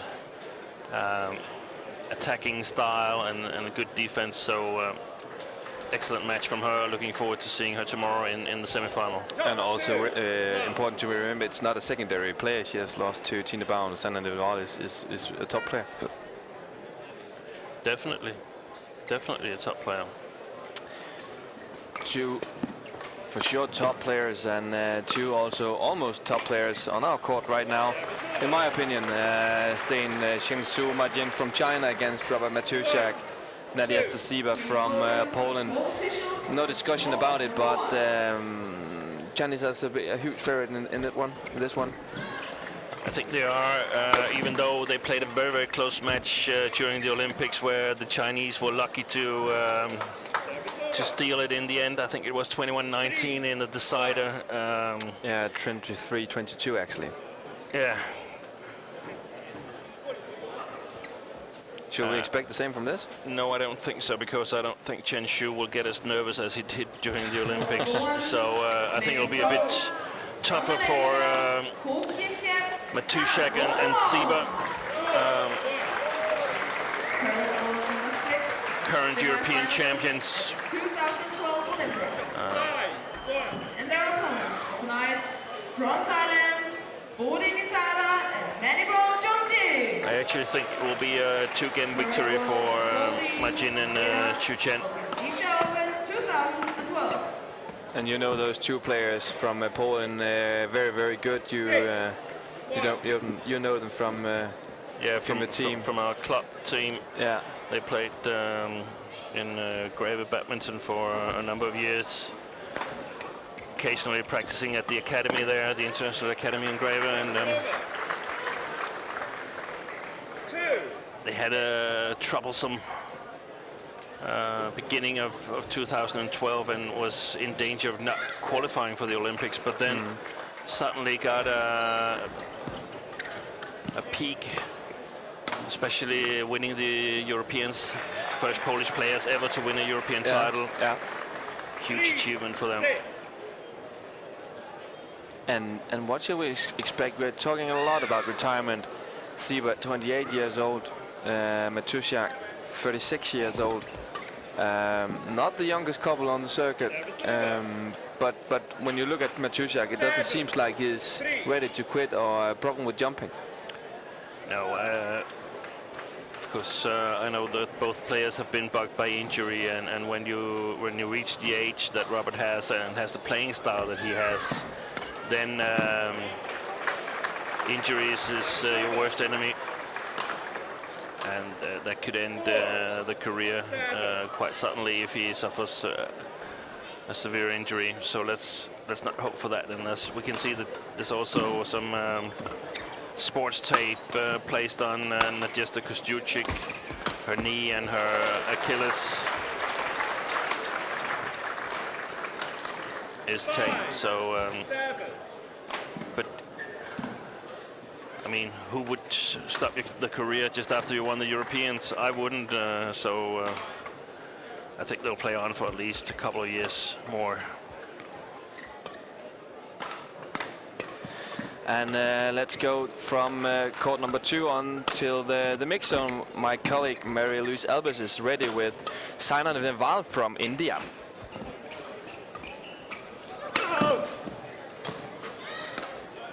Saina Nehwal from India is through to the semi-finals tomorrow after beating the Dane Tine Baun, sorry. And Saina Nehwal, you looked quite well playing out there today. What succeeded for you? I think I played a lot of rallies, which really disturbed her a lot. But otherwise, I think she was playing very well. She was trying for all the shots, but I think it was a bit difficult for her to bend in the front, and also she was a little sluggish. I could just see that she was not moving very well, and also she was getting very frustrated in a few of the shots. But overall, she's an experienced player. She was well prepared for the match, but yeah, some days are bad, and I think it's just a bad day for her. But otherwise, she plays fantastic. And well, you actually beat her at her home court as well. How was that feeling? Obviously, I was a little bit nervous. I was also tensed because a full crowd was cheering for her, and you know, every point they were just supporting her. So of course, you get nervous and tense playing against someone from the home. But yeah, I was just there playing freely, confidently, and yeah, good that I pulled out such a difficult match. It was not easy, but you know, I played my shots, and good that I finished it quite easily. Tine Baun has been a very important player the last years, and a very important player for Danish badminton. If you should characterize her with a few words, what do you have to say about Tine Baun? I would just say fantastic, fantastic, fantastic. You know, she's a wonderful player. She's played for so many years. She's won so many big titles, and who can do that? You know, beating Chinese players is not easy. It's always difficult to beat them, and she being alone from Denmark and beating all the Chinese players and winning so many titles is just amazing. And to see someone, you know, being there for so many years, and finally she's getting retired. So obviously we'll miss her, but I'm sure there'll be a lot more coming up from Denmark. Thank you very much. For sure, we hope so too. Saina Nehwal hoping that there will be more players from Denmark in the women's single in the upcoming future. And Stine Pedersen, Nehwal said Tine was a fantastic player during her career, and it's not over yet, I know, but a big compliment for a player like Saina Nehwal to Tine Baun. Yeah, definitely. It's always nice to get these kind of compliments, but I'm sure Tine would rather have been without the compliment and with the victory today, but that was not to be. She was quite far away, so to speak.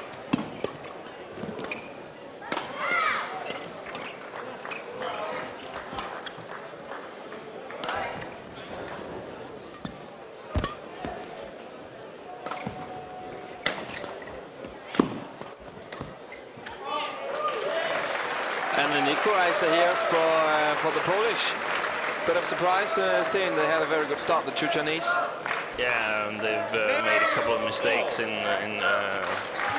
the battle for attack, so apparently they decided just to play a little bit more defense in this rally, and it could easily have been a win, but unprovoked error from Chen.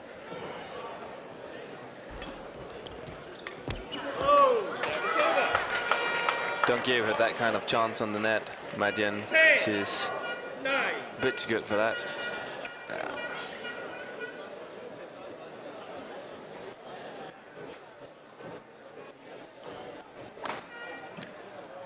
You're not going to get rich from challenging Jin at the net. No.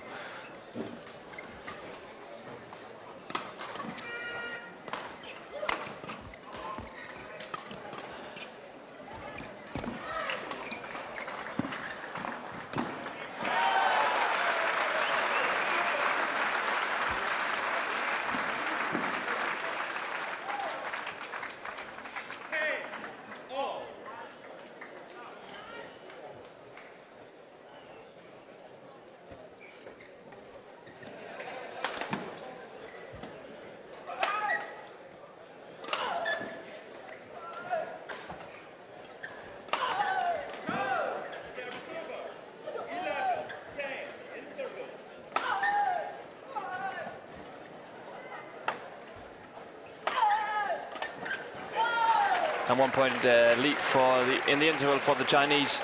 And Sten, if we look on the resume for the two Chinese from last year's Denmark Open, where they were runner-up, they are runner-up in France, runner-up at the Super Series finals, winner for Korea, semi-final at All England, runner-up at the Olympics, and victory in China Super Series lately.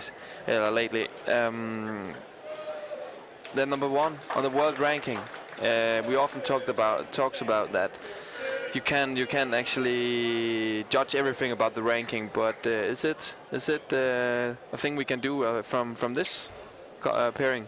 No, we cannot. The ranking reflects the results from the last year, based on a scale decided by the BWF, and if you change the scale, you change the ranking. So sometimes the pair that everybody can agree on is the number one in the world, and the player that everybody can agree on is number one in the world.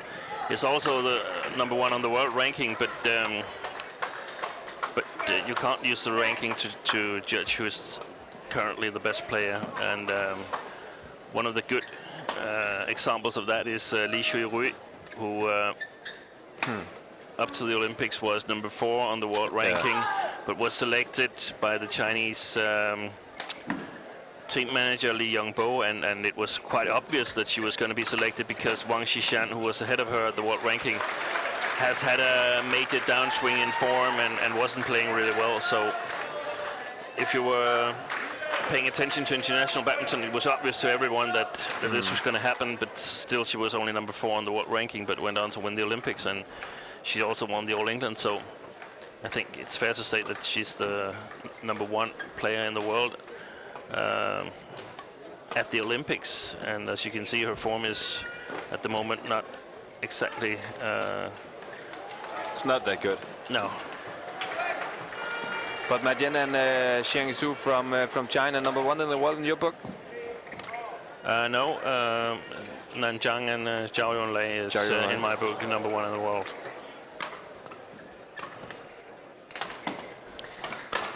Zhang Nang and Zhao Yunlei, who is playing Fran Kuniawan and Shendi Irawachi from Indonesia in their quarterfinal in the mixed doubles. The winner of this match will play Peng Xiongchan or Li and Go from Malaysia tomorrow. Chan and Go we just saw beating Rijal and Susanto in the match before this in two easy games for the Malaysians.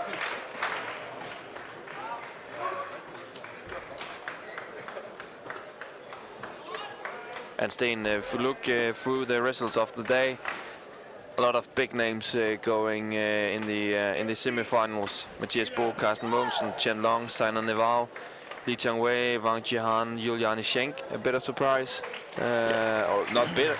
Definitely big surprise. Big surprise against Xuerui. We also have Zhang King, Zhao Yunlei in the women's doubles. Tontowi Ahmad Liananatsir from Indonesia in the mixed doubles.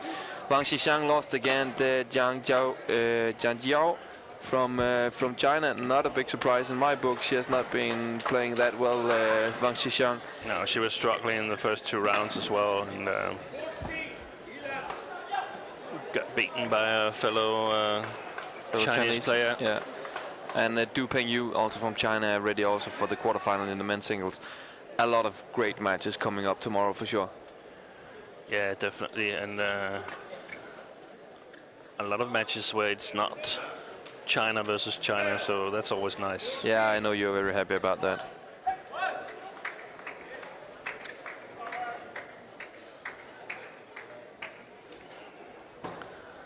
And the surprise here would be if the Polish side were to take the first game.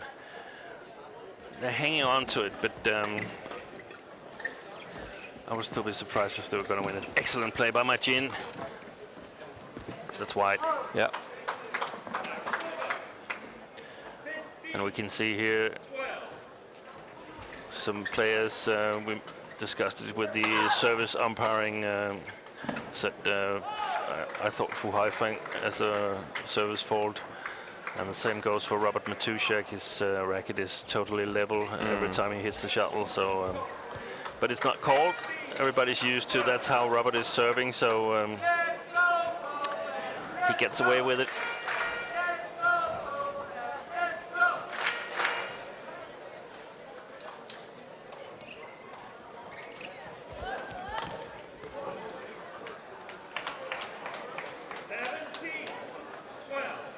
Five-point lead for Xuxian Ma Jian.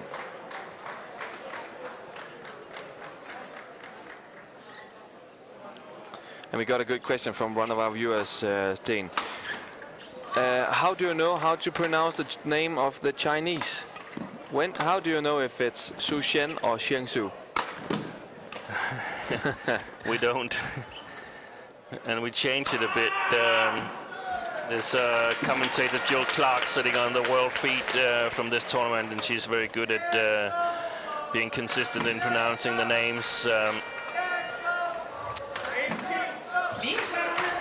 The Chinese players, they have their family name mentioned first. So Xu is the family name, and Chen is his given name. So it should be, if we translate it to European style, it should be Jinhua and Chen Xu. But it's also what you're used to hearing in China. They say Ma Jin, and it sounds a little bit better than Jinhua. Yeah. It's not always that easy to figure out how to do it. No, and then if we should pronounce Thai players' names, if one of them should be easy, we always take that. Yeah. Kulchala Wodawichi Chaikul is always mentioned as Kulchala, and Sapsiree, Taerattanachai is also always called Sapsiree. Now you're just doing it because you can, right? Exactly, and I've taken 2 now, so I think it's up to you to choose the 3rd one. What about the last name of Porntip? Porntip Borana Prasertsuk.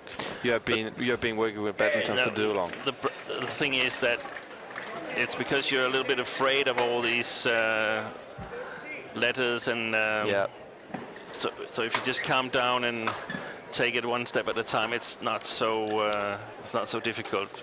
Ma Jian Su Shen won the first game in this match while we were talking. They did 21-14.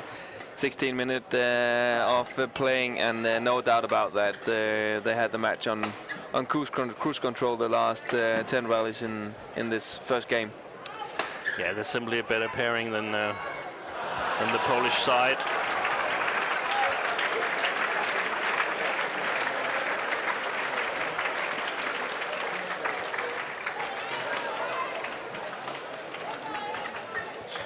A last chance for winning the shirt of Tine Baun.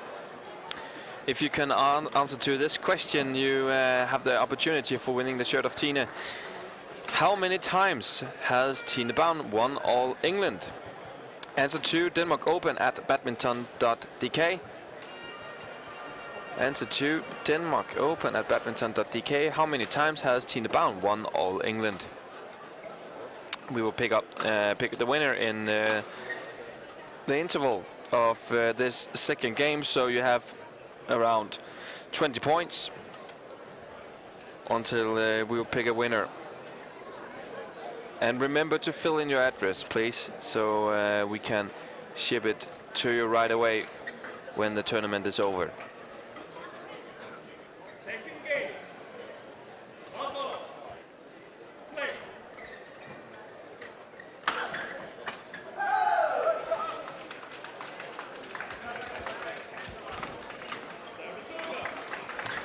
We've got another question about pronouncing, Sten. Which country in Europe has the hardest names to pronounce? It's Sao from Taiwan who's asking. That's a good question. That must be one of the Eastern European countries. I think like Ukraine maybe, or maybe someone in the Baltics, Lithuania or something like that. It's a good choice.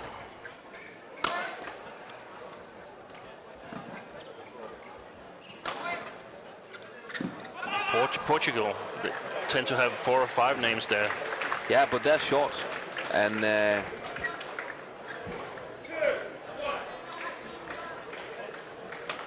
they have these nicknames. Yeah, that's normally good. The football players. Yeah. We only had one nickname in badminton. That was Hendra. It wasn't his nickname. It was his only name. So when making the draws on the computer, they needed to put just a point instead of a letter. Or sometimes they called him H. Hendra, but he only had one name.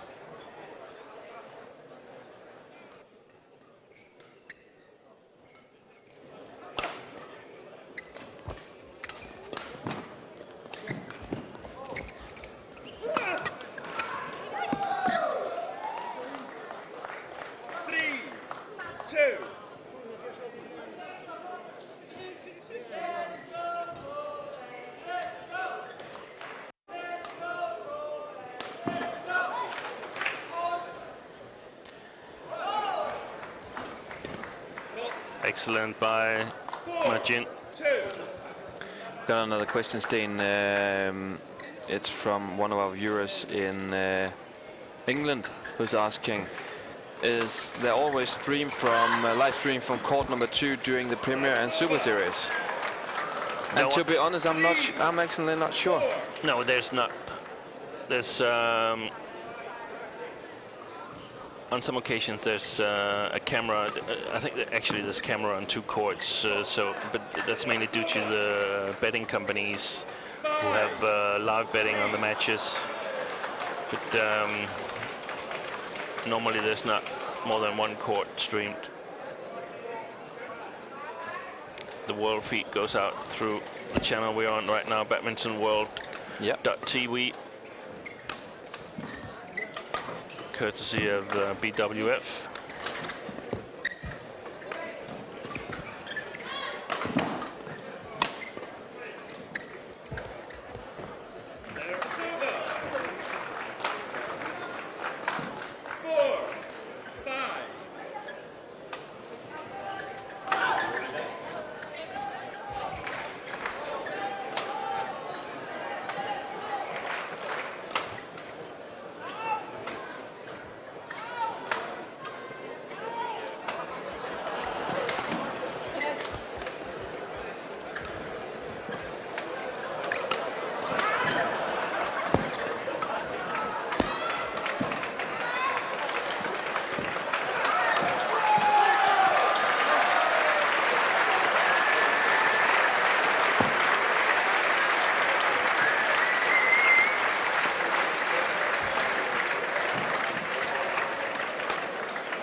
Majin on the back court and Xuerui on the floor.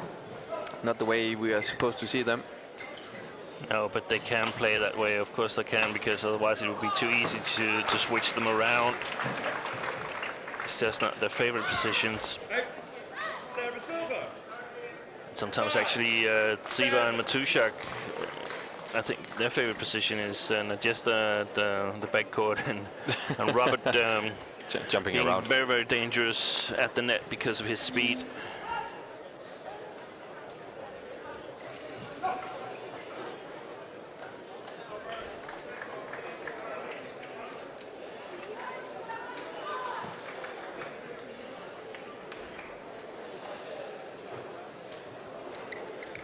Two-point lead for Xuerui and Majin, of course.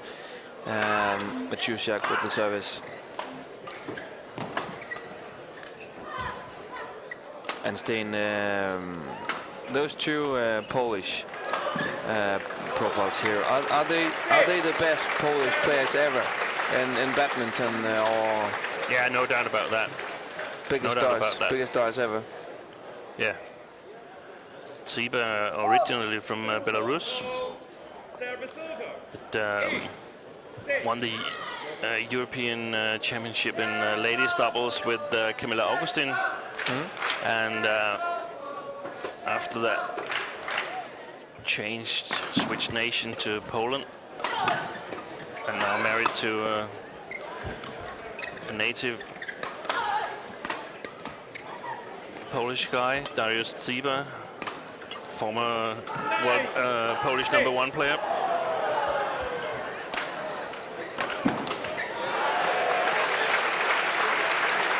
A 3-point lead now for the Chinese Xuerui Majin, silver medalist from the Olympics in London.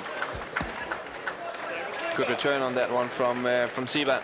Yeah, and she's almost all the time playing really clever shots.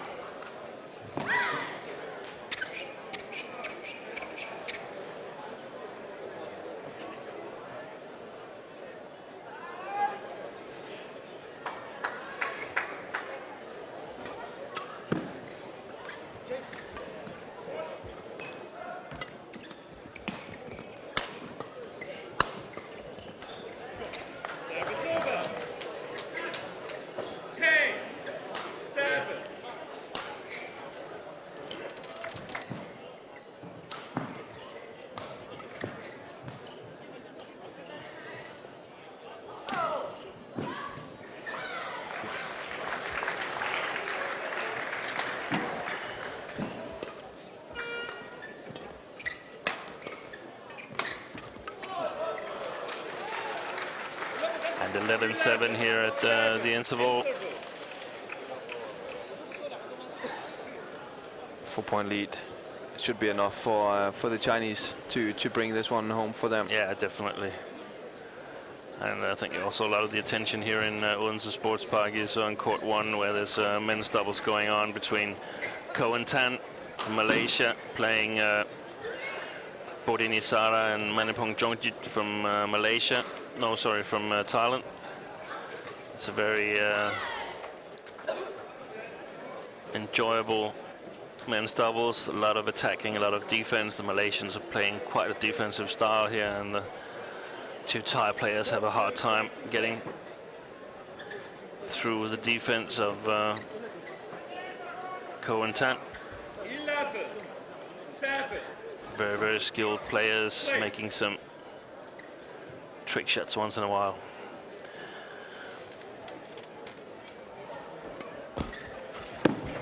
Well played here by Matushak and Tsiba. Excellent service return and good follow-up from Robert Matushak.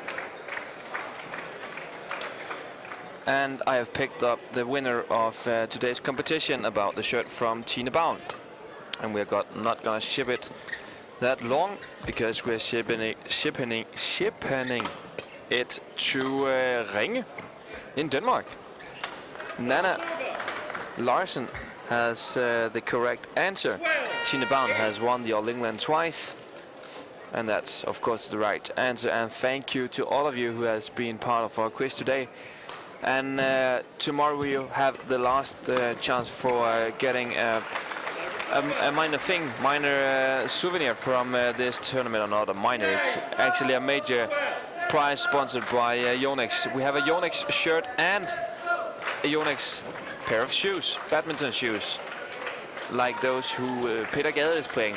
So listen up for the live streaming tomorrow, and we will hit it out from the beginning in the morning tomorrow. But Nana Larsen, congratulations with your new shirt. We'll ship it to you right away when the tournament is over on Sunday. So I hope that you can fit it and that you'll enjoy playing badminton in your new Tine Bound shirt. Thank you for all the right answers, and we'll try to have some fun again tomorrow.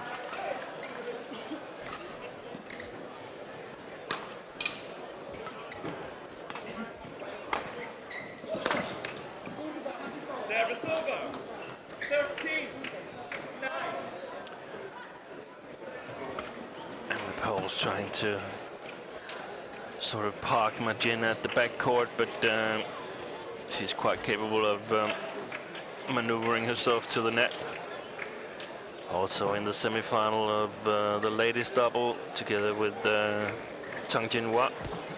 Yeah, match we saw earlier today, Majin and Tang Jinhua. And we can see that there's some coaching from the baseline from the Chinese coach into Majin. Yeah, wants to get it more to the sides. And that's a guy who knows what he's talking about. You think? Double Olympic gold medalist and world champion, Zhang Jun.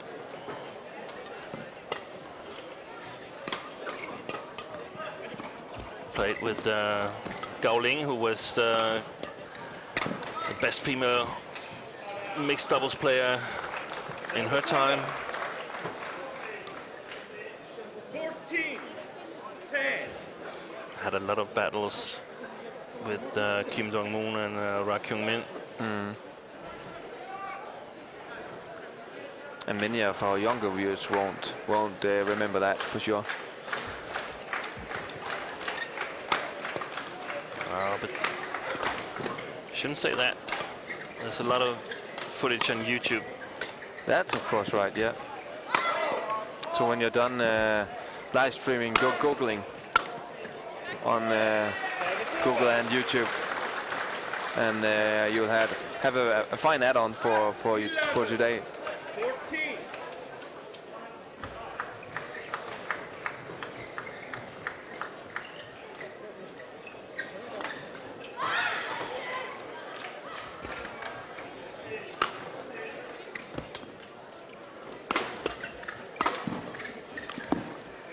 Very powerful smashes from Chen. 15-11. Siba and Matushak only able to try and save them, not able to think of anything regarding counter-attack.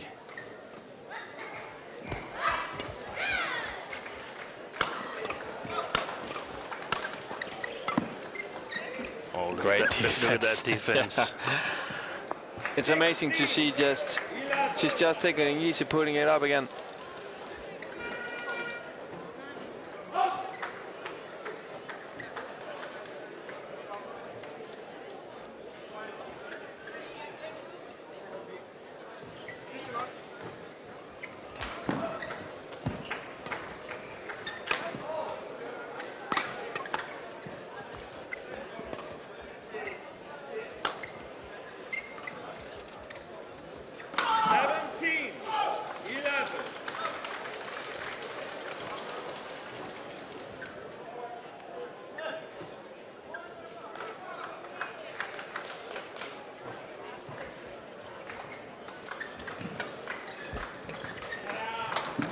Great effort once again on the net by Majin, and they are very close for a spot in the semi-finals, the top-seeded Chinese.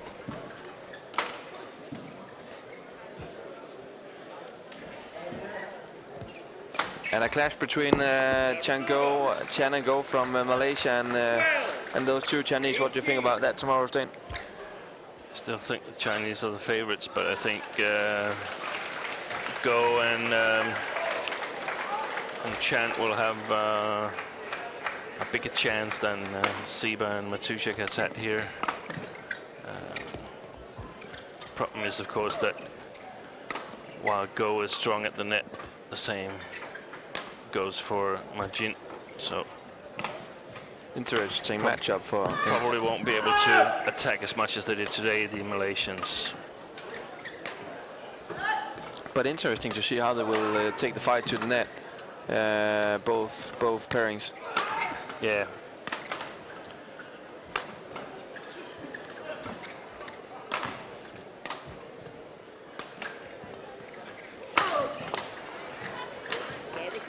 It's just hopeless for Matusiak and Theba, and it also indicates a bit how much the mental part of the game means, because these two Polish players were real close to beating the Chinese in the quarterfinal of the Olympics. Yeah, but they're not even close today.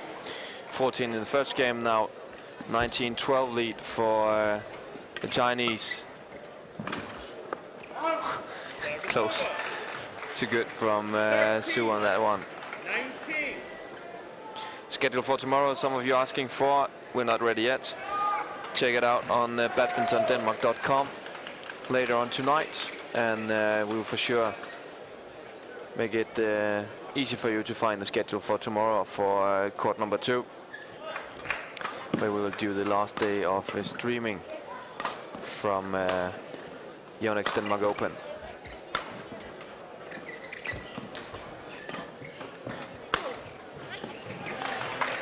And if you need new badminton shoes, or if you need a new shirt, tune in with us tomorrow, also on Yonex Denmark Open Radio 95.3 megahertz, and you have the opportunity for winning Yonex shoes and shirt in a package tomorrow.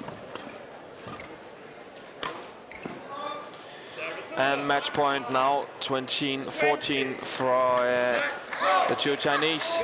Majin serving to Seba.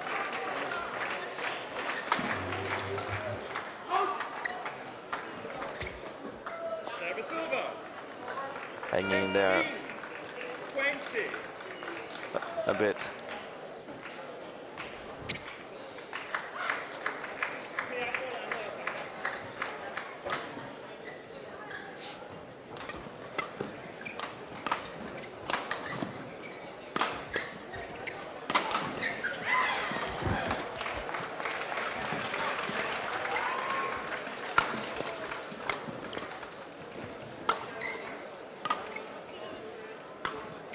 Game. 21-14, 21-15 for Su Shen Majin against Robert Matusiak, Nadia Staseva. The Chinese top-seeded are ready for the semi-finals tomorrow, where they are playing Chen and Go from Malaysia. That was the last match from court number 2 today. Steen Pedersen, what was the highlight of the day on our court, in your opinion? The match I enjoyed watching the most was the men's doubles match between Mohammad Ahsan and Hendra Setiawan and Hiroyuki Endo and Kenichi Hayakawa. That was a really high-quality match.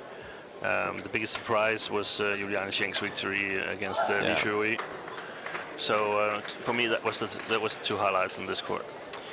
Thanks for watching today. It was an honor to give you Yonex Denmark Open, the quarterfinals from court number 2. We will be here again tomorrow with the semifinals. Just check out badmintondenmark.com. So we will bring you the schedule for tomorrow.